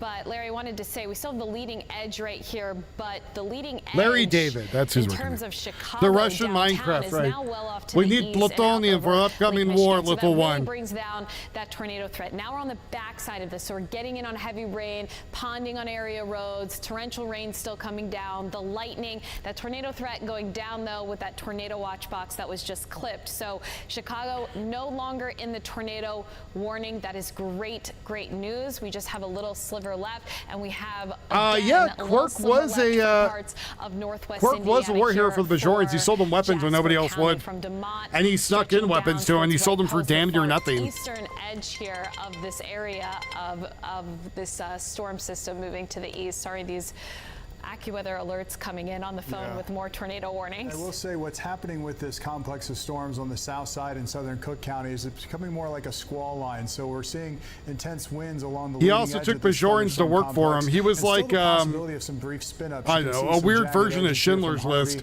Back towards the state line, towards the Hammond area. So still the possibility of some brief spin-up tornadoes. That's why the tornado warning was really shaved down and covers just a smaller area until 8:45. But the severe thunderstorm warning covers now for the southern parts of Cook County. The city's been taken out of the warning. No warning right now for the city. At this point, it's southern Cook County and northwest Indiana. And I tell you, I'm a little concerned about this complex of storms rolling back into Lake County, because this is going to go over the same areas that had the damage from St. John to Merrillville to Hobart as well, where we had that likely tornado on the ground. You're going to get hit again. You know, if the Bajorans just minded their own business. I'm just kidding. The storm complex comes on through. That's how it looks on velocity data. Let me switch over to the reflectivity mode, and there it is. This line of storms marching off towards the east. Well, yeah, but it's where the trains are going was the issue. Where we've already had some likely damage reported from earlier tornadoes. This complex of storms. War is very really profitable. Rapidly at about 50 miles per hour. So I'll just do a track on. Ain't no doubt about that, storm, man. and we'll track it as it moves into northwest Indiana and give you some updated timing here. As it moves towards Merrillville and Gary and Hobart as well. So we're talking Gary here at about 8:45, Hobart at 8:54, Valparaiso at 9:08, and then New Durham around 9:12 or so. So that would include the Merrillville area around 9:45 or so, 9:50 potentially, Hobart around 9:54 is when you're going to get hit again with some really high winds as this storm continues to drift through your area. So this will be the last of the storms for you, but this could be another hit of some really high winds as it moves on through. The other thing that's happening is with that complex of storms down towards Rensselaer, it's pushing off to the east, and the storms are still ongoing here in LaPorte County, where we still have a tornado warning in effect for the Hannah area and near. You can't go in there and tell them what they did to the Bajorans is right. I was just telling them that there were certain things that that we didn't approve. But Cheryl, the squall line that's made its presence And I was across the invited city as a guest. is moving, accelerating off towards the east, and that's really the cold front that's pushing through right now. And behind that front, as we mentioned, it's quiet back to the west. Yep, and we just got to get through that. We have trying skies behind the complex of storms that's rolling through the city right now. In addition to the tornado warnings that we've been covering, we also have severe thunderstorm warnings for Lake and When he started beating Cisco's ass with a goddamn piece of metal, he just like goes nuts, just starts beating the hell out of him. I'm just like, Jesus Christ. That's going to be Apparently, into Lake County right along I-90. during that scene, picking up in intensity, upwards of 60, 70 miles per hour. The actor who played Cisco accidentally punched the actor who played Caldecott in the face, like pretty damn hard, almost knocked him out. Parts of Lake and Porter County, so that remains in effect. The actor who played Cisco's like, I don't remember that. Until 9, Porter County until 9:45. Also, we still do have a few tornado warnings on the map off to the east here in northwest Indiana. We are almost out of the woods on these until 8:45, but they're outrunning that warning. So really that warning going down considerably at this point in time in Jasper County, and we don't have any confirmed tornadoes in this area. Where we are seeing that big tornado threat is just up and here's that I never understood this, Metal, is like, why didn't they just occupy the station, right? Like, it's this mega structure that could defend itself, and you have literally a ship full of scientists and engineers. And this is approaching Kingsford Heights. So anyone in this area, definitely the possibility here of a tornado on the ground still at this point in time, with the warning that will remain in place for Avery Brooks, a bit longer, I as this is swear, where we're has finding smoked himself likely stupid. the worst circulation on our radar right now, just to the east. I like the guy, like I do, and I want to meet him one day, but like, if you've ever seen him in interviews, that dude smokes copious amounts of dope. This line, but look at all of that lightning right now on top of the city. That is just really impressive. What a light show, especially coming off of yesterday. We're looking at lightning in terms of strikes, upwards of 1,000 being reported right now in and around the Chicago area. So an impressive storm system that we've been dealing this evening. So dynamic and so much instability at play. We were concerned forecasting for this event. Like somebody was saying that if the Enterprise D ever went to that world, they would have never survived. And the thing people forget about the Enterprise D is it's literally a goddamn city, like a flying city. The destruction, Larry, is it's just been an ominous, almost scary evening. We've seen multiple tornadoes touch down with debris signatures, confirmations of a debris being lofted into the air, and we're just thinking about all those impacted in our area right now, and especially with the rain still coming down at this point in time, it's just been a bit of a sad night as well. The Big D. Absolutely, and what we've seen is just devastating for many areas with these tornadoes that have touched down and caused damage. Here's a loop of the radar for the past 4 hours. And you can see these storm Here's the loop of the D. move through the area. We had the supercell thunderstorms down here in our southwestern counties, and then eventually the south suburbs and northwest Indiana is where these supercells tracked. And now we have this line of storms associated with the cold front, which started in the northwestern suburbs. But like, if you took the Enterprise D, which had those high winds through the city, the southern parts of Cook 3,000 people on it, right? Had weapons out the ass, especially because it was retrofitted after the Borg attack. Down towards Kankakee, we still have some rain coming down. They could have, like, they would have had everything they needed. Like, they would have been like, oh, we need to mine shit. Hold on, go to Cargo Bay 39 or whatever else over there. Pull out the mining equipment. You know, like, there's that one small tornado warning until 8:45. So another 3 minutes with that. Not this fucked up patrol boat that everyone on it was about to die. Continue for LaPorte County and then a southern part of Porter County. But as Cheryl was mentioning, these tornado warnings to the south are kind of a moot point, you might say, because it looks like the storms have moved primarily east of it. There might still be some gusty winds here, but the tornado threat around DeMont has weakened. At this point, Cheryl, I would say the only concern for a tornado is in LaPorte County, pushing off to the east. Outside of that, it's high winds. And maybe let me go send over the TO. I'll grab that. Indiana and southern Cook County right now. Yeah, right around the East Chicago area. This is where we're fighting the most intense winds at this point in time, so up to about 70, 80 miles So there's per anything hour on the ground? as this comes racing in your direction from Burnham to East Chicago, Whiting, Indiana. Very intense winds with this line. They actually talked about that, Ion Face. They said that they rebuilt the engines in the ships where they no longer were going to be doing that. That was the end of it.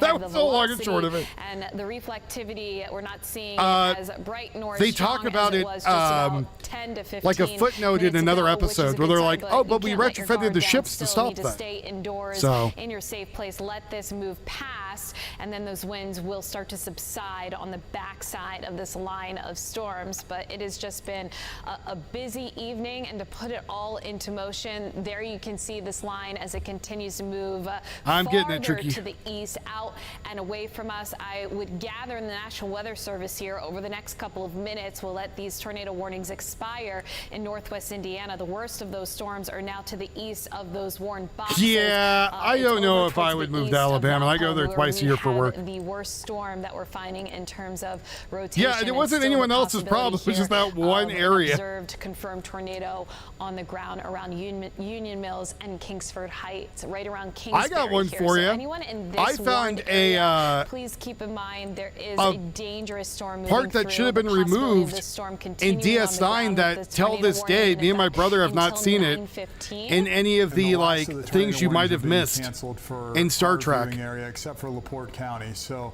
outside of LaPorte County, there are no more tornado warnings in effect for Illinois or Northwest Indiana. Again, outside of LaPorte County, where we still have a tornado warning in effect.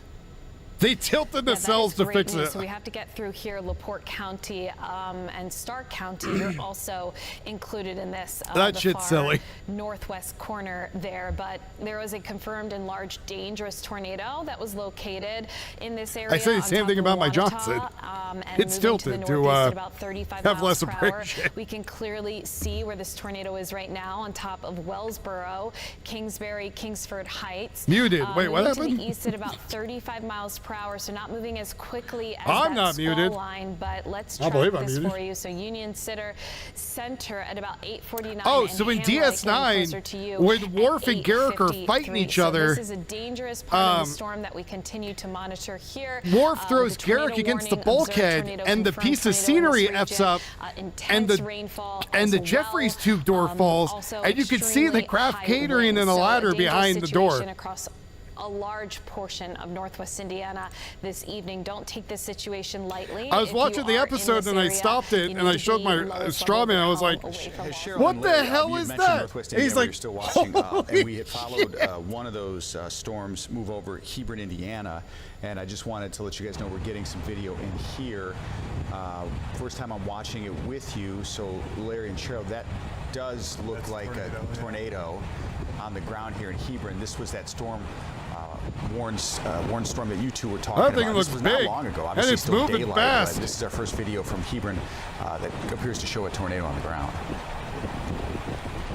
And also, we want to show you this. Okay, so we'll pivot to this. Eric Hong and our crew in Streeter, where there are reports of rescues from state police, gas leaks, and first responders as well there. Eric Hong has talked to some survivors because that's what they did. They heeded the warnings of their phones and the sirens watching TV as well. And one woman talked to us about how she went in her bathroom and it hit, describing it as that classic train. She looked up and there was daylight. Her roof was gone. Her home was gone. And no, so you it can was see like people there damn near embracing like, as they yeah, it assess was the damage. it There was have been a almost few the center of the rescues there, we're screen. Yeah. told. You can see some of these homes just obliterated by a confirmed tornado in Streeter. We've seen video and photographs of that, and now we're assessing the damage as sun sets here. There's that video that we were talking about in Streeter. Larry, you were looking no, at straw this man. Why is it not as a canon? confirmed tornado, and there was some Besides, yes, it does suck corkscrewing ass. going on too with this storm, as several funnel clouds at least. No. At least one confirmed Oh, tornado on no. the ground in Streeter that has Oh, done God. significant damage. Look up Star to a Trek neighborhood Renegades there. movie. This is also still Streeter. Don't so we're watch getting a it. couple It is angles of goddamn this horrible, now. but from people who were outside when this storm came through. Unclear if this is the same twister that you just saw in the other video. It does look like it, but we're trying to assess how bad the damage was and whether this tornado continued to grow as it went to that neighborhood and caused significant damage. First responders urging people, especially a South Streeter, people stay away from there. From what I heard is they never authorized Streeter's it. Village Hall, That's City what I Hall, understood. That is where the with family Renegades. reunification is. So if you have loved ones, you're wondering about them, or you just want to check on them, that would be the place that you should probably go and avoid where first responders are assessing damage in Streeter. Larry and Cheryl, though, I know we're not done here, and you're tracking more severe weather now in Northwest Indiana. Yeah, and I'll tell you too, Rob, some of the damage video that I've seen out of the Streeter area would likely be an EF2 to EF3 tornado from what I've seen, which would put the winds at about 135 miles per hour or even greater from that tornado in the Streeter area. Of course, the Weather Service will go out tomorrow and assess the damage. I've got the larger perspective, and look at this derecho that's developing here right over top of us and surging through northern Indiana. This will continue to track towards Ohio as we go into the overnight hours, but we're starting to get on the back edge of the system. And Cheryl, you've got the close-up radar because we're still watching the severe thunderstorm warnings for parts of Lake and Porter County, and still that tornado warning for LaPorte County as well. Yes, and just it's really impressive watching what you're showing and just how impressive this storm system has been this evening. Look at this, it goes all the way to Oklahoma and the Texas Panhandle. And how many miles of ground this is covering. And not only that, Larry, this is going to keep going into the overnight hours and impact so many people with more high winds as it turns into more of a straight line wind derecho event. But we're going to continue to watch this evolve as we go into the overnight. Unfortunately, an extreme storm system moving through the area this evening. I can say is that we are getting on the backside of this, and things will start to improve in terms of the winds as well as the tornado threat. We still have a few warnings up across the map right now, mostly in the severe thunderstorm warning south of the city into parts of Lake and Porter counties, and then the tornado warning that's been issued for LaPorte County. So this is that one area where we're still finding some very strong heavy rain and also rotation. We have the tornado warning up. And Kingsford Heights, you're right in the thick of this. And then just to the east of Kankakee, won't be surprised if this warning is extended a bit farther to the east because it's had a history of rotation, very evident on velocity as well, as we've been watching this storm very closely over the past couple of hours. I'm going to switch over to velocity, still finding that couplet in the corner of this storm here from Kingsford Heights, Kingsbury, Union Center. This is approaching Hamlet and Kankakee just to the east here. So waiting to see if an additional tornado warning is issued. Won't be surprised if that pops up anytime really imminent with the signature that we're finding in that area. Let's switch over to correlation coefficient, and still it's a little bit muddled, nothing too defined, but the possibility here of some debris in this region not out of the question. Severe thunderstorm warning still in effect across parts of southern Cook County and northwest Indiana as we go into only the watch evening Picard here. season so 3. For those of you in the southern rest Cook is all County crap. around Lansing until 9 p.m. and then Jasper, Lake, and Porter counties until 9:45. There is the potential, though, that these are lifted a bit early because these storms that are moving through the line, they are really moving quickly. And the worst of it, honestly, is moving to the east of Lake and Porter counties. The worst of it is now over Lake Michigan, and then the far corner here of LaPorte County, just to the north there of Stark County. So continuing to monitor the situation closely. I can say that we have really gotten through the worst of it, Larry. Yeah, and especially well, for now until another one drops, unfortunately. For our immediate area outside of LaPorte County, the tornado threat is waning. And just looking at the reflectivity data, well, first we off, are here's only the outline of where we 26 still dollars have here from a severe full bar thunderstorm for the night, warnings. folks. Technically still in effect. Getting a full here for bar a southern night Cook keeps County my bills until at bay. 9 Thank you o'clock very or so. much.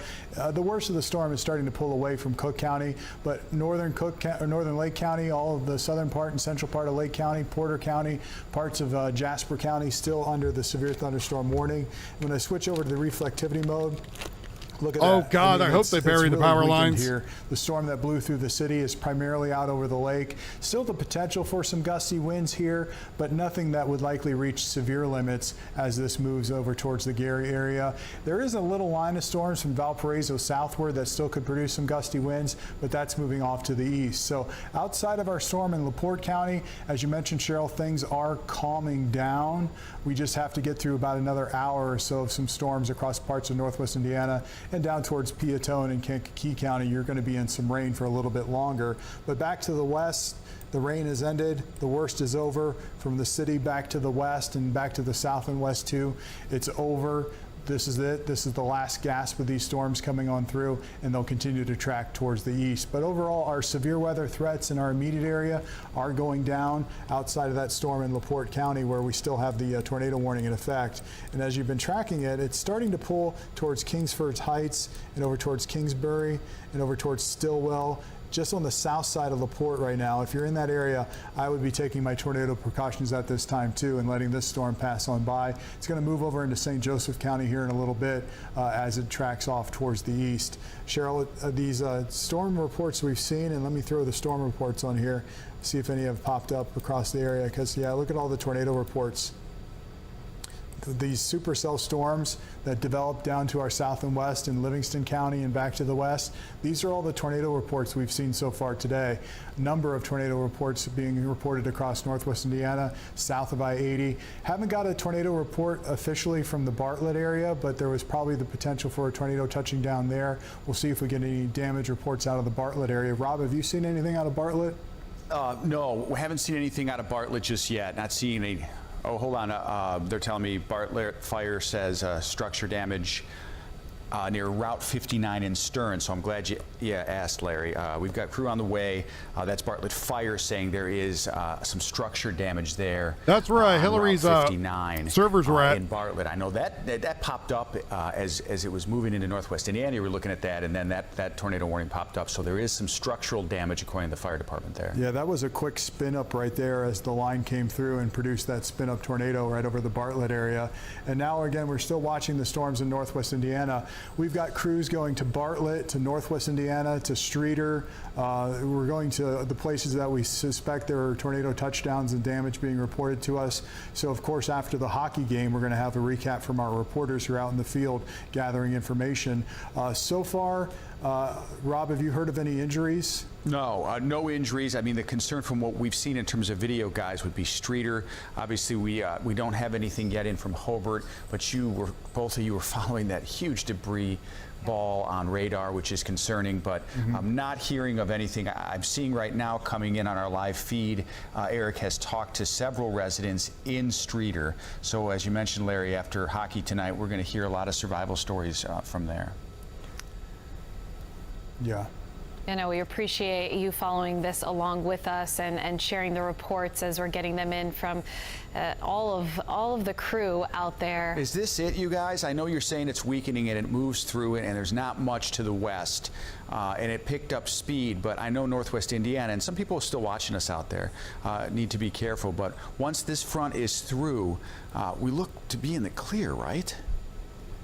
Yeah, it'll be over. Once this front comes through, it's over. I was just checking the tornado warning shine for LaPorte County. Okay. Until 9:15 is when that expires, so about another 20 minutes. I mean, there's not really much of the fire to see. Okay. And then once that just expires, a big warehouse you're pretty confident. Maybe some rain and wind, but certainly not any more tornado warnings. We're going to take a quick pause because Cheryl's going to do an update on ABC 7, so we're going to hold right now. Okay.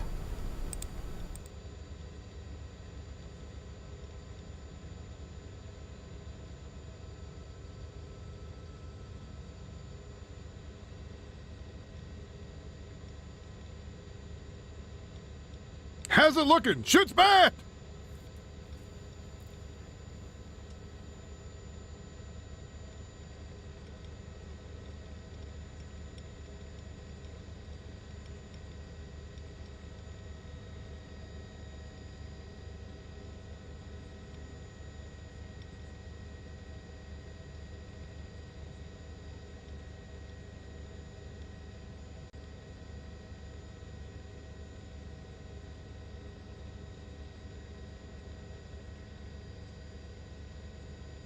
Yeah. Immediately behind, as you make your way, let's say from Battle Creek toward Richland, right around the county line, that's where there's a strong wind there too. Yeah, this is kind of that leading edge of wind, and we look for those little notches, as we call them, or those little kinks, and we're still seeing that one there just north of Level Park. New scan, it looks like, coming in that's going to update, but we'll see what that looks like. Okay, it's just advanced a little farther east. Yeah, moving pretty fast. I believe that part of the line is moving 50 plus. Yeah, and that was the exact case last night. We saw the damage that was produced there. The other concern tonight is there's still a lot of folks, of course, without power. So, you know, making sure people are getting these warnings can sometimes get a little complicated when you don't have power.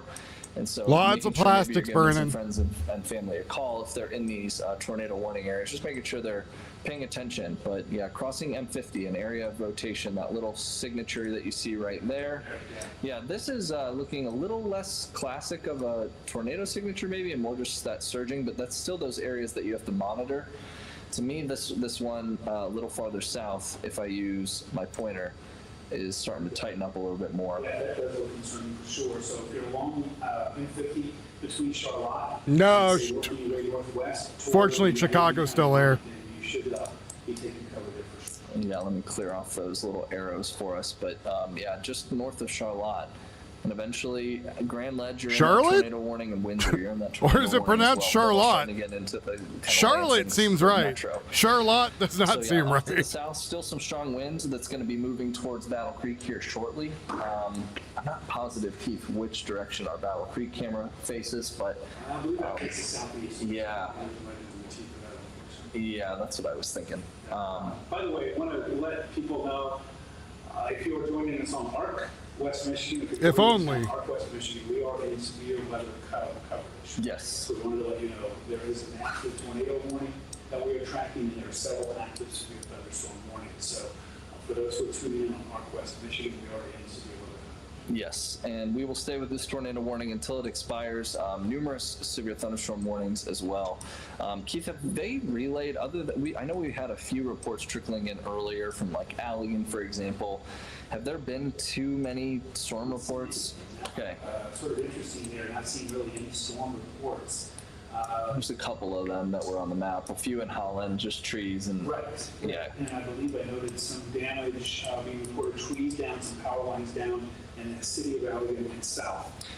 That was several minutes ago. Yeah, and one thing, you know, that kind of complicates things for us is sometimes we actually use those outages as verification of where the strongest winds are. And since we already had so many outages, you can't really do that because we're not starting with a blank slate. So it's a little bit more tricky to do that. However, I would not be shocked if this line was producing maybe some scattered outages right now north of Battle Creek. And then all the way up into northern Eaton County, where there is that tornado warning that continues. Severe thunderstorm warning there just to your southwest. Yeah, I just saw that. County. That just issued from the National Weather Service there. This is for considerable damage, 70-mile-per-hour wind gusts at 10 o'clock. National Weather Service reporting there thunderstorms, line extending from your Berrien Springs to your Roseland, moving to the northeast at 45 miles per hour. So now this is in Cass County. This is moving into Cass County. But no, this is a severe thunderstorm warning.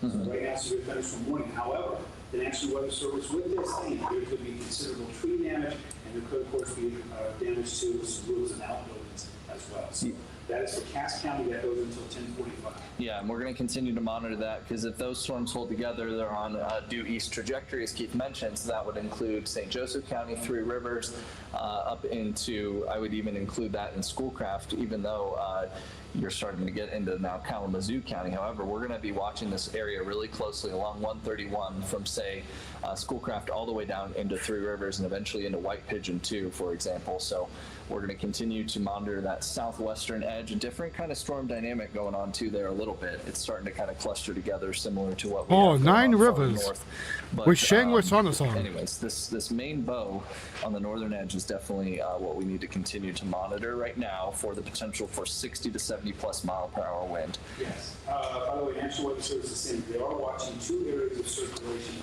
west of Lansing. Okay. So in the Lansing area, you certainly need to be on your guard here because not only could there be some strong winds that's moving through here, some damaging thunderstorm wind, but there also could be some rotation. That's what Will is highlighting. I just put it up, Tricky. Little Venice, Gresham, need more. There's two little peaks there. That one, that Will is where that bright yellow is. There's some very strong wind. This is to the just to the immediate west of M50. Right there. The immediate west of M50. The second one there, that's in southwest under Union County around Sunfield, and that too is moving on to the east. So that's what the National Weather Service is noting. They're saying that it is checking out just a couple of areas there where there could be some rotation. Yeah, and thanks to Andy, he passed me a note, about 8,000 more outages in the Lake Odessa area than now 10,000 more since just these storms tonight. So that's in addition to, of course, all the outages we saw yesterday. So these storms are certainly knocking out some additional power for folks this evening, which is not shocking given the wind speeds that we're talking. Well, we're talking 60 to possibly 70 plus mile per hour wind speeds. Just another damage report here. This from west of where we're tracking right now. Wherever crossing guards, putting spotters there, 80th and Chicago Drive is going to be west of GR there, have blown off their mountains. Whoa. Some more damage there as well. It's a very strong wind. Okay. Yeah, and let me just, I'll do kind of a wide scope view here briefly just to show kind of where the leading edge is. I will say Kalamazoo County no longer in that warning as we... Yep, so we have had a few expire, so I just want to kind of set the scene here. So we still have a warning for Calhoun County, for Eaton County, tornado warning for that northern portion of Eaton into southern Ionia County, and this has now been extended, the severe thunderstorm warning as well for the Lansing area. And then we're also going to have to monitor. I still think once these get out of here, Keith, we're probably going to see some additional warnings issued down here south of I-94. Especially if these storms hold their strength, which as of now, I think they will. And we're still mentioning the potential for some short-lived tornadoes with those as well. So even though it's just a severe thunderstorm right now for Dowagiac, for example, down in the Sister Lakes, it's going to be advancing towards our viewing area here very shortly. Places like Decatur, you need to be taking that storm seriously too. Yeah, there's people that die of storm chasing all the time. Oh, what the hell is happening in number 2 there? Get back! You're a fucking pussy! You're a fucking pussy! People. Here is the federal government threatening the people. Put your fucking mask down, buddy! Put your fucking mask down, tough guy! Put your fucking mask down! Put your fucking mask down! He's gonna try to grab him, he's gonna beat his ass. Take your fucking mask off, tough guy! Take your fucking mask off! My lips are burning. You, old man. My lips are burning. Take your fucking from mask the pepper off, spray. Y'all are a bunch of fucking pussies. Take your mask off. Oh, you're fucking tough guy with your fucking mask off. Oh, everybody can be tough with your fucking mask off. Yeah, you're looking at me now, you motherfucker. That's my first time taking pepper spray. It does make you jump back. It's not that crazy though. Piece of shit. Tough guy. It's a momentary thing. Yeah, piece of shit. You think you're tough? Take your fucking mask off, you piece of shit. You're fucking pedophiles. How does that make you feel, huh? Take your fucking mask off. Where's your fucking conscience, huh? Where's your conscience? How do you sleep at night? How do you On a sleep big at night? bag of money. That's a lie. We know it's not true. Take your fucking mask off right now. The last 2 weeks is proof of that, right? We've definitely got your identity. You might as well take your mask off. If your mask is below your nose, you gave away your identity. Oh, yeah, now you're You can just take it off. I know it's hot out here, dude. This kid looks like he's no more than 20 years old. Yeah, this guy's really excited. Nah, he's like a baby here. Like, this is crazy. Yeah, that guy might be 24. Might be 24.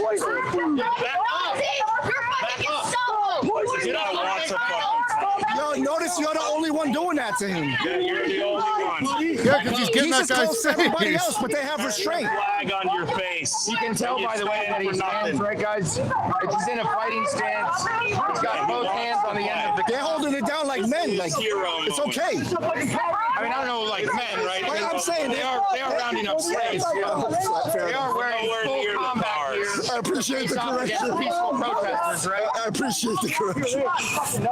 They are carrying. The guy with the big can of mace is looking to shoot him in the eye. What are our words going to pierce that $3,000 helmet on your head, dude? $3,000 helmet? What the hell are you talking about? What's going on, Carpenter Beach?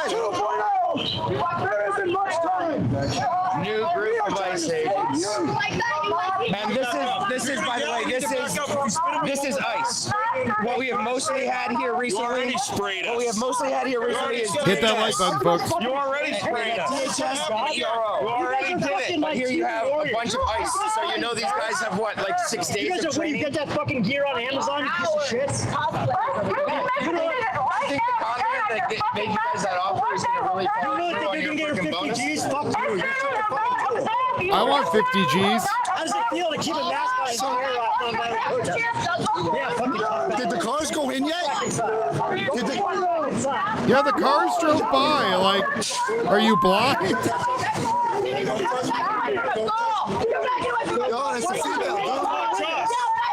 Why don't you go rape some more fucking women in there? Why don't you go rape some more fucking women in there?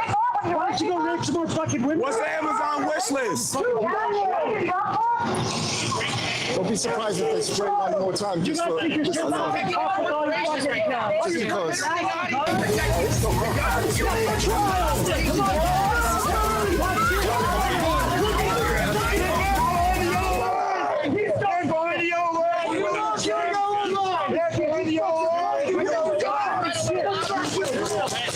Oh, pepperball time! The whole fucking time! How to fucking Press, bro. Press, bro.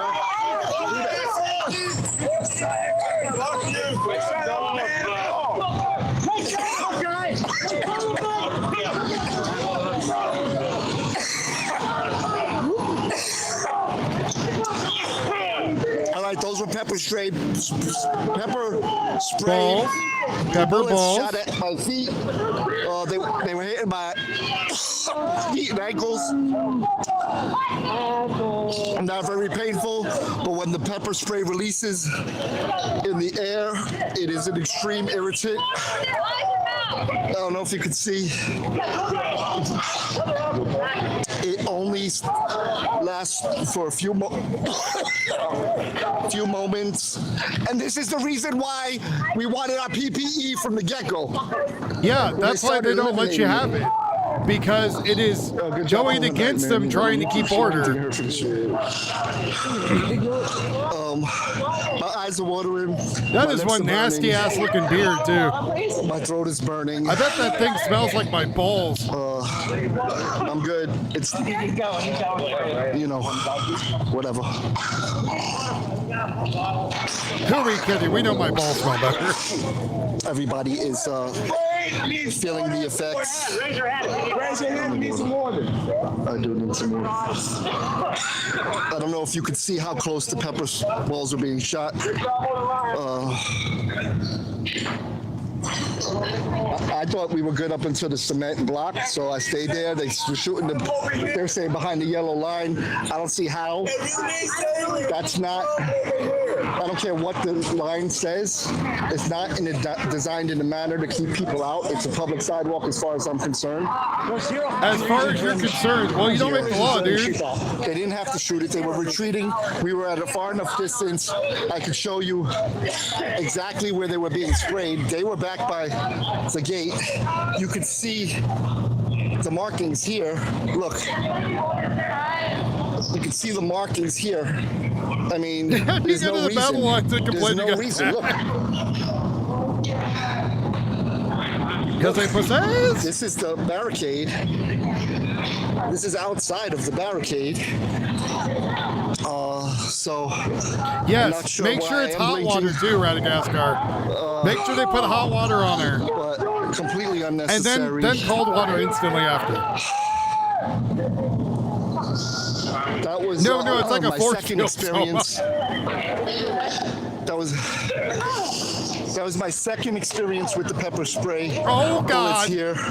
The first was the other night. I went out somewhere where they're going to do some pepper spray, and I got hit. Oh God! They were shooting them directly at our chest, though. Today, it was aimed at our feet.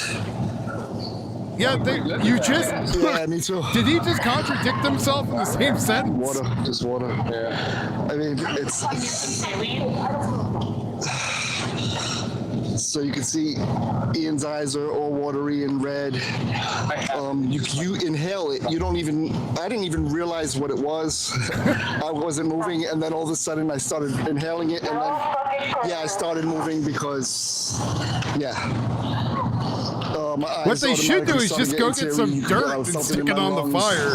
It's burning on my lips. It is an extreme irritant, but he looked a little not red. the end of the world. Shout out to everybody in the building. Hit that like button for me. Bringing you. I'm going to bitch and moan for 25 minutes and then act like a tough guy and say it ain't that bad. For those in need. And he has chest feet. Yeah, I could use some water. Yeah. You want to tilt your head slightly? Yeah. No, to the side, not back. Take your glasses off. Yeah. I really want to drink some. Drink it. Yeah, can I? But you can My use lips for your are eyes burning. too, yeah. Just don't rub anything. Okay. I got you. I can do it for you. Oh, thank you. Yeah, you don't gotta be tough. Yeah. Oh, I know Madagascar. That's what I'm saying. He needs to take a hot shower. I'm fully aware it's going to suck if they take a hot shower. Yeah. You want to hold on to this? I'm good, thank you. There's a lot more. No, it's okay. It's okay. Yeah, that helped a little bit. You can still feel it burning. Hurry, someone run and get this man something. He's going to queef. I need something else, but. You want saline? No, for my mouth. Oh. You can rinse your mouth with saline. Hold your hat for you. Just don't drink it. It's rinse your mouth and spit it out. Then rinse with clean water. Fine.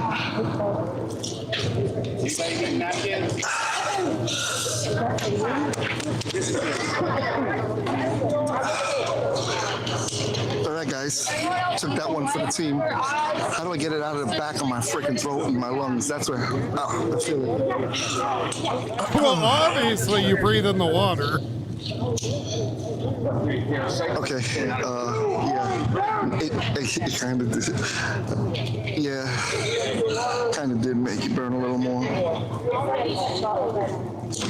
Are you telling me when you put water on capsation, it just spreads it around the new parts? No. I had my credentials clearly visible. You're in the middle of They knew I was. I don't care. Journalist, I don't care anymore. Which is irrelevant. I'm they knew I not was even mentioning documenting, it. right? They knew I was just taking pictures. No one cares. Wasn't a threat. So, just completely unnecessary.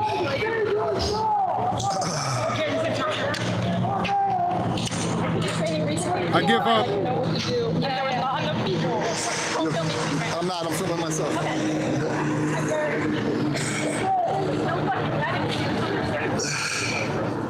I'll give it a courtesy of not filming her.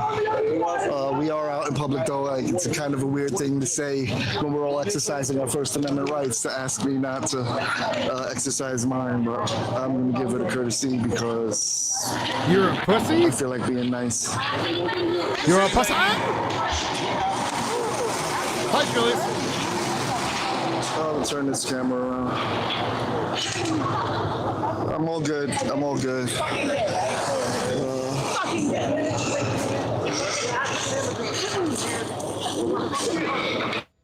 So they all came out from there. Did anybody go in?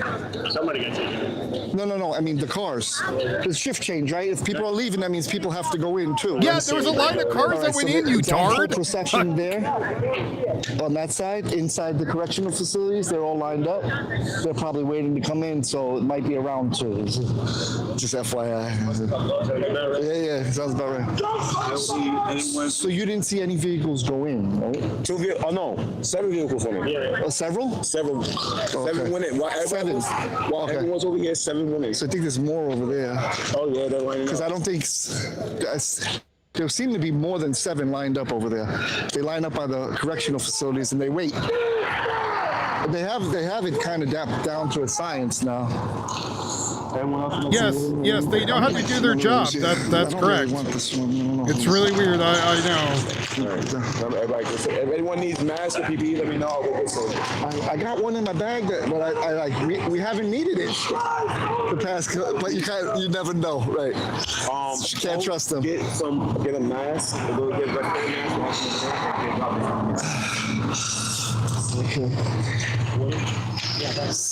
So I was rinsing my mouth out with that water, but I'm going to drink this one. It is unopened. I really wouldn't drink an unopened bottle of water, even though the intentions are good. It's just out of an abundance of caution. Yeah, my eyelids are what's really burning right now, and my cheeks, like my skin. My skin is irritated. I think I'm gonna break out in the rash more than likely. Let me see. How do I look, guys? Can you see? What does it look like? Huh? Can't really tell, I guess. I can see my face is red.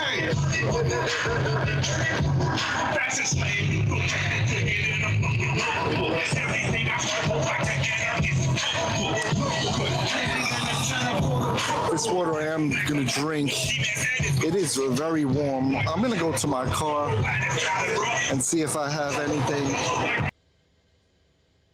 This guy is, how do we say, a giant pussy.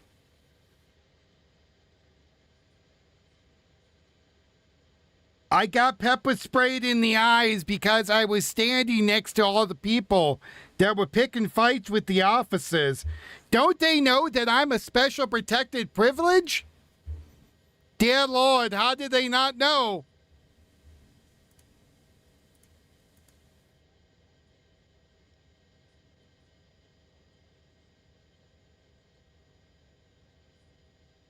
He's got to go find to his car where he's going to go wash himself up. He lives there, so he's got everything he needs. Oh man, I gave such a great monologue right now. No, you sound like a horse's ass, to be honest, but he got pepper spray.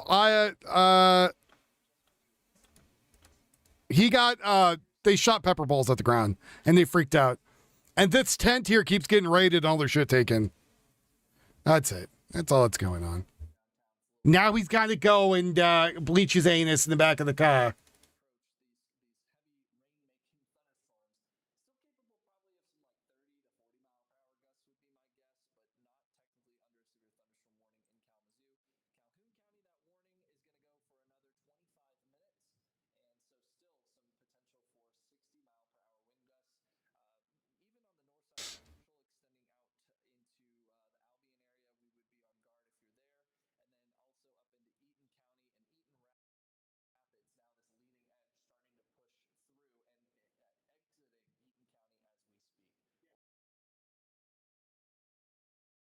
But it is making it a little challenging to breathe.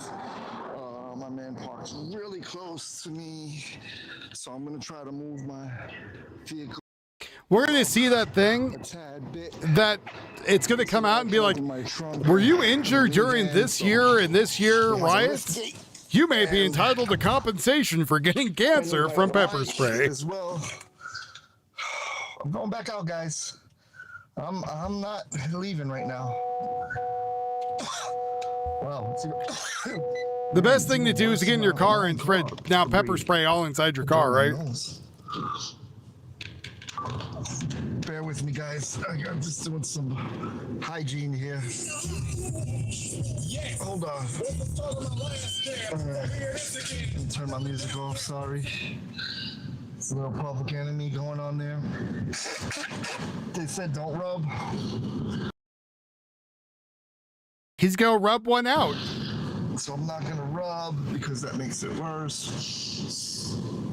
Shit's in my sinuses. Man, the urge to rub is powerful.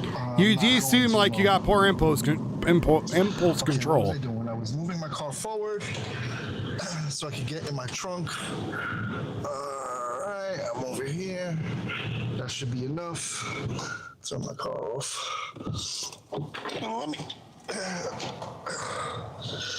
It's a rub. Why don't you rub for me? He's told that to a few people at a playground, I think.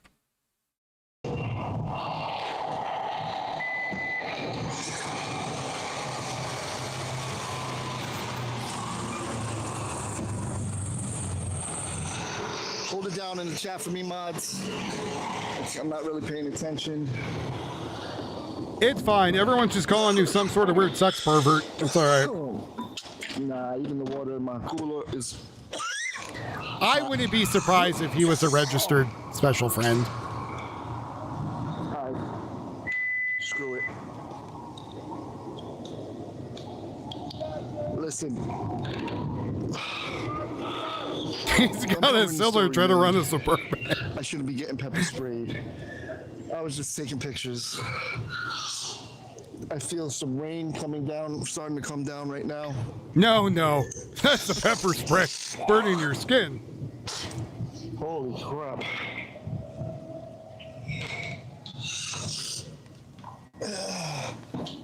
I'm turning my car back on. That a lot of these seem to be predators of some sort? No. It's they don't like law enforcement because they feel like they got the shit end of the stick when they went and broke the law and acted like assholes. I'm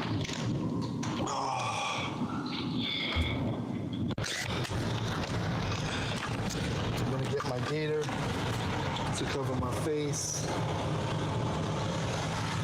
That way when he gets maced again, it really sticks to him. I think you were burned a little. Just a little bit. Come on, it's not that deep. Just say yeah. Yeah. You know what I mean? We don't all have to take ourselves so serious. Give me a minute, guys. I can't. Oh, there it is. I got 2 mics now. Check. Check. Now I'm a real journalist. I don't know what he has. I'm a real journalist.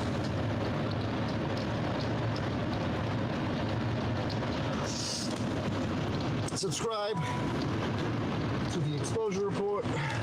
I am David Snow. See why I think he's a pervert? His name's the Exposure Report. The weird things he keeps saying. He comes off a little weird, just saying. Just throwing it out there. Is that it? You guys. Everything's an issue with you guys. Holy smokes. No. By 3x3, do you mean 3 foot by 3 foot like yours? They're saying you're fat, yes. Oh man. Tell you what, if I'm not a real journalist, I'm out here on the ground, disseminating it to the public, taking shots that you're not taking, just to bring you what's happening out here. What do we do if anyone went into his chat and asked if there's one of them special friends? Shout out to you. You already know.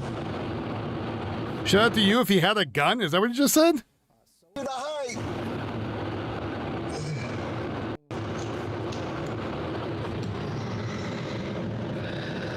I was burned too. You were burned. I was burned. We all were burned. We're all getting burned. Let's burn each other. It's all good.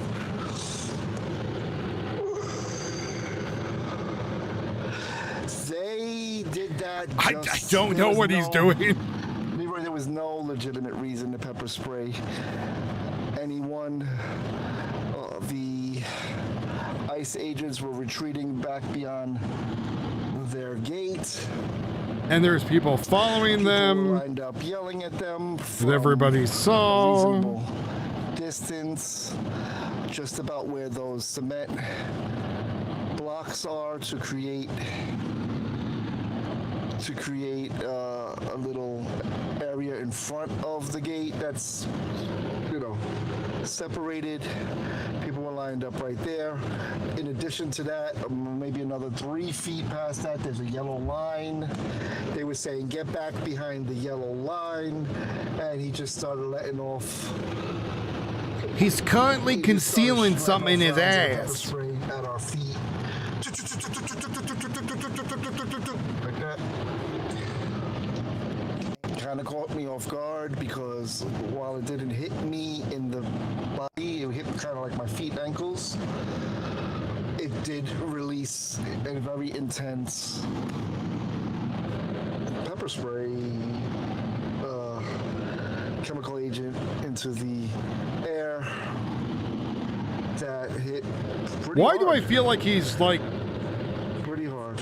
really trying to say each word and he's about to die from like You say his lungs giving out on him? all accosting the agents, though.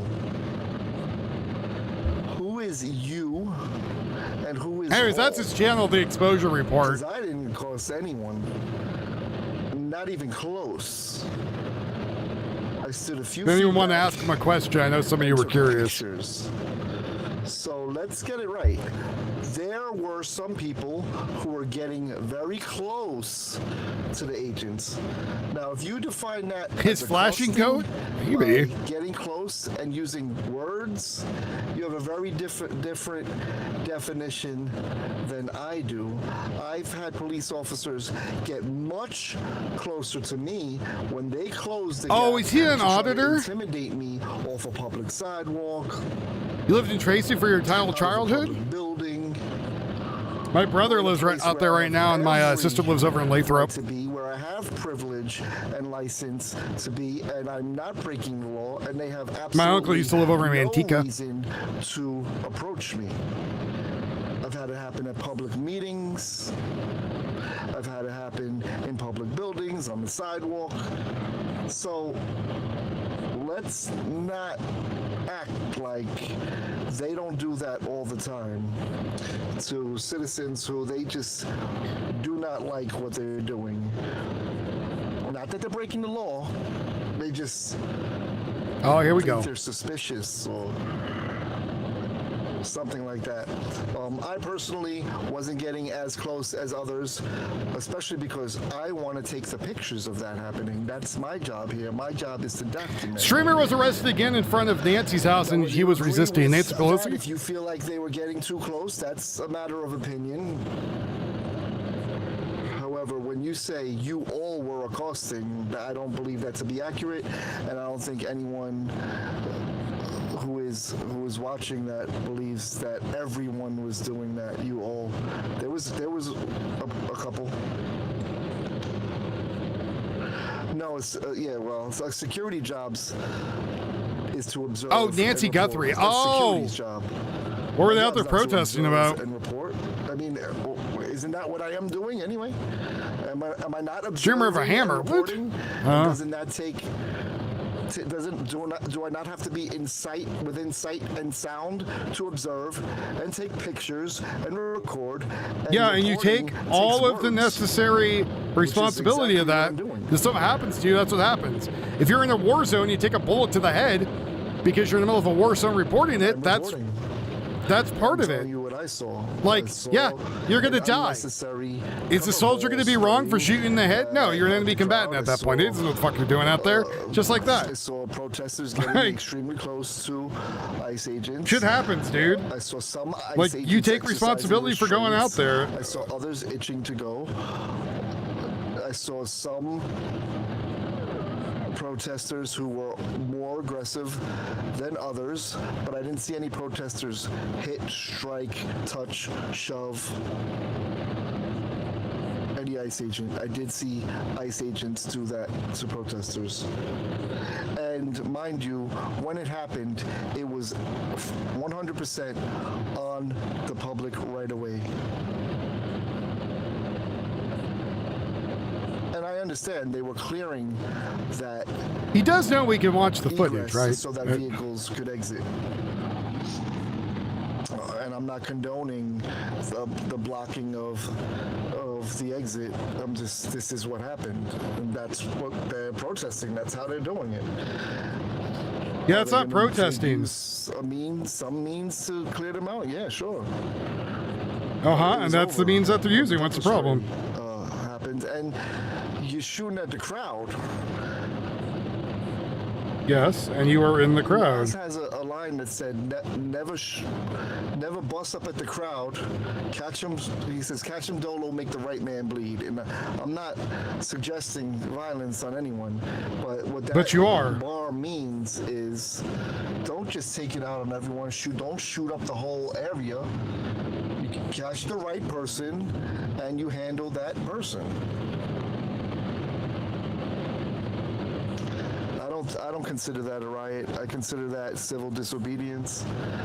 It may be a crime, and then if someone is committing a crime, then law enforcement should come and arrest someone who's committing a crime. You know, I don't know. I don't condone breaking the law. I also don't condone. You're only unhappy because you were in the middle of it. Happening, so there's good and bad. You got the tornado watch? You be safe, Tricky. A lot of people are not donate before you die so we can hit the $100 I didn't see anything crazy here that warranted the spraying after they were already almost behind the gates. It just wasn't necessary. They weren't almost behind the gates. That's my reporting. Again, we could see everything that's going on. I don't know what's. Oh, that's funny. That looked like someone very familiar. But I'll keep it P. I'll keep it P? If you were here, no, he's just sitting in his molestation van. With pepper spray, you wouldn't like it very much. Or is he driving? I don't think he's driving. Could be wrong. Shout out to the mods. If you're a mod and you feel like you have to handle some business, do what you got to do. Try not to be overly sensitive.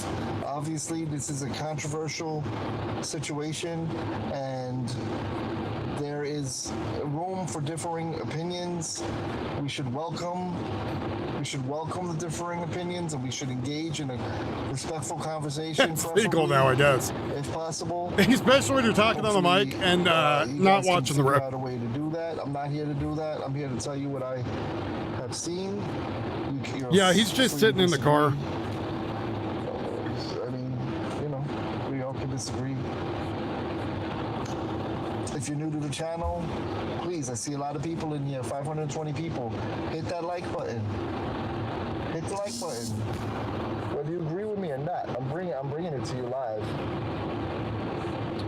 So it'd be nice. It'd be a nice thing to do. Check. Why did this just die? It's plugged in. Oh, that's why. Let's see. Apparently it's controversial to fight with the cops. I'm not sure why that microphone died. But I got some juice in this one. Check. All right. So yeah, agree with me or not, show me some love for at least bringing you the video. Consider becoming a subscriber. I don't have any issues with those who disagree with me. He's a Cylon! He's a goddamn clanker! Get him! With me, that's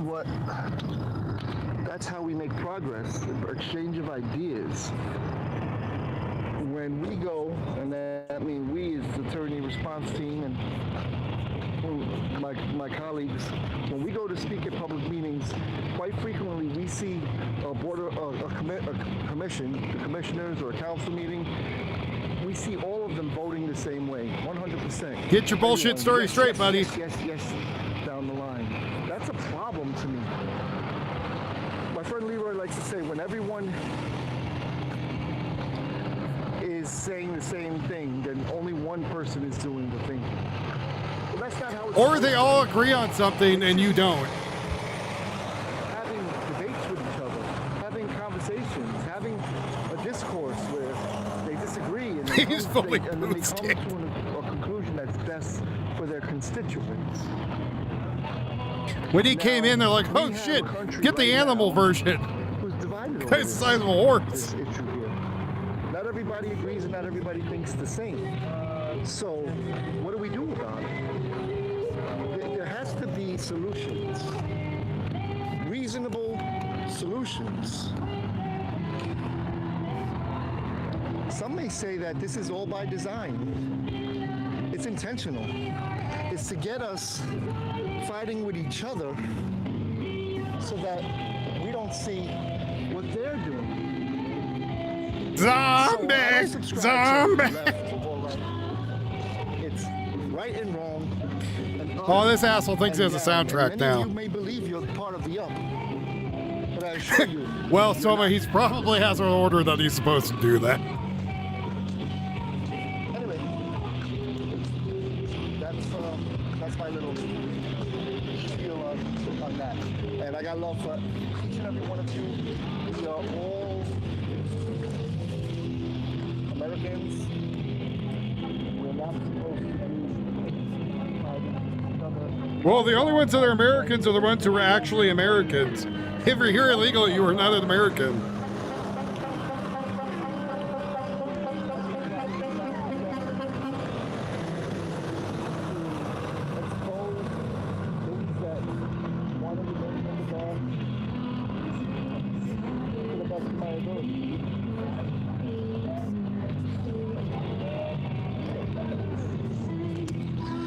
Check. All right, one of my mics died. Well, if you heard what I heard, you heard what I said, then you heard what you heard. If you heard any of that, cool. If not, it's okay too. My sound is terrible, or is it better now? Tommy V, shout out to you. Shout out to all 469 people in the building. I don't think you're all here to see me and my gigantic beard, so let me turn this camera around.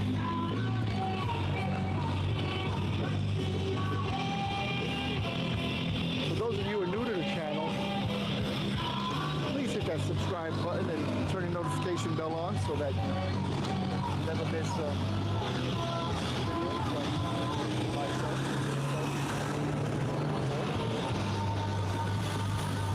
Maybe you like what I do, maybe you don't like what I do. But either way, I'm here.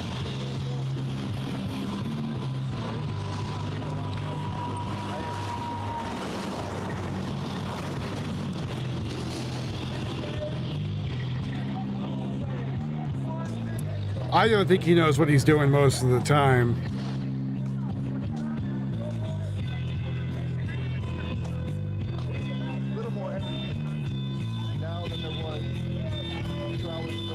Some poor bastard trying to get through life.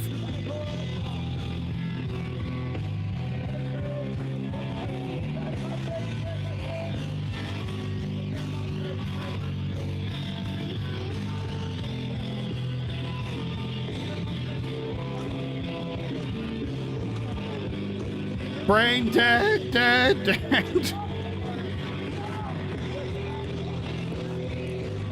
guys want to see my press pass? Prove to you I'm a real journalist. Go to the gate. Alright, so let's go ahead right beside. Black person to black person. The riots were going on earlier today. In Ireland, what they've been doing is now like tracking down migrants and like ripping them out of their house. It's getting pretty violent over there.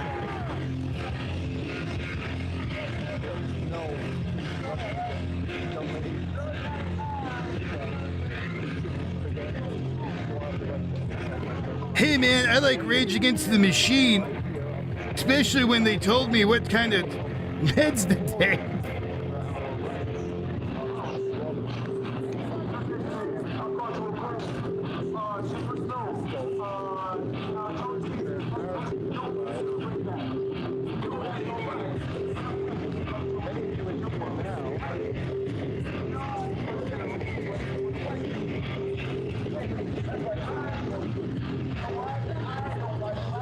Well, even told him, like, this is, Ireland is for Irish people. If you don't like it, get out.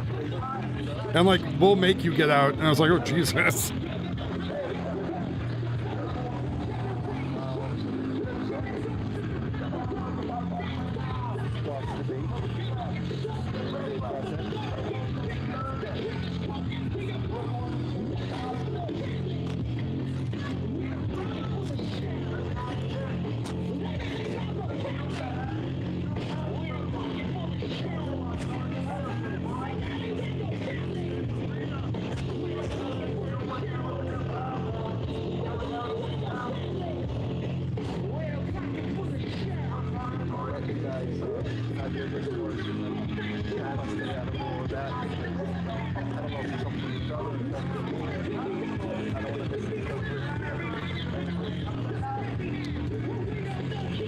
I forgot to use my mic. There's the Transparency Back with the Exposure Report.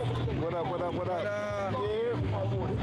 Ending? No. Scary for people where the tornadoes are, though, that's for sure.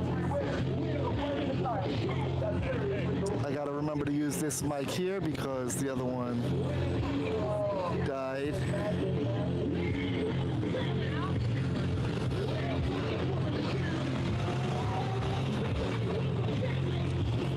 It looks like everyone is moving toward the other gate.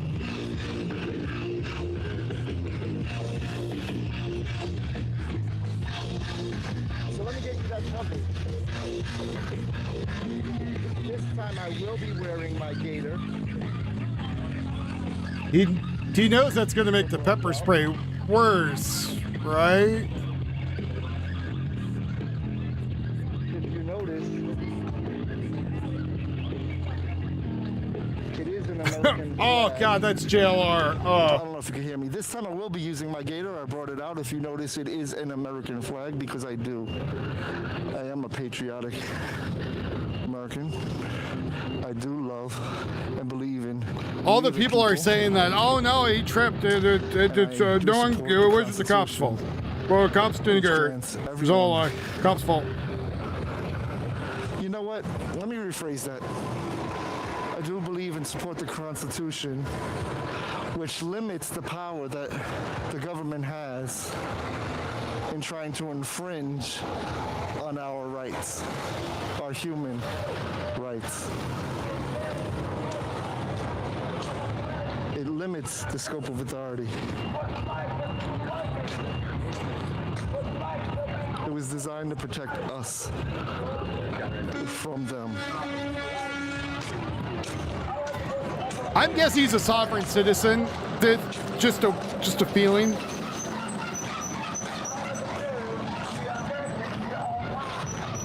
Shout out to good guy activism in the motherfucking building. I did get pepper sprayed today, GGA. That's why I decided to put this gaiter on to add a layer Make it of worse? protection.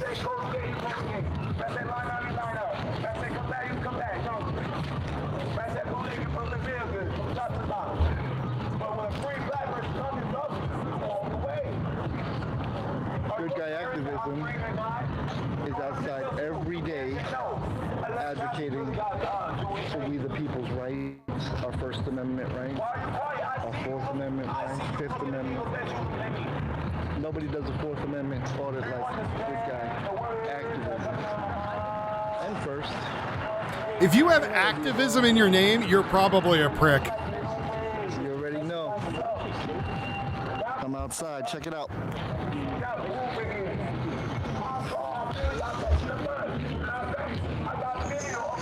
Okay. I'm getting confused because everybody's running back and forth, and it's like, I don't know. I need a perch where I can get both views and zoom in for you guys. I do like being up and close and personal to the action, though. That is why I have been pepper sprayed and hit with shields and slammed to the ground. And because you put yourself there, you stupid ass. There's plenty of people who report there that it never happens to.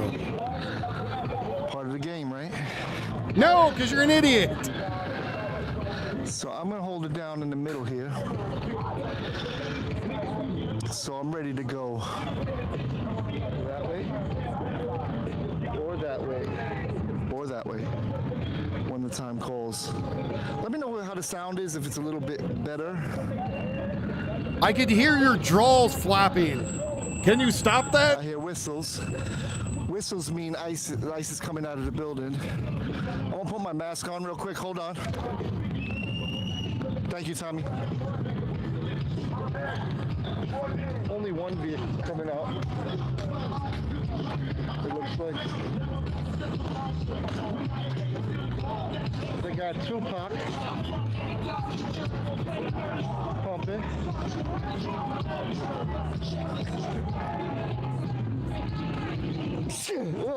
Shout out to Tupac. I'm more of a Public Enemy kind of guy myself.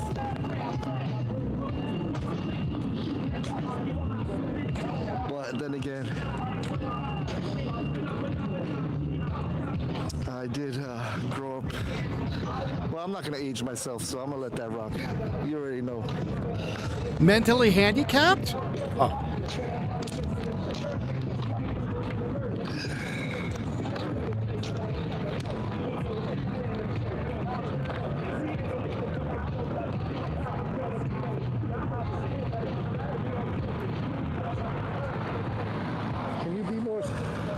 Can you be more specific? Oh, Sam? Have you ever been arrested for sexual deviancy? Yeah, I'm personally a fan of Public Enemy #1. Hawk fan for life. Shout out to you. What's good, buddy? Thank you for pulling up. Yes, everybody hit that like button. Oh, damn, they go back. Something's happening. I bet you there's a new form of bacteria in that beard. Listen. Good guy is in the building. Why are you touching me? Is he gonna go have sex with him, or it's gonna go I was on? gonna bring my non-alcoholic beverage here with me today.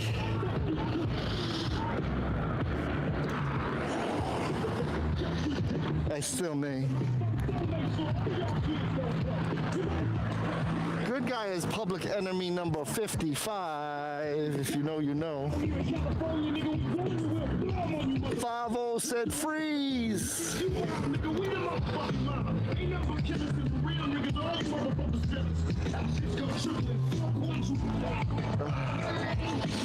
E does equal MC squared.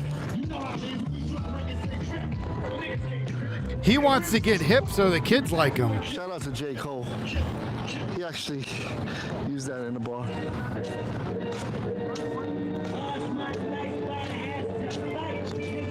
Shout out Did he just say use that in a bar? That explains why he's still single and a virgin.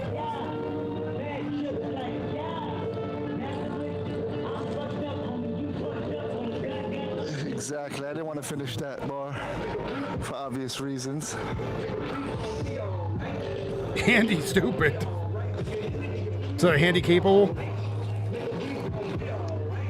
Apparently, allegedly, the Aryan Brotherhood put a hit out on Carmelo Anthony. Allegedly. Take that however you want.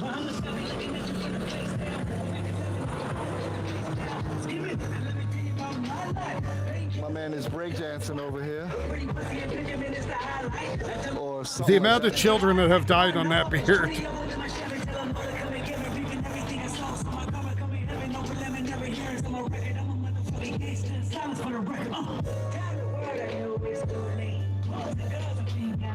So, listen, while I do try to add some levity, live streams entertaining to myself. Otherwise, I'd never be hours out here. He could make friends, but that's not happening. Getting $25 to go to Phil Bar. Cash App, Venmo, PayPal, buy me a coffee. I gotta be hustling more. More than before, Leroy. More than before. They just spread out.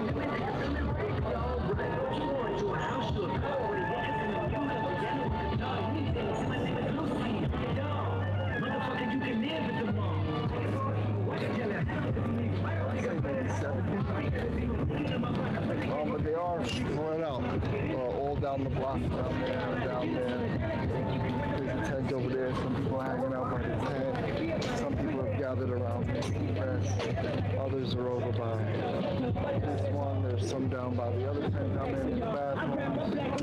There's some on this side.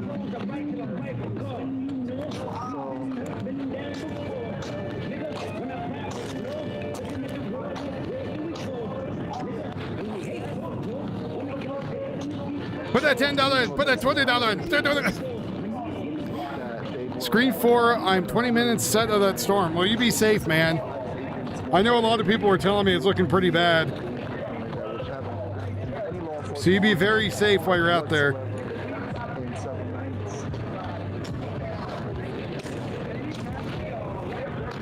Doing their own security. I find that ironic because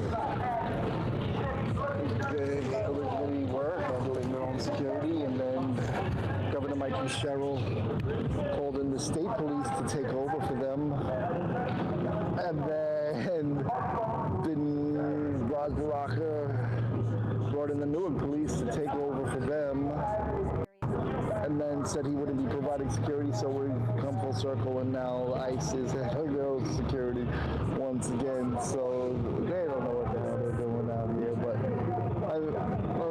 the worst I've seen of situations has come from the state police, I believe.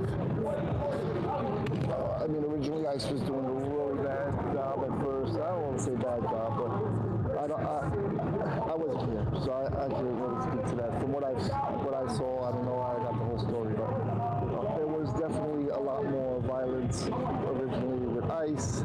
Then I believe it got even worse with the state police.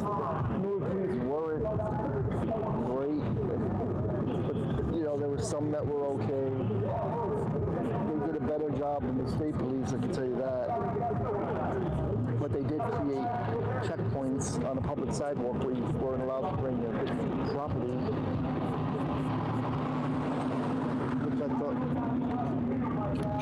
Which I thought was bullshit. Let me change this mic out. I'm not sure why this other mic is not working. It's plugged into my battery. It should be working. Have you tried turning it on? I don't know. Anyway, so remember, because Hippie said I got to do it every 5 minutes to now. go around, well, everywhere. So I agree. Attacking police is not a right.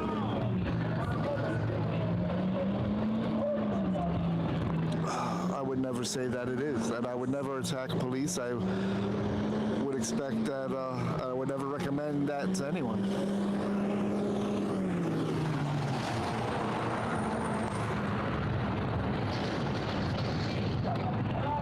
Did he just throw a freaking rock at me?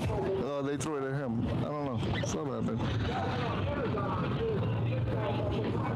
GGA with the $4.99. GGA says, everyone hit that like button on subscriber to the GOAT of New Jersey for more fire content. Thank you, GGA. Shout out to GGA. Your content kind of sucks.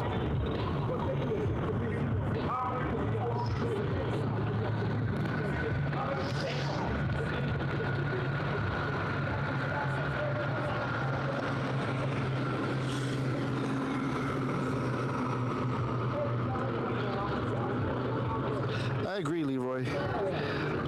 I do like hearing different people's perspectives.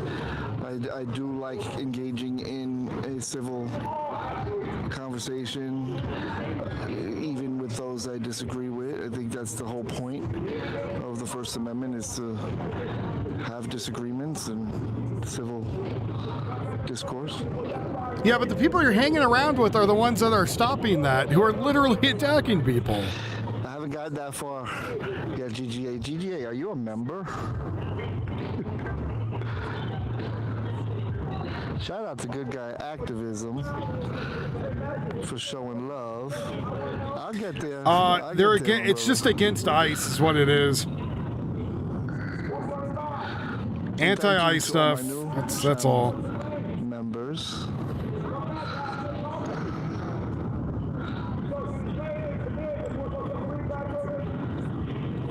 Probably another sex offender that went down, another unhappy.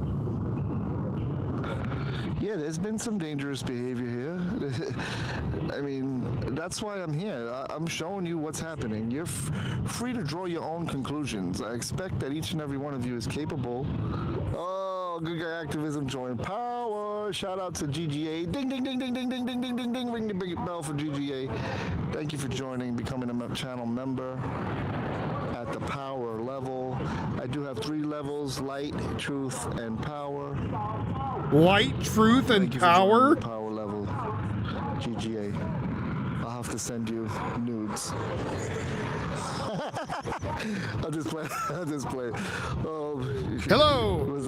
Was that so much? Fluids coming out of your nose. That's not where they belong. That came out of nowhere, right? Sam, I got jokes sometimes. I mean, I don't think. No, sir. You are a joke. There's a difference. Getting paid to be here. I would say that maybe that I don't know. I don't know if that's the thing. I don't know. Use your words very carefully. People will call you out on it.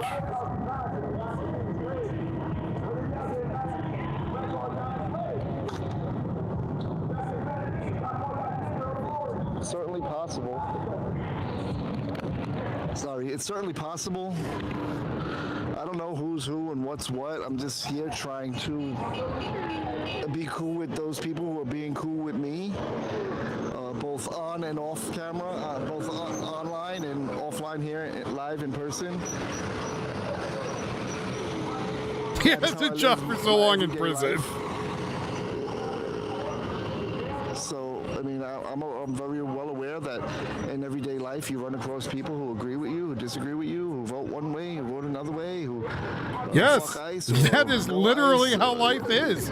You have people who agree and disagree with you. I'm the same way on and off the internet. I'm not taking a strong position either way, and even if I did, I wouldn't expect everyone to have to take the same position of me. That's ridiculous. You know that everybody likes peanut butter. Can you believe that? You were Jersey Talks? Huh? Are you with Jersey Talks? Different Jersey Talks, probably. I have an Instagram called Full Court Press. Full Press? Yeah. Yeah, there's a Jersey Talks, and then I'm _ Jersey Talks. Oh, okay. So you sold the guy's same name. Oh, that's nice. All right, so you want to shout out? Are you on YouTube or Instagram right now? Rumble. You're on Rumble? Yeah. Okay, all right. You don't like censorship? I don't like censorship. I don't either. I'm a free speech absolutist. I get it. I respect that. I think everybody should be allowed to now.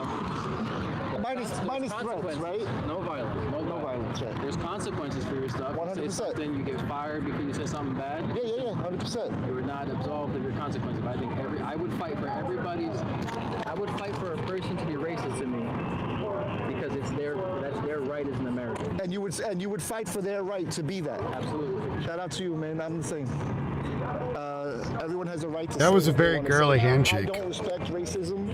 I was expecting him to kiss his hand. Slurs, but free speech is free speech. There's in order to have that, one man's lyric is how do you say it? One man's slur is another man's lyric, or something like that. Something like that. Something to that effect. But there might be someone who doesn't want me to say what I like to say, and it's when you start. Who gets to pick what is hate speech? Who gets to pick to a person who's an atheist?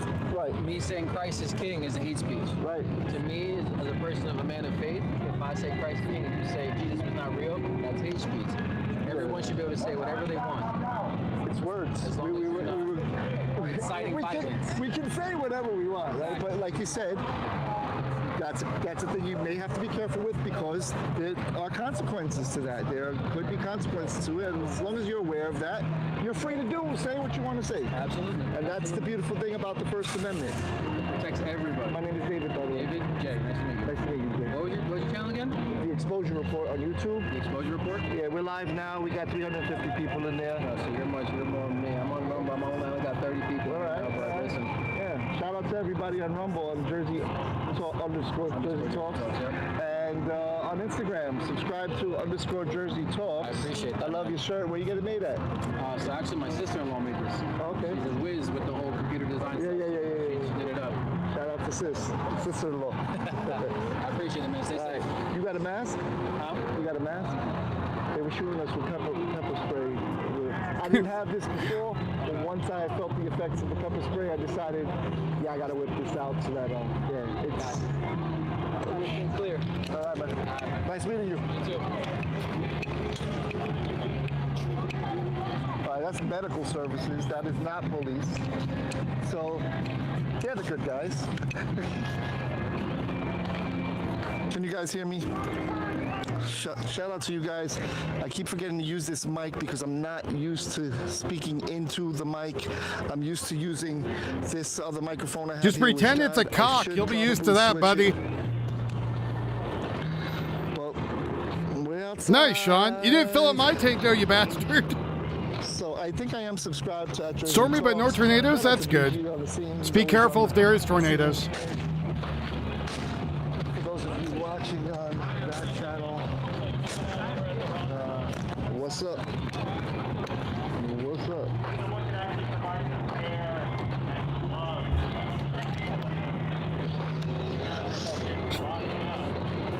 Let's see what's happening here. I still feel like I can smell the pepper spray in the air.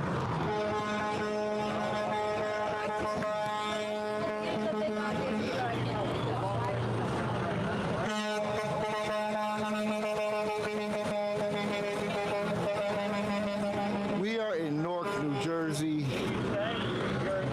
Turbo shake Sean down. Day 21. For being the fucking lowest rung in maintaining the concentration camp. Fucking embarrassing. I want to take this kid to Auschwitz.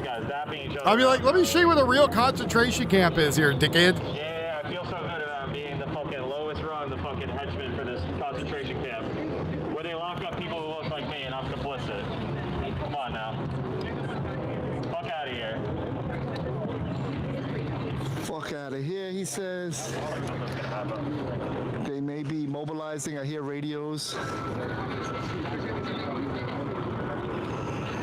But I don't see Y'all bringing people out?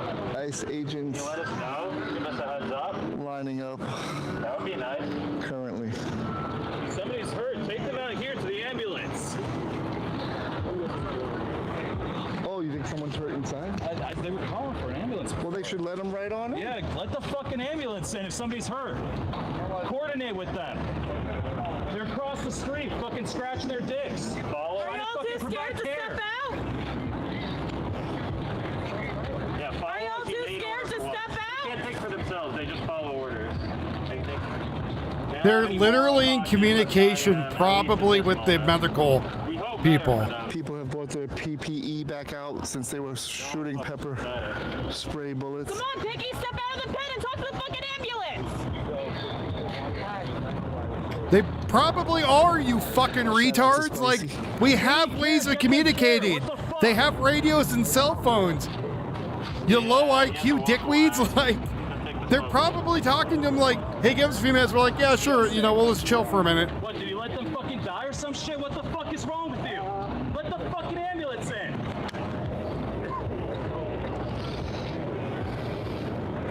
Look, the ambulance in. It's not the ambulance, it's medical services. There's two different things. There's a lot that was in the chats, guys. Sorry.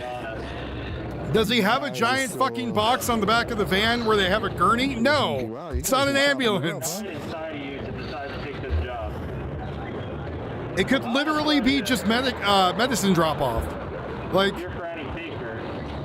the smell is New Jersey. That's a fact. New Jersey be stinking. I live in New Jersey, so I can say that, I guess. I mean, facts are facts. maybe if your city smells like shit, it should tell you about the people. Because you guys have to know deep down. Shout out for Tommy V for putting the info in the chats. Very, very sourly. All right, there we go. Oh God. Oh yep. We got emergency medical services. We got emergency medical service supervisor going on scene. That doesn't seem like something good. That means like happens literally every night. From University literally every goddamn night they show up. New Jersey. And they show up because a bunch of the people in there think they're going to get out if they stop eating, and that they go on a hunger strike because the people are going to let them out. No, that's not what's going to happen. Instead, you're just going to be hungry and look stupid. It's not an ambulance, you fucking retard! Hopefully no one's giving birth. Is there a fucking gurney in the back of it? No!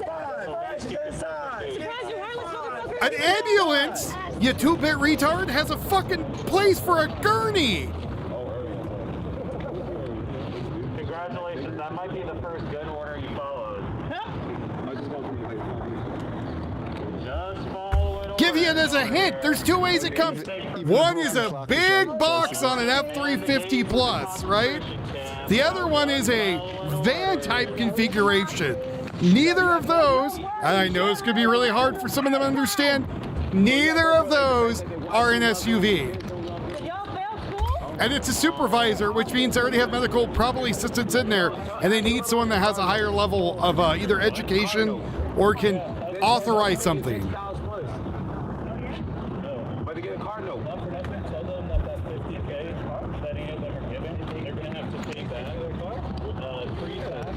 It annoys me about the sheer stupidity of these people. So, like, contractually, when this shit fucking goes under, any of you guys that got that 50K, you're going to keep that back from you. Free taxes. You guys got that shit taxed to you. You only got like 6K. Yeah, it's just a first responder showing up. The whole 10K out of your fucking bank account. And it's the fucking IRS money for you. Don't be the broke ass loser you were before.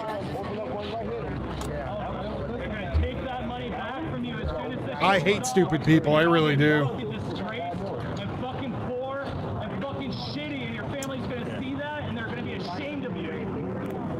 Your fucking children, your fucking parents, everybody around you, your friends, your family, all that shit, they're all gonna see how fucking awful you are. Yeah, you know, yeah, them. And if your children don't hate you now, they will once they learn what's going on over here. And the fact that you were complicit in it.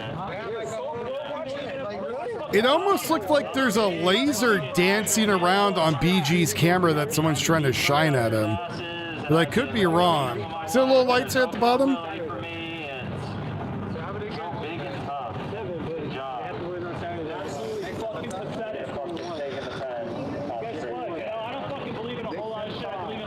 I do, RWD, and you know that. I hate people that don't understand what an ambulance is compared to a supervisor vehicle showing up. Fuck you. Fuck you. Y'all are bitch made. You should have learned the first time and you fucking didn't. You're gonna learn again when you fucking do. We're gonna fucking They don't differentiate. For them, it's us versus them. It's not us versus them. It's really not. Like, this is just a waste of time. Have you seen this shit before?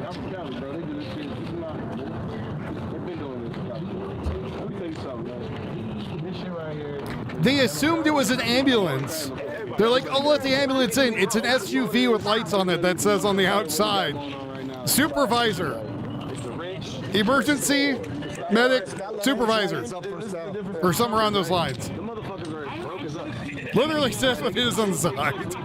But yeah, they're like, let the ambulance in. It's an ambulance. It's like, that is not an ambulance. They feed into this narrative that they're better than you. See, this is why we're facing something different, right? It's not just the crap. Right? It's not just all these white people. You got these rich Hispanics, or these wannabe rich Hispanics like Marco Rubio. The nigga's Cuban. Let's be real, the nigga's Cuban. The only position he can get is the job he got now. He can't do anything else past that point. And they tell them that they're special and something. Exactly. So as long as you that could be true. They could just pretending to be stupid. You guys know what's going on in Belfast right now? Yeah. Ireland? Yeah, you guys know what's going on there right now? It's not even a protest, it's a race riot. Right? Let's just call it what it is. It's a race riot, right? Yeah. One dude who claimed asylum in that country beheaded somebody, right? White man. So this gave all those white people in Northern Ireland, right, the reason to go outside and be fucking angry. But let me tell you a secret. When they came over here fucking 100 years ago, they was niggas too. Right? So all we're facing right now is a bunch of white people who think they're better than other people, and then there's other people of color who are just folding into the mix. In our culture, that's not what's happening at all, dude. Okay? That's what a coon is. These niggas who work here are coons. No, they're cool. They don't give a fuck about anything else. They give a fuck about their pockets. If you black, you've been seeing this in our neighborhoods for generations. These are just coons, everybody, right? So, also, I wanted to say this since everybody's fucking looking at me right now. Don't let anybody tell you. Yes, I would say a lot of suburbanites would claim to like Tupac. 60 years old come out here and say keep calm. They're gonna be dead in 20 years. There's concentration. You still gotta live here. You get what I'm saying? Oh yeah. So if you want to be the change or whatever, you gotta do that yourself. You want to do what you feel you need to do, but also give a fuck about your life, your daily life. Everybody here got a fucking job. Everybody here has a life outside of this shit. No, you don't. You have no life outside this. This is literally your life. Like, this is literally your politics here. I saw the video. Like, this is your substance. The minute that this shit's over, you're... What about it? He got the same free speech as everyone else. That's my take on it. Hey man, what's going on? We can't preach one thing. You know what I'm saying? What's your handle? I'm a purist.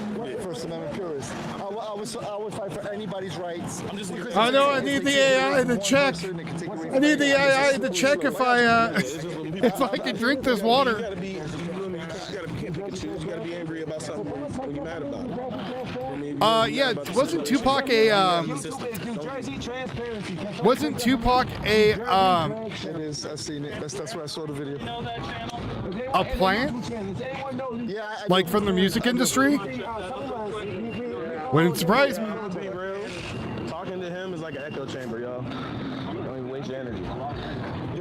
So right now I have 400 people in here. Half of them are trolls. So I don't feed the trolls.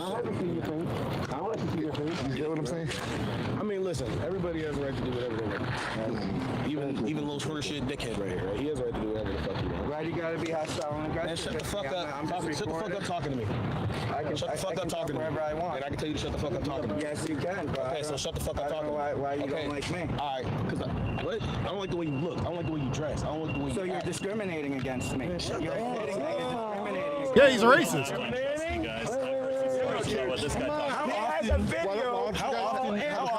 I came here to protest. Have a legit conversation. You remember the last time I talked to you, you was doing the same dickhead shit. Remember that? We didn't have a good transaction because you was doing dickhead shit. So I don't like you because you're doing dickhead shit.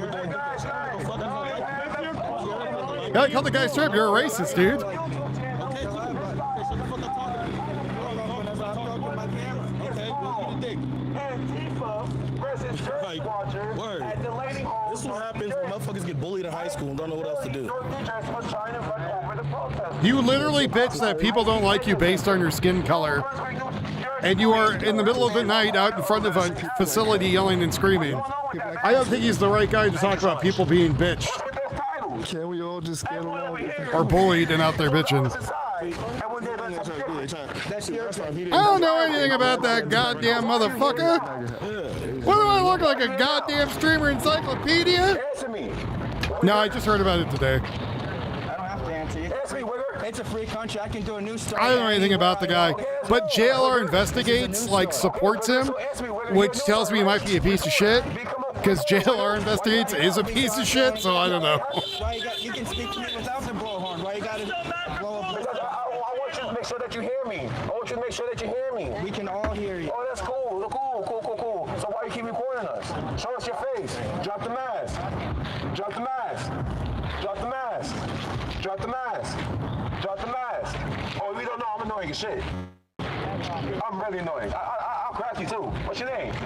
What's your name, Wigger? Says I'll crack you too? So you're gonna insult him? You all you want to. What's your name, Wigger? He's not even white, brother. He's like Hispanic or something. You a Hispanic? Oh, so you a snake. You're a wannabe. How much are they paying you? How much you get paid? Why are you looking over there? Look at me. I'm talking See, he's a racist. Why you not- Like, this black dude is a racist. What you doing over here? What side are you on? He doesn't have to be on the side. He can just be out there filming. Which, mind you, all they're wearing masks too, Soma, so it's like, who the hell cares? Like, why is it just because of the color of his skin that makes you a racist? I'm against ICE. You're against ICE? I'm against the police. You're against the police. It's none of your business. It's none of my business. None of your business. Which one is it? Is it none of my business or you against ICE? Because if it's against ICE, you're all the same. Oh, wow. This is like... No question. Yeah, protest signs makes racial slurs towards somebody. Real nice of them. You are watching psychological warfare play out in real time in Newark. Psychological warfare. Every conservative influencer that showed up at Delaney Hall Ice got swarmed. Wow, that's so cool. Screamed at. You just recording. Where you going? Where you going? I want to see. You're just recording. Where's it going? Yeah, I wouldn't want that guy behind me either. And attack. Let's stand side by side. Every single one. You weren't standing side by side. You're walking up behind him. A little freaky, man. Also known as. He's kind of a weird guy too, yelling and screaming. But They're all getting very hostile with me. I wouldn't really want them behind me. I come here against ICE to record against ICE. Now we're recording all of them being upset at me for no reason. No one said that. N-word. Show me where I said that N-word. Why are you so aggressive? Kaysan, a familiar name? Kaysan. Are you a Kaysan? We're not Kaysan. We're Jersey. That liar Kaysan. Kaysan can say whatever he wants. Jersey knows New Jersey, and we know you, buddy. You're from Jersey. Everyone said that. I don't say that. Donald Trump. Don't say that. Oh, I don't know. We trust our people. We know our people. We don't know you. You're not wearing. You're wearing a mask. Yo, why are you messing with me? That guy's wearing the mask. He just pulled it down a little bit. What are you talking I about? can talk to wherever I want. No. I come here. I record cops every day. I risk arrest. Yeah, no, he's just recording. So why are you bothering me? Why are you bothering me? Spread out why they bother you. I'm not here to bother any of you guys. But apparently they said they found his YouTube and he says racist shit. No, that's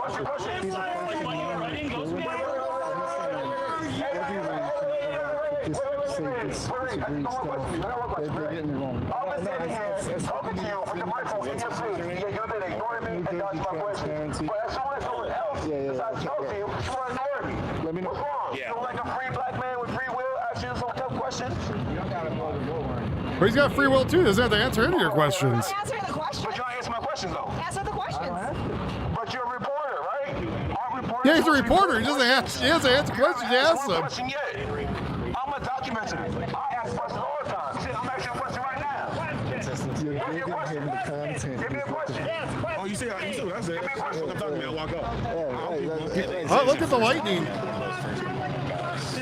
That was lightning back there, right? That wasn't me. We travel the same circle. So. No, he did at a council meeting. Yeah, but my man just said speak like I'm Puerto Rican, like you throwing it out there like in a weird way too. You know what I'm saying? Well, Sean, I hope you gave a good handy, buddy. So it's like Sparkies usually require at least one handy. See, this is how they divide shit, man. It's not supposed to. Yeah, all press, no journalist. And then the guy yelling and screaming at him by the color of his skin. That's racism. No, I know, I saw that, but we're gonna get official ones because I'm never dealing that. Go to my. Or you can get the official. I have a website, freepresspass.com. You can generate one, print it out. But that's not the right one.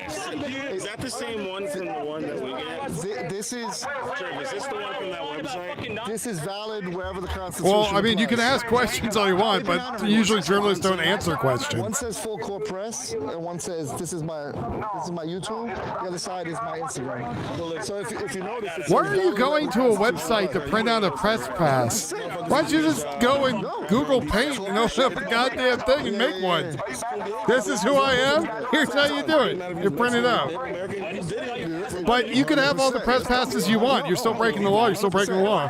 Yeah, he's taking it a little different. That's what you should do. Have a discourse. They don't want. Here's another. No, keep it off. There's no need. You already got it. Keep it on. Why are you putting it back on? It's pointless now. It's pointless now. Take it off. You can breathe better. You tell everyone else to take their mask off. Yeah, no, we're okay. We only have it to not get sprayed, not to hide our identities like that. Actually, I don't hide my identity. I've been wearing the mask going to council meetings. Everybody knows who I am. I don't hide. Those council meetings, I heard about those. I heard about those. What's your name? I'm the reason Edison. What's your name? I'm the reason Edison. What's your name? I'm the reason. Please let them get hit by lightning. Oh man, would that make my night? Just have him be hit by lightning. You can keep saying whatever you want. It's fucking true. Hey, Crystal. Yes. Hey, Crystal. Crystal the Greek. So what's up? No, what's up? I'm not denying. What's your name? You turn that into a slur. That's right, Ahab. That's where you do it. Cut the pizza box, write it in. Crispy. What's your name? I say your name is Crystal. Why are you fucking protest nice? Why you're not talking to me? I'm not fucking locking up illegal immigrants. Talk to me. Protest nice. Talk to me. Stop talking to me through a blow. You keep talking to everyone else but me. I'm so happy. You keep talking to everyone but me. Exposure report, yo. I'm so happy you're recording this. This is what happens when things get overly politicized. What's the plan? Why do you want to talk? I think I remember you now. I love BG's just kind of sitting back there watching these idiots. Okay, hold on. I don't have an Instagram. No, hold on. You said overly politicized. This is the fucking concentration camp. And you're talking about overly politicized? Are you talking about some people? No! This is a fucking concentration camp. I know. Did I deny that it's a concentration camp? Did I deny it? Did I deny No, it? it's not a concentration camp. Concentration camp. Oh, here we go. Now we're talking. Now we're getting somewhere. That's how fucking stupid they all are. They all politicize everything. They overly fucking politicize everything. Don't group everyone together, though. Don't group Vladimir Putin. So, question: When you wake up, Vladimir Putin. When you wake up, you say Hail Hitler or Hail Trump? She did her 5 minutes of screaming and had to walk away.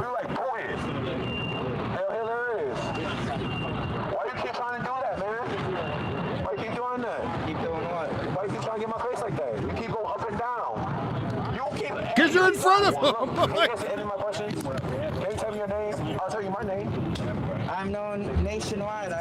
You're not known nationwide. You're not nationwide, my nigga. I mean, this guy could be a crazy person too. I don't know, but nationwide is not on your side because you're not nationwide. Can you tell me who you are, please?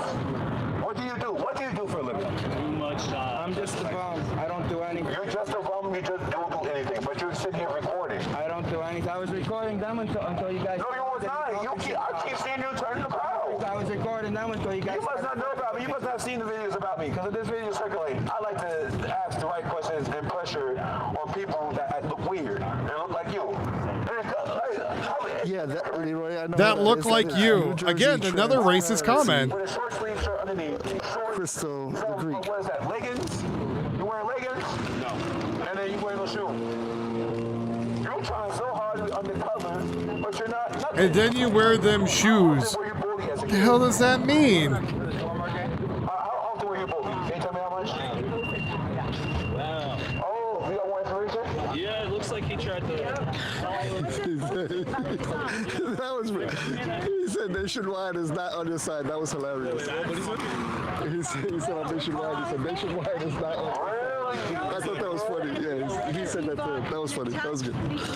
Jason Little is a left-wing extremist who shows up to my local area and starts shit for no reason. No, question. Start shit for no reason. I have a question for you, right? What's Antifa? He actually gets paid to show up to my local area and do bullshit. What's Antifa? That's why I was here protesting. What's Antifa? He didn't even come here to protest. Excuse me, what's Antifa? I got videos coming here. Can you hear me? No, he was coming here starting. Can you hear me? I'm trying to ask you a question. Criticizing everything. I've been trying to talk to you. And once you talk to him like a regular person, not to blow up for him. You can tell me what it is. Yeah. You know everything. You know everything. I would have told him, yeah, it's a group of terrorists that multiple people in the world have actually designated as a terrorist group. Can you please explain to me what Antifa Are you one of them? You tell me You're the one that posted. You made that story. What's Antifa? What's it to you? You called us Antifa just a few minutes ago. What's Antifa? I didn't call you guys Antifa. You just check your stream yourself. You said Antifa. What's Antifa? I'm ignorant. I'm just an ignorant black person. You want the definition? Okay, so Antifa, if you don't know, is a broad, decentralized political movement compromising. Look, they're trying so hard to try to prove I'm a racist, and they can't. They're gonna be here the next 3 hours looking for shit, trying to prove I'm a racist, and they can't. The only thing they can is they're mad that I'm up. I wrote about Kason Little coming here starting shit the other day, and which he did. As you can see, the other day Kason Little came here, started telling people not to do interviews with me, telling people lies, and hopes people shoot me, stab me. Who is Kason Little? Who is that? All right,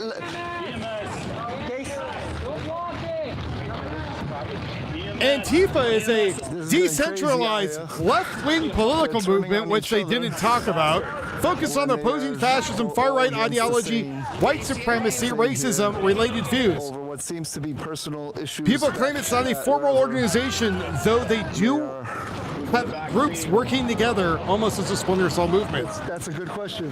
Adhering generally hold anti-authoritarian, anti-capitalist, anti-state views, draws from anarchy, socialism, and communism, and broader anti-racism. Participants see themselves as defending that they define as fascism or authoritarian, often through quote-unquote direct action. There you go.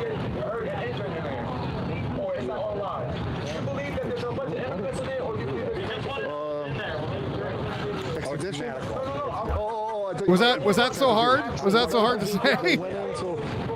No, they're very much not decentralized. They're working together in a bunch of splinter cells. Oh, is this guy? Oh my God! You fucking! Where are you going? Where are you going? And they're designated as a domestic terrorist organization. What hospital are you going to? It's not an ambulance, you idiots!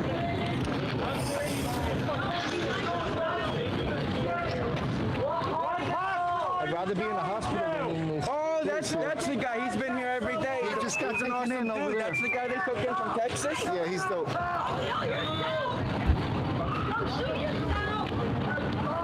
Oh, they're letting him go. Let's go! Let's go! Get out of here! Fuck you! Hey, what did they do to you inside, man? Oh shit. I was just heckling. Can I see? You're bleeding. One of them said he wanted to shoot me, though. That was cute. I might go get him his elbow. Danny, well, if you want to share, what's your last name? Because we couldn't figure that shit out. Oh, really? Feel free to get close. It's all good. Yeah, I'm just What happened to your head? he did the little Watch your back. Watch your back. They did a little punchy punch. While you were inside? No, while I was in the front. They didn't touch me. You better watch what you say because it's going to go to your court case. What's up, Bez? Not be afraid to say that to these motherfuckers. They punch like soft ass little bitches. This shit is so lame. But you be fucking careful when you do. Because these stupid ass pieces of fuck don't know what the fuck to do.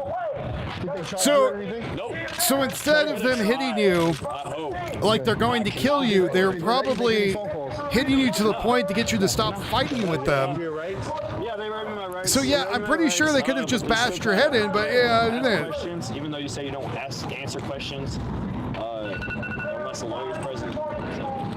Yeah, you don't answer questions. Exactly. Never answer questions. Lawyer. Well, there's certain questions they will ask you have to answer.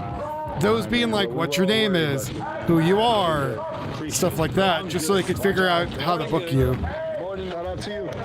Yeah, compliance strikes, thank you. If you want to say that. So they're compliance strikes. I'm pretty sure if they wanted to, they could have, ripped his head off of his shoulders and kicked it down the way. They made the fire wetter. That's nice. I don't fucking care. Love and respect, my man. Oh, he's giving me a hand. It's okay. Thank you. You good? And so he has a little boo-boo on his head.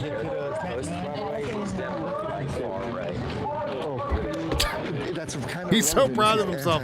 Yeah, he got in a fight with them. They booked him, kicked his ass, took him in, and they hit like bitches. Yeah. And again, what hospital are you going to? It's not a fucking ambulance.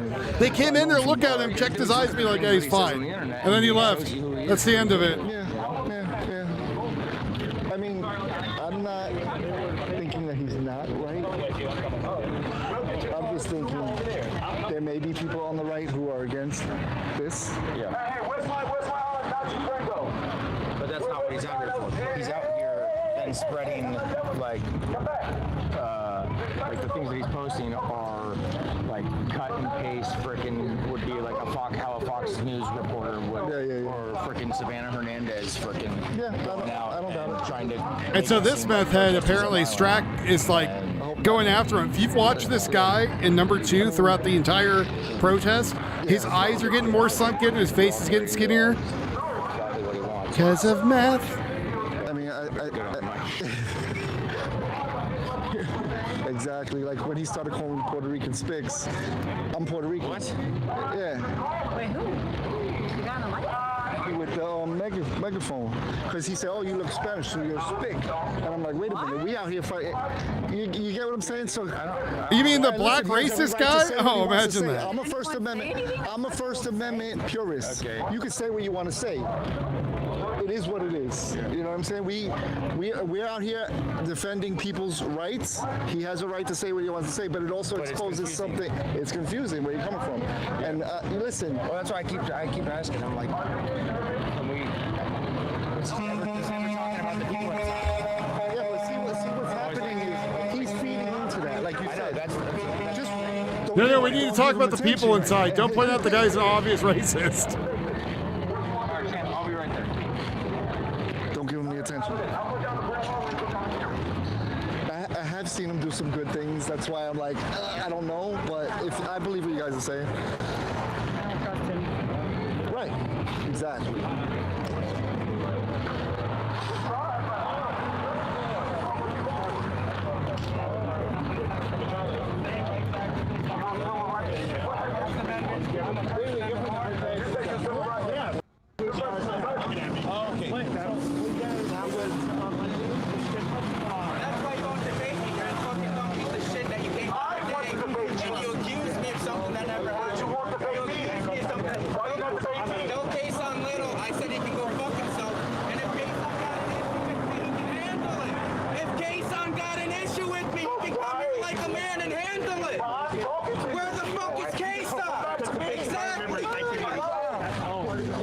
I think their issue is like personal.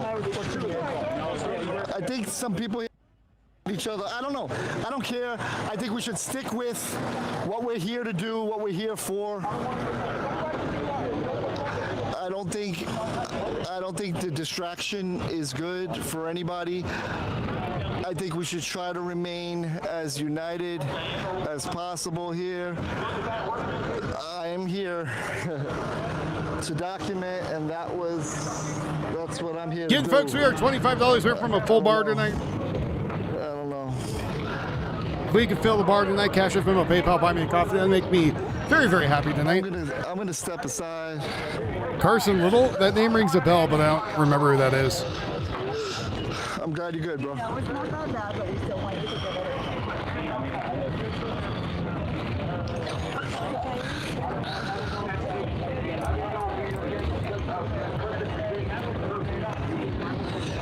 I can only help. Oh, that's very nice of you, Bez. I can only help. See what Bez is doing? I also lowered the bar to 100, so 150. Machina's told me to put it at 150, but times are hard for people.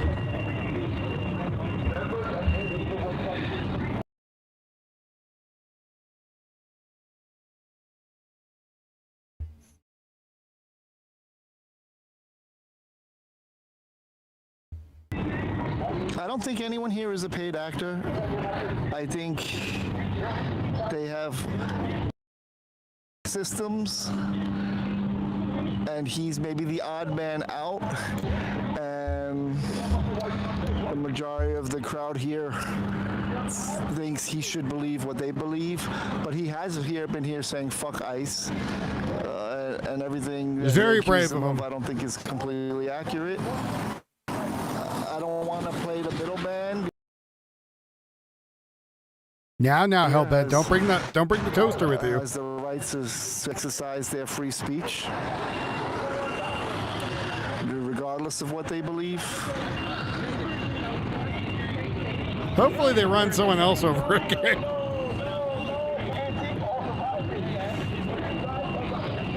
Actually, I'm kidding. They didn't run anybody over.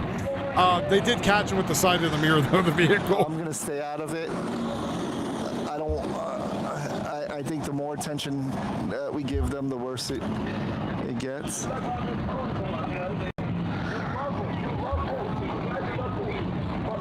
I need to make 1K a night. Oh my God, that'd be nuts. Right now, so if I made 1K a night, all my bills would be taken care of for, well, literally ever. 1K every night? Holy crap! That's a crazy time. And we're back. Listen, I don't really care. I don't think he meant it. That the guy with the megaphone. So I'm not really particularly offended. I mean, I don't really give a shit. You say whatever you want to say. You seem very offended because you keep bringing it up. And I don't think that was his intent. I think he was just saying, you know, culturally, sometimes it's different. Yes, yes. He's very culturally insensitive. White people in the hood that say the N-word, you know, and they don't see anything wrong with that, or, you know. Yeah, this guy was crying afterward. It is what it is. And not one of them helped him, right? Not one of his quote-unquote comrades got off their lazy ass to go help him. Lots of pent-up anger, yeah. My head is pounding ever since Well, yeah, it's still daylight where I'm at. I think Christo is getting really great content for his channel right now. I think he's very intelligent and can probably outtalk them or just stay quiet when necessary. I think he's probably a hypocrite. And he kind of is, because everyone's preaching my constitutional right there, my constitutional rights, and then they're not supporting Christo's constitutional First Amendment rights because he has. They don't care about your rights, dude. Maybe slightly, or maybe greatly. I don't know. And it's all irrelevant. Whatever it is, it is. But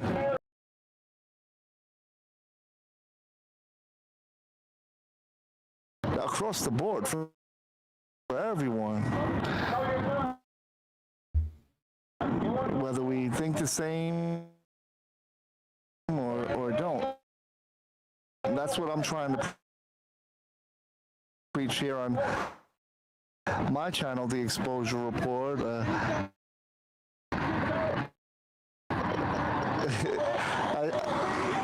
Yuffie just came in here. So I have these rubber silicone rings that are easy break, just in case I'm working on something, and they're non-conductive, right? Will probably destroy that guy. So she came in here with one of my other rings in her hand, coming to yell at me, shaking it in my face. I just showed her it's on my hand, the other one's on my hand, and she just kind of had this look of like, oh. Eljo, so what's happening? Will you quit? But I wear mine all the time. Yeah, I don't. Next, I like wearing rings. I worked in an industry where they would tell you every day you wear rings, you rip off your finger. When you get off of work, you still kept it off. You got used to that. Support everyone's First Amendment rights here, constitutional rights here, each and every people, and including the people inside this facility here.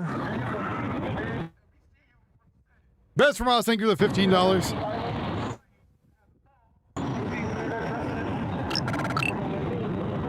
Oh, yeah, well, I bet they did. The black guy that was there, yeah, they ran him off too. No, it starts getting super racist, so yelling at each other. Yep, no rings, no long hair. No necklaces either. do you work in that industry right now? Thank you, guys. I work in one of them. Thank you to everybody for making that Stay possible, tuned. for hitting that subscribe. Desk, you can wear a ring. Quit it.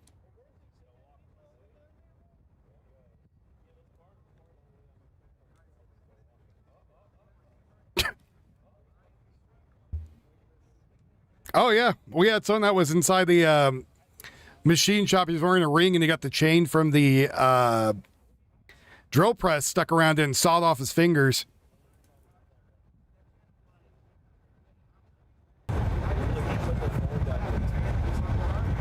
What's going on, John Doe?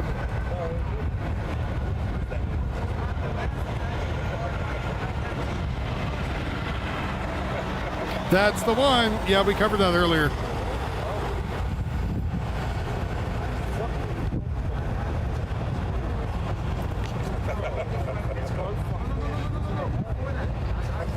Well, my thumbnail just shows the city behind me, but yes.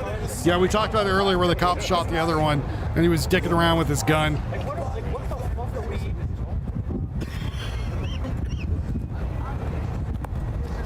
You're very welcome.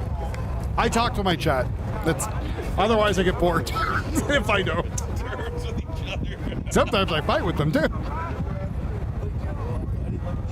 Bez from Oz again, thank you very much for the $15. We're almost at our full bar.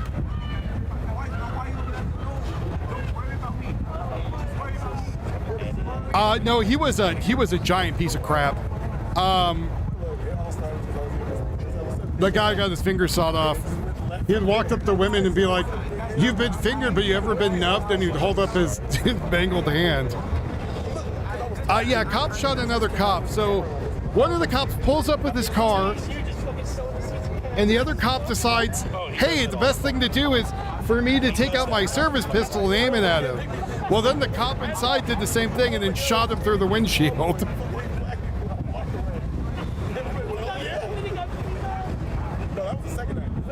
Shot him in the shoulder. So as you can see right now that all these people are now leaving after they were fighting, it's because the minute they start fracturing, nobody wants to be around this.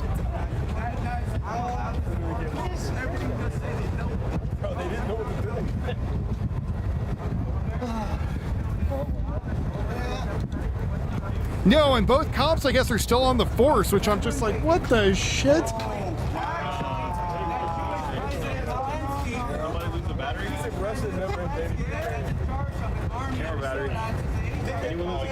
I don't know who hired them, but they're still, from where they were, still in the force. It's not good to shoot your friends. Let's see it. Here, grab it. Brand. Can you pick it up? I'm not touching it. He doesn't want to help us? I just told you he was there to help you. Dude, you can't fucking pick it up and walk it over here?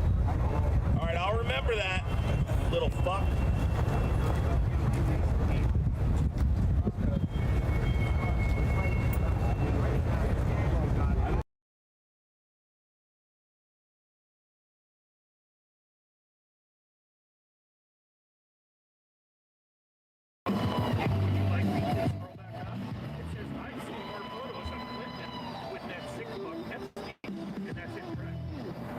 Has been a putz for 40. What if your friend has been a putz for 45 years? I don't know. The guy I was talking about earlier, though, he's someone I knew. I wasn't friends with him in high school, but someone I knew. I misspoke, but he's friends with my brother.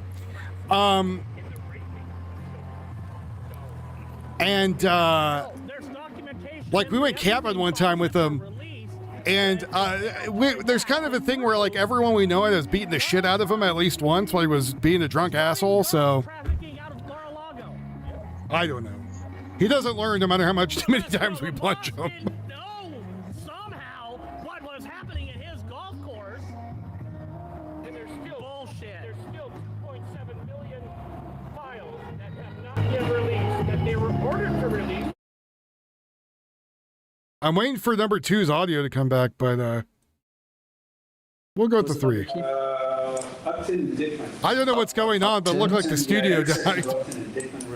So Upton and Dickman Road, Keith just got a report of a possible water rescue. Under the bridge. And then also a vehicle. So they have a vehicle rescue on water, it sounds like? Yikes. So not super surprising. We talked about that, right? The heavy rain potential with this.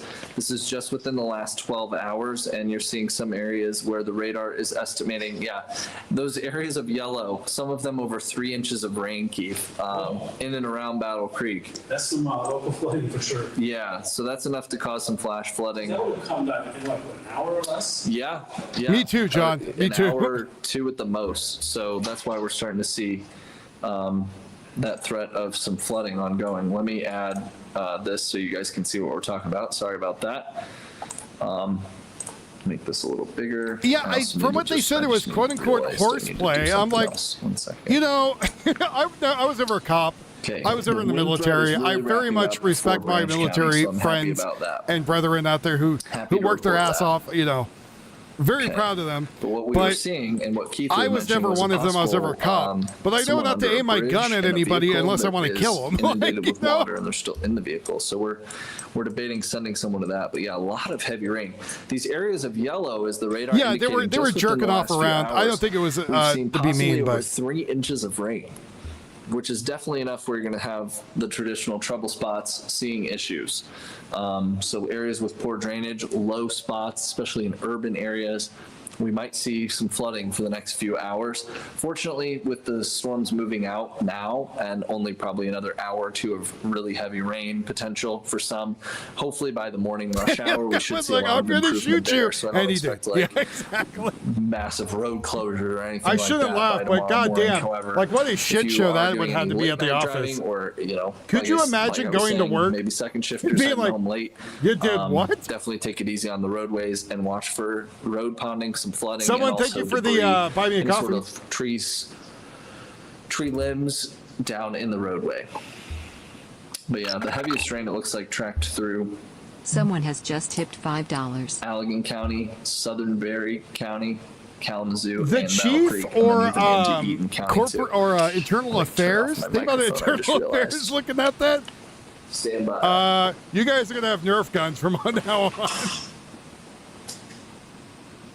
Oh yeah, I guess maybe they peace and love and all that, kumbaya. This is perfectly normal behavior. Middle of the night, yell at the chain link fence. Leave me alone, I'll leave you alone. Southern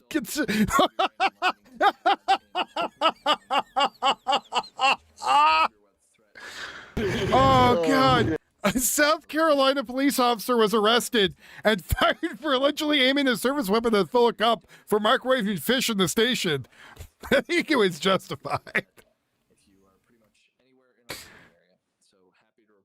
Oh, God. Jesus.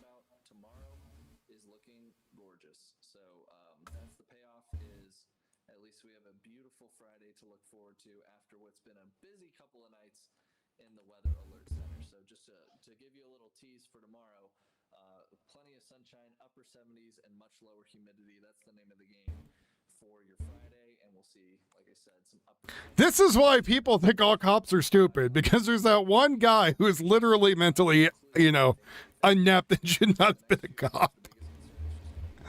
Flooding in a few locations. We don't have any flash flood warnings right now.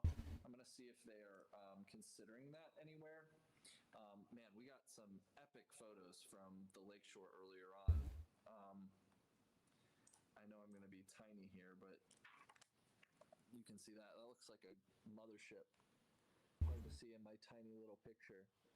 So that's out in South Haven as those storms were approaching. So yeah, just some pretty epic photos. I don't see too many of lightning or of damage, but.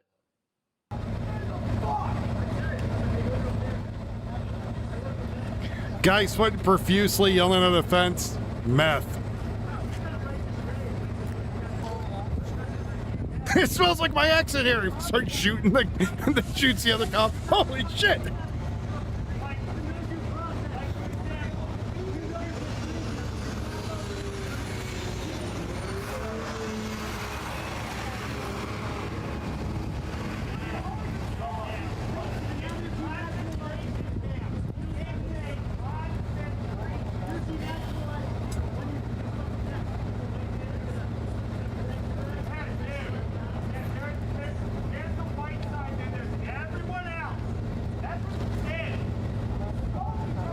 That guy's gonna get his hands caught on the barbed wire is what I'm expecting.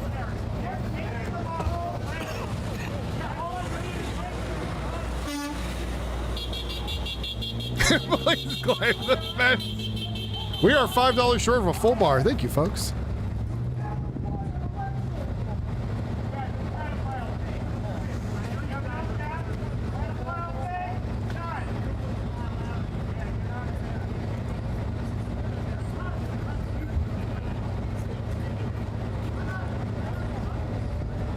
He's on something. I can't figure out what he's on, but he's on something. I understand it's humid out there because it's raining and thunderstorms, but Ahab DeCapin has just tipped $10. Howdy all. Have you looked up Graham Plattner on AntifaWatch.net? Interesting. no, what is that? Could you put that link in the chat? Watch Antifa.net. What?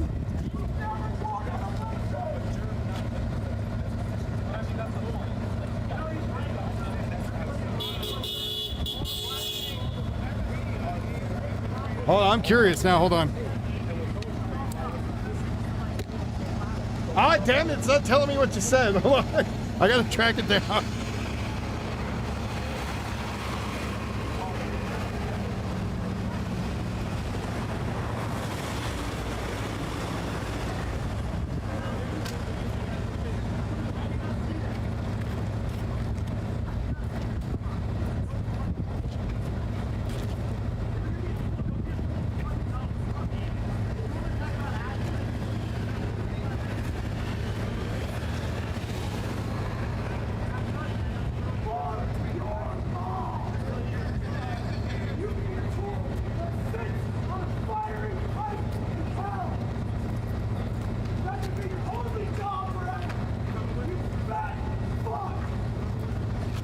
Ahab, you want to type out what that was again, buddy? I can't find the freaking message over here. I heard it. Can't see it.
I'm waiting for him to try to jump this fence.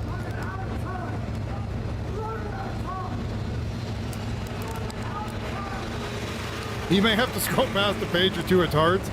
I don't see the link. Can you send me the link on X, Ahab, or my email?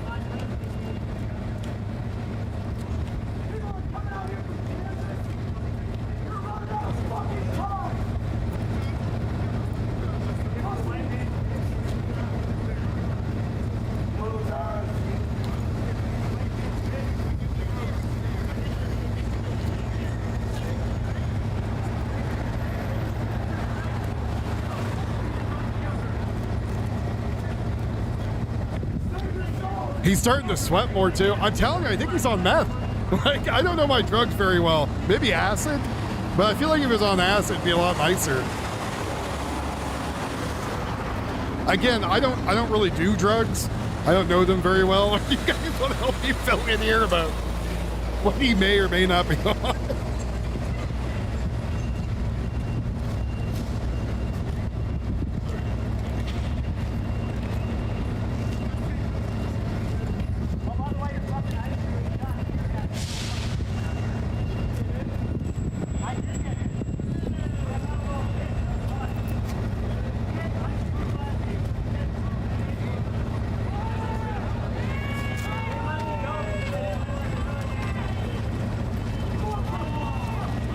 If I were the cops, I would regularly alternate entrances to wear them out.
I would say stupid people, I feel, have a harder life.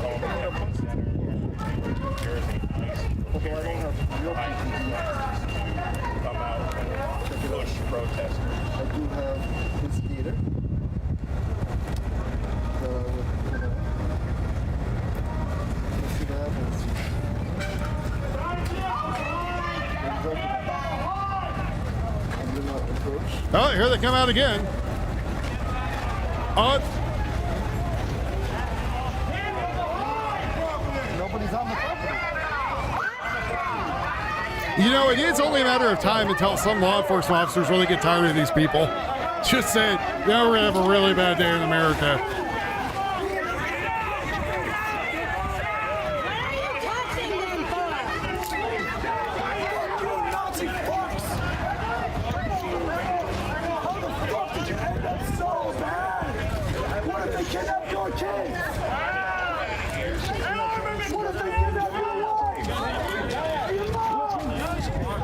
Where's the guy that was all hyphy waiting to fight the cops? Where'd he go?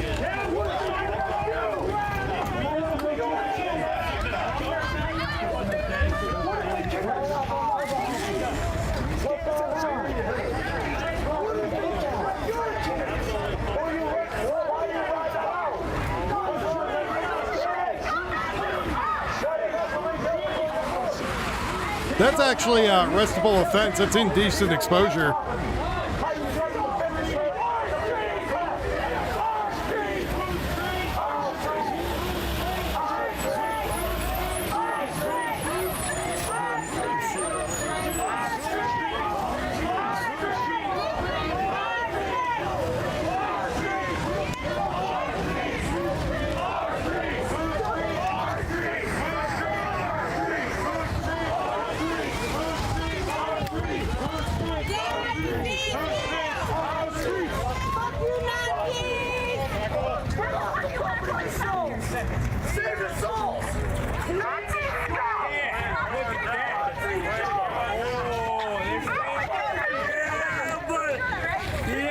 No, let him go. No, don't stop him. Let him go. Oh, we like that.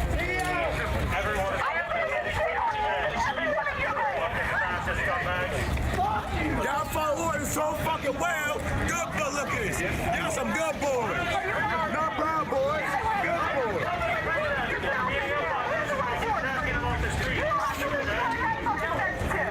What are you nodding about? I'll see y'all when y'all talk out. You are fucking therapist. Especially you. I see you cool in the blue. Yeah, I know you look at me. I'm looking at you. Look at you. Cool, bitch. You cool, nigga. Oh. Now he's dropping N-bombs like a racist. Your father master is real good. Slave nigga. Blue niggas. Look at you. 1, nigga, 2, nigga, 3, nigga, 4. How many niggas does it take to make a nigga so? Come on, big buddy.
Yeah, I feel that they're waiting for that guy to get close again, and they're going to grab him. Well, enjoy your felony.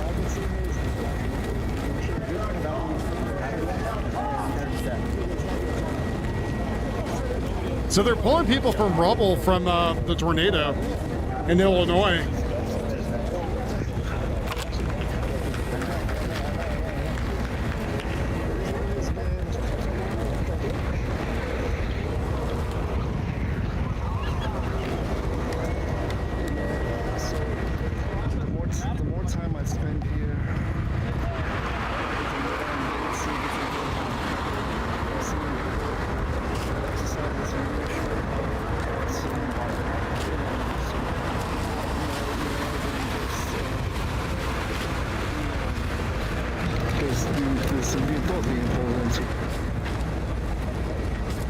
It didn't say we're in Illinois, but apparently they were pulling rubble off of them.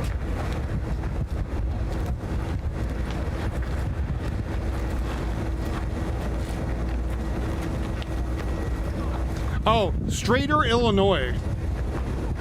Strader?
I was going to put the video up of the tornado damage, but the guy's got the thing going through him. I'm like, oh no, I cannot show that. That's not okay.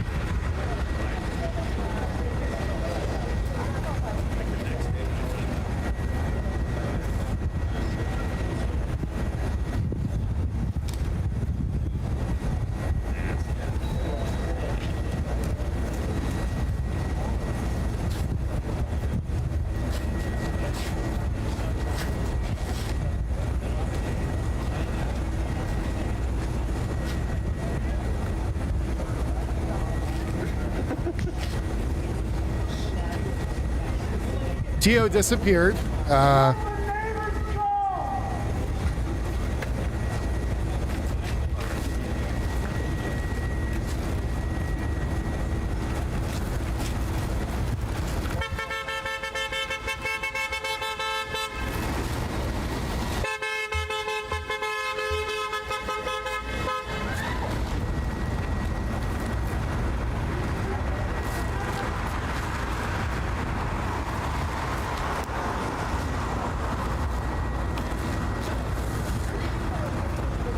You're homiciding people in New Orleans and New York?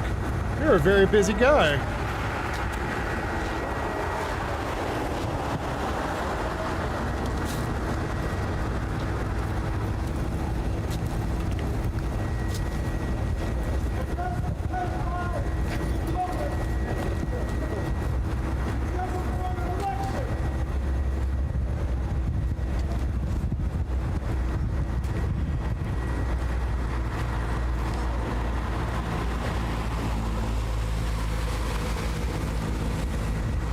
I just want something to fill up the screens while I'm waiting.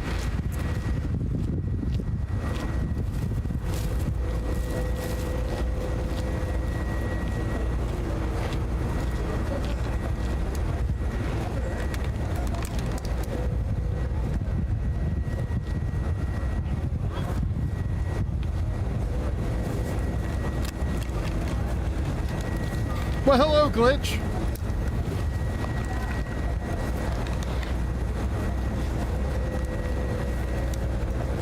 Three was empty, but yes.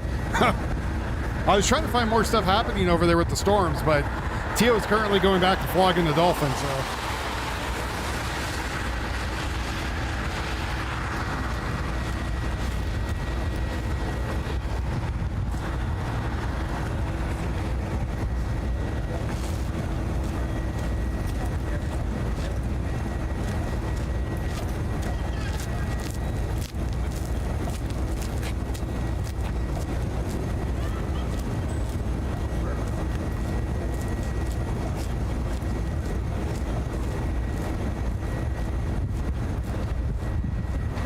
Well, I wish I had, actually, no, I'm not going to say that. See, I wish I had Alex Jones money, but he got sued for a lot of money, and he might be in the negative right now, so never mind.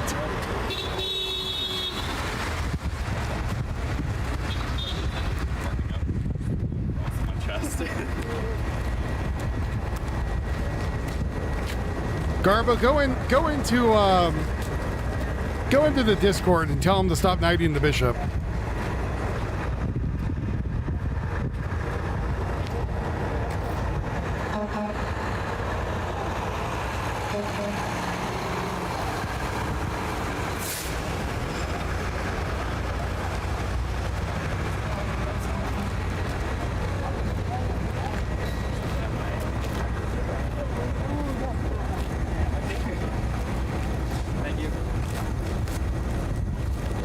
Hi, Big Dama.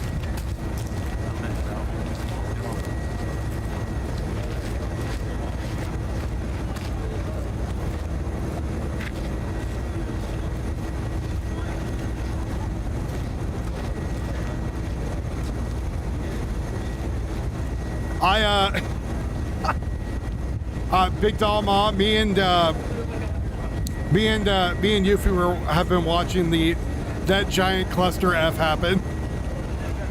Are you in there watching?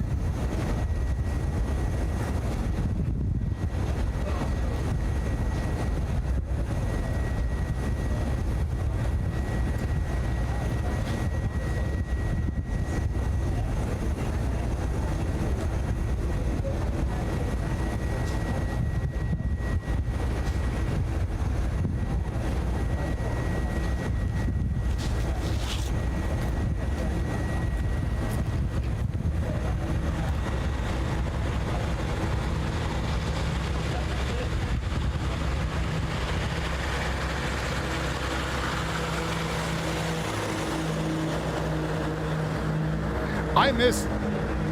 I'd be concerned. We were watching the dumpster fire.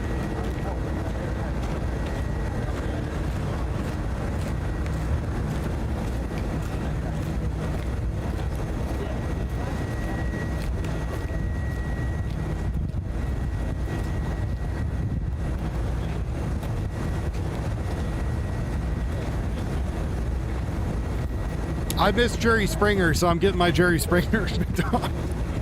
Yuffie's watching it too.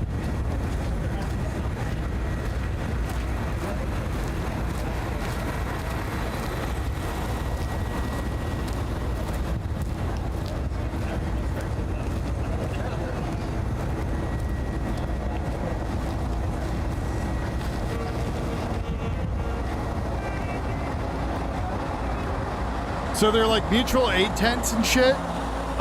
Those have been getting raided repeatedly. It's been great.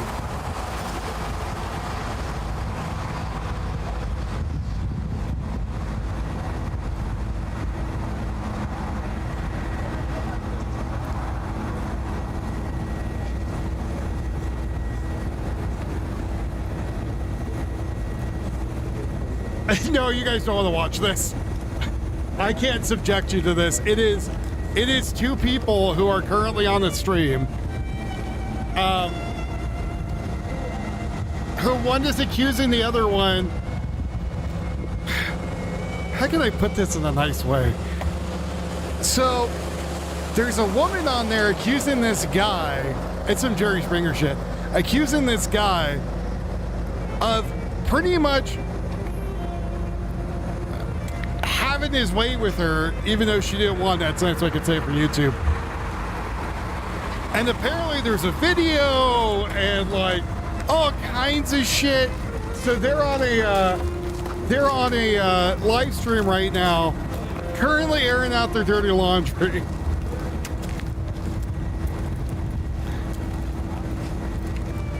The dude sounds like he's high on meth.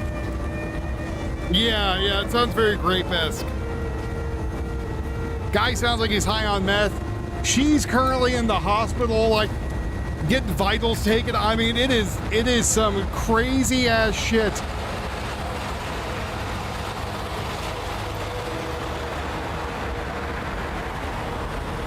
But it's not enough I would stream it because there's too much dead air.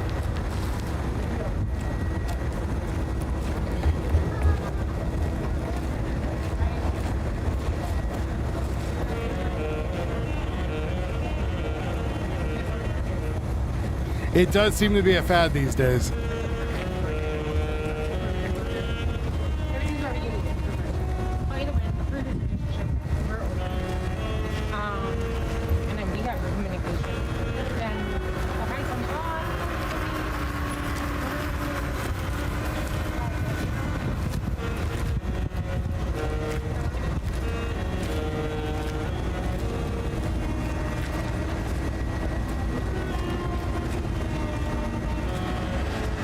Do I want to be a troll for you? I guess I could. Buddy's known me for a very long time, and so has Sabrina.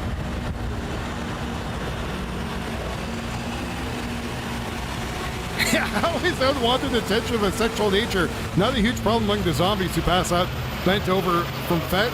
I wonder if it is. I know, like, Washington's having a problem with a lot of people being sexually, oh yes. I forget where I've met people, Big Dama. Your computer locked up for like 30 minutes. That's not good.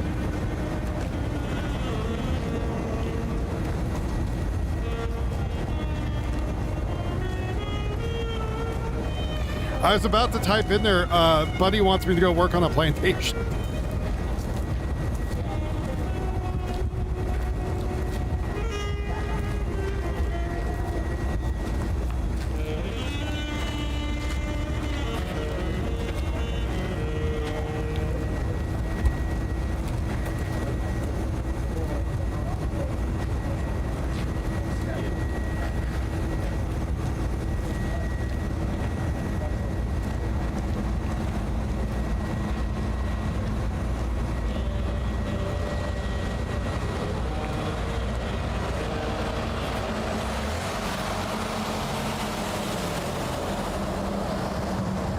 Yes, the doll plantation.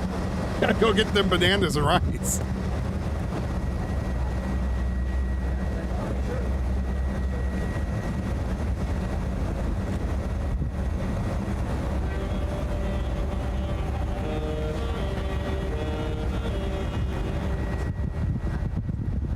If he wants to be out there playing the sax, they want to have a band night, I'm totally fine with that. Pineapples, oh yeah, those too. I thought they did both.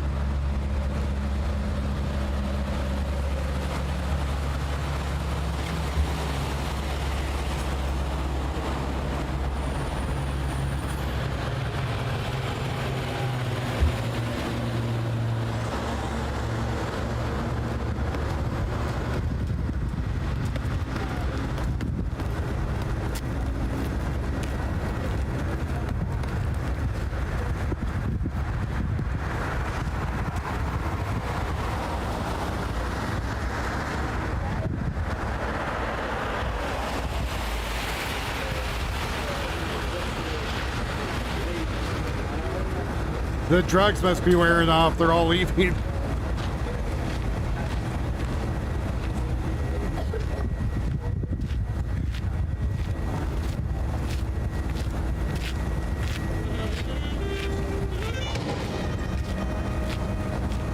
Yeah, Banana's still around. You were here the other day.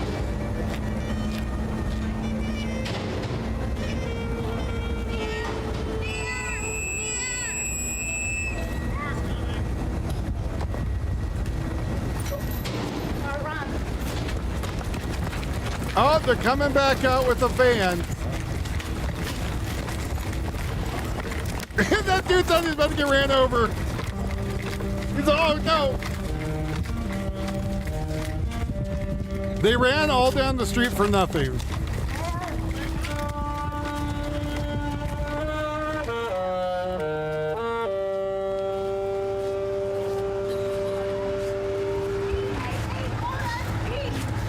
Oh, well, that guy's probably dead, Brad. The girl probably cut his head off.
Men who stare at fences.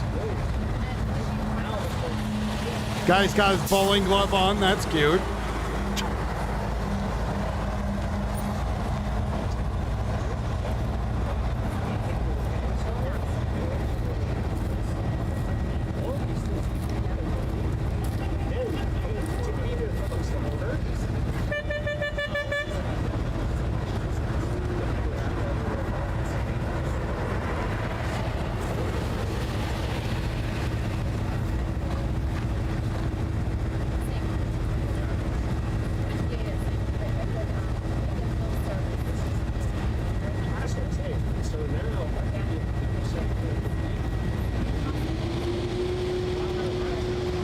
Speaking of, our garden's doing really good. I showed pictures last night.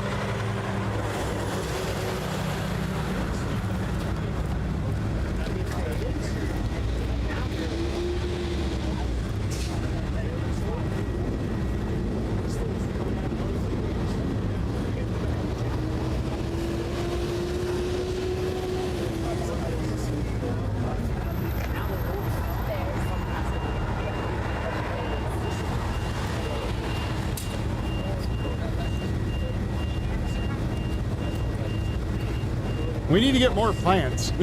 We only got 4 growing.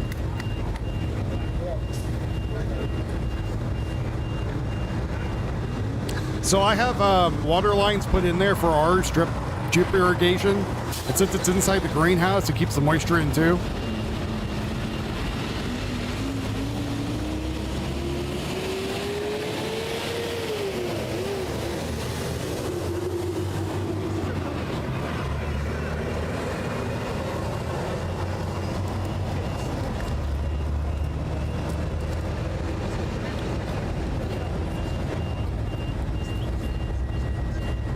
So again, the water kit we got for the irrigation system is like 50 bucks.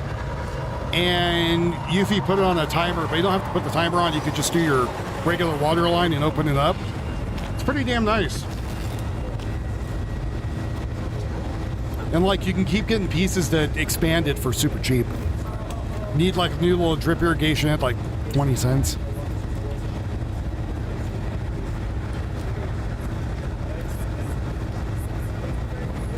They think they're gonna wear it and like, I don't know, they keep trying to pull stuff from other countries and they're gonna be these revolutionaries, how these other countries do it, but they just look like jackasses.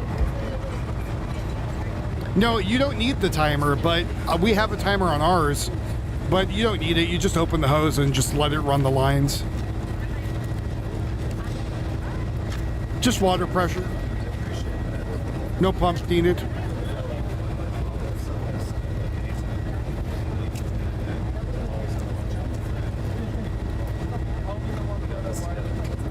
You start with a larger hose and then you branch off with smaller ones for your drip irrigation system and for the lines of that.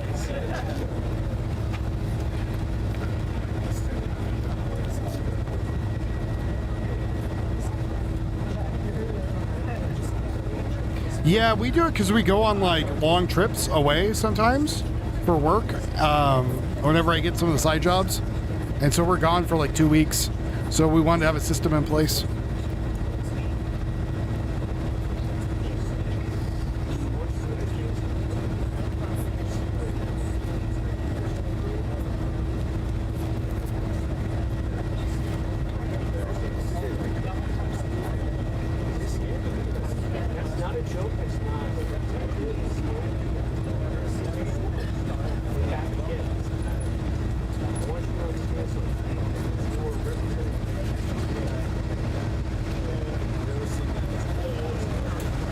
Ghost peppers, like, I mean, the thing with ghost peppers is they're really hot and they're even hotter when they come off the vine. I would start with habaneros or something else. Because habaneros, you can get the spice out of them and still be really good. Have a nice smoky flavor. Ghost peppers, though, I don't know. Some people say they're good. The ghost pepper or the other ones I mentioned? The habaneros. I don't know. I don't like the feeling of everything's on fire, including my butthole when I eat them. So habaneros got a nice flavor to them, and then you smoke them. Oh, so good. Roast them. And those don't burn out your butthole. Because I think people are growing them right now as a fad. And the other thing is you need to have like really warm weather for them. Corn, beans, squash, tomatoes, cucumber, potatoes, the bell peppers, and jalapenos. Tell them just eat 5 jalapenos and you'll get the same effect. Here, jam these in your mouth. We have ghost peppers up here you can buy from like Home Depot, and I'm like, no thanks. Especially if they start cross-pollinating. Ugh.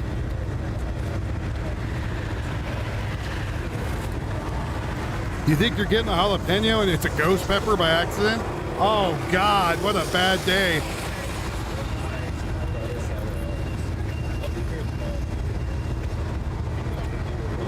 Pain in the jaw, ugh. Yeah, like habaneros to me, I think are one of my favorite peppers. You're a pepper, I'm a pepper. Put the pepper up your nose.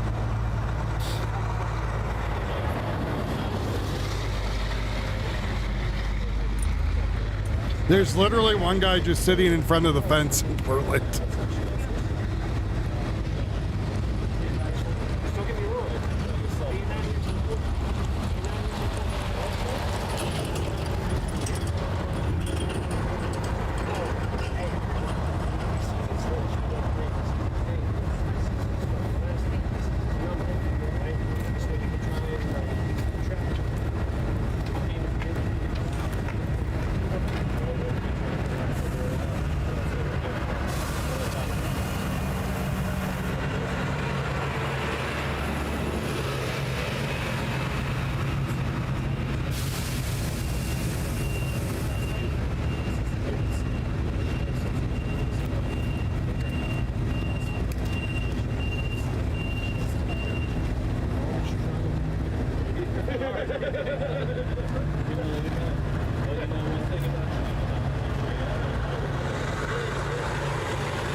I put that shit on everything.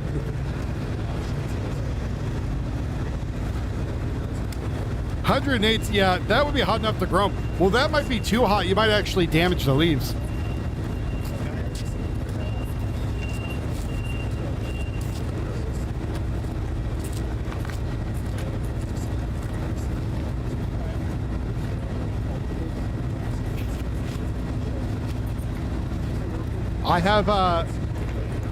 I have the window fan going. That's about it. That's all I have.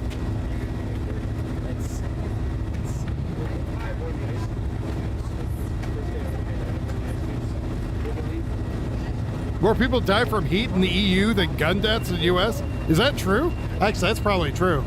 Not a lot of people die of gun deaths when you look at it proportionately.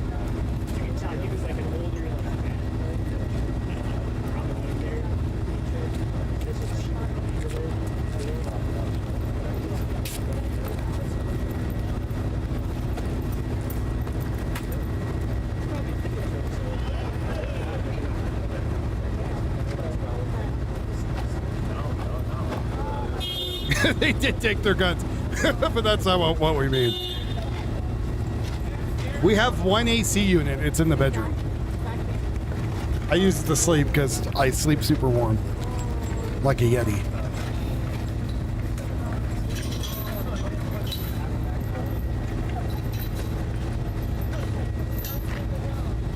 Once we have that day that hippie wants us to having $1,000 a night, I'll get.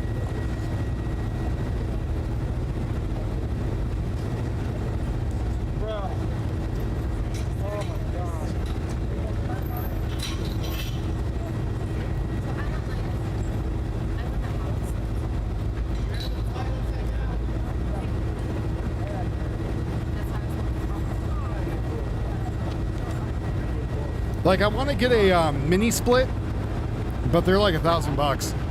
I want to put that in the living room, and that should do the whole house, because the house pulls in air from the hallway. And so if I keep it circulating, my theory is I could turn on it in the front room and have it just circulate to all the bedrooms. I don't even know what the hell temperature it is right now.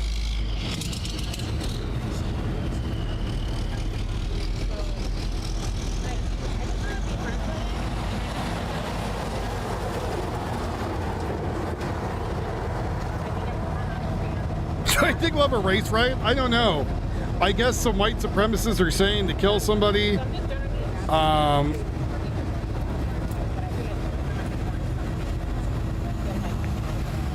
And I don't know. They're saying they want to kill Camilo, the white supremacists did, and then I guess black people are shitting on and pissing on the grave of the white kid. I can't remember his name right now, who died. So hopefully, and that guy's got their rap sheet already. So it looks like they're going to go like his ass up pretty soon, which would be good.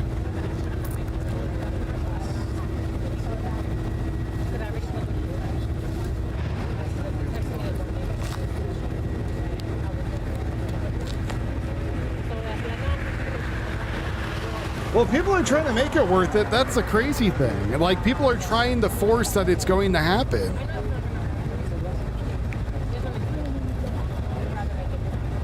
Tell Yuffie I was able to work with the design, please. Okay.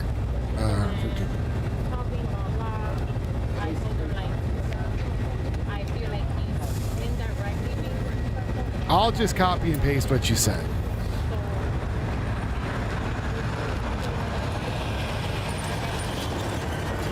There you go. Though she's always lurking, I think, somewhere in my chats.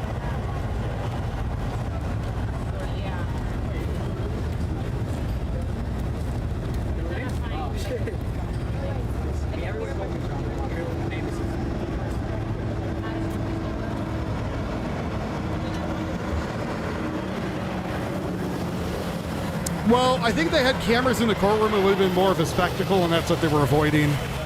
I believe, anyways. It's my theory. All right, folks. I think I'm going to head out for the night. I've been on for 6 hours. So I'm going to head out. If you guys want to watch a shit show,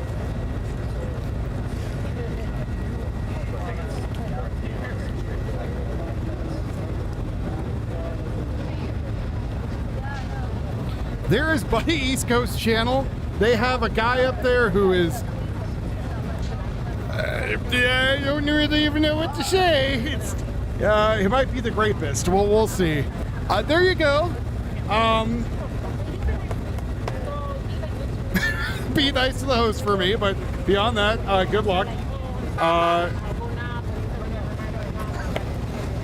Beyond that, good folks. I'll be on tomorrow. I'm on every day almost. I need to get that bar filled every day. Is it Bob? No. It's crazy. It's pretty nutty. It's like Jerry Springer shit. Shame on you. I know I'm terrible. I know, Big Dom, I'm terrible. I shall revolt.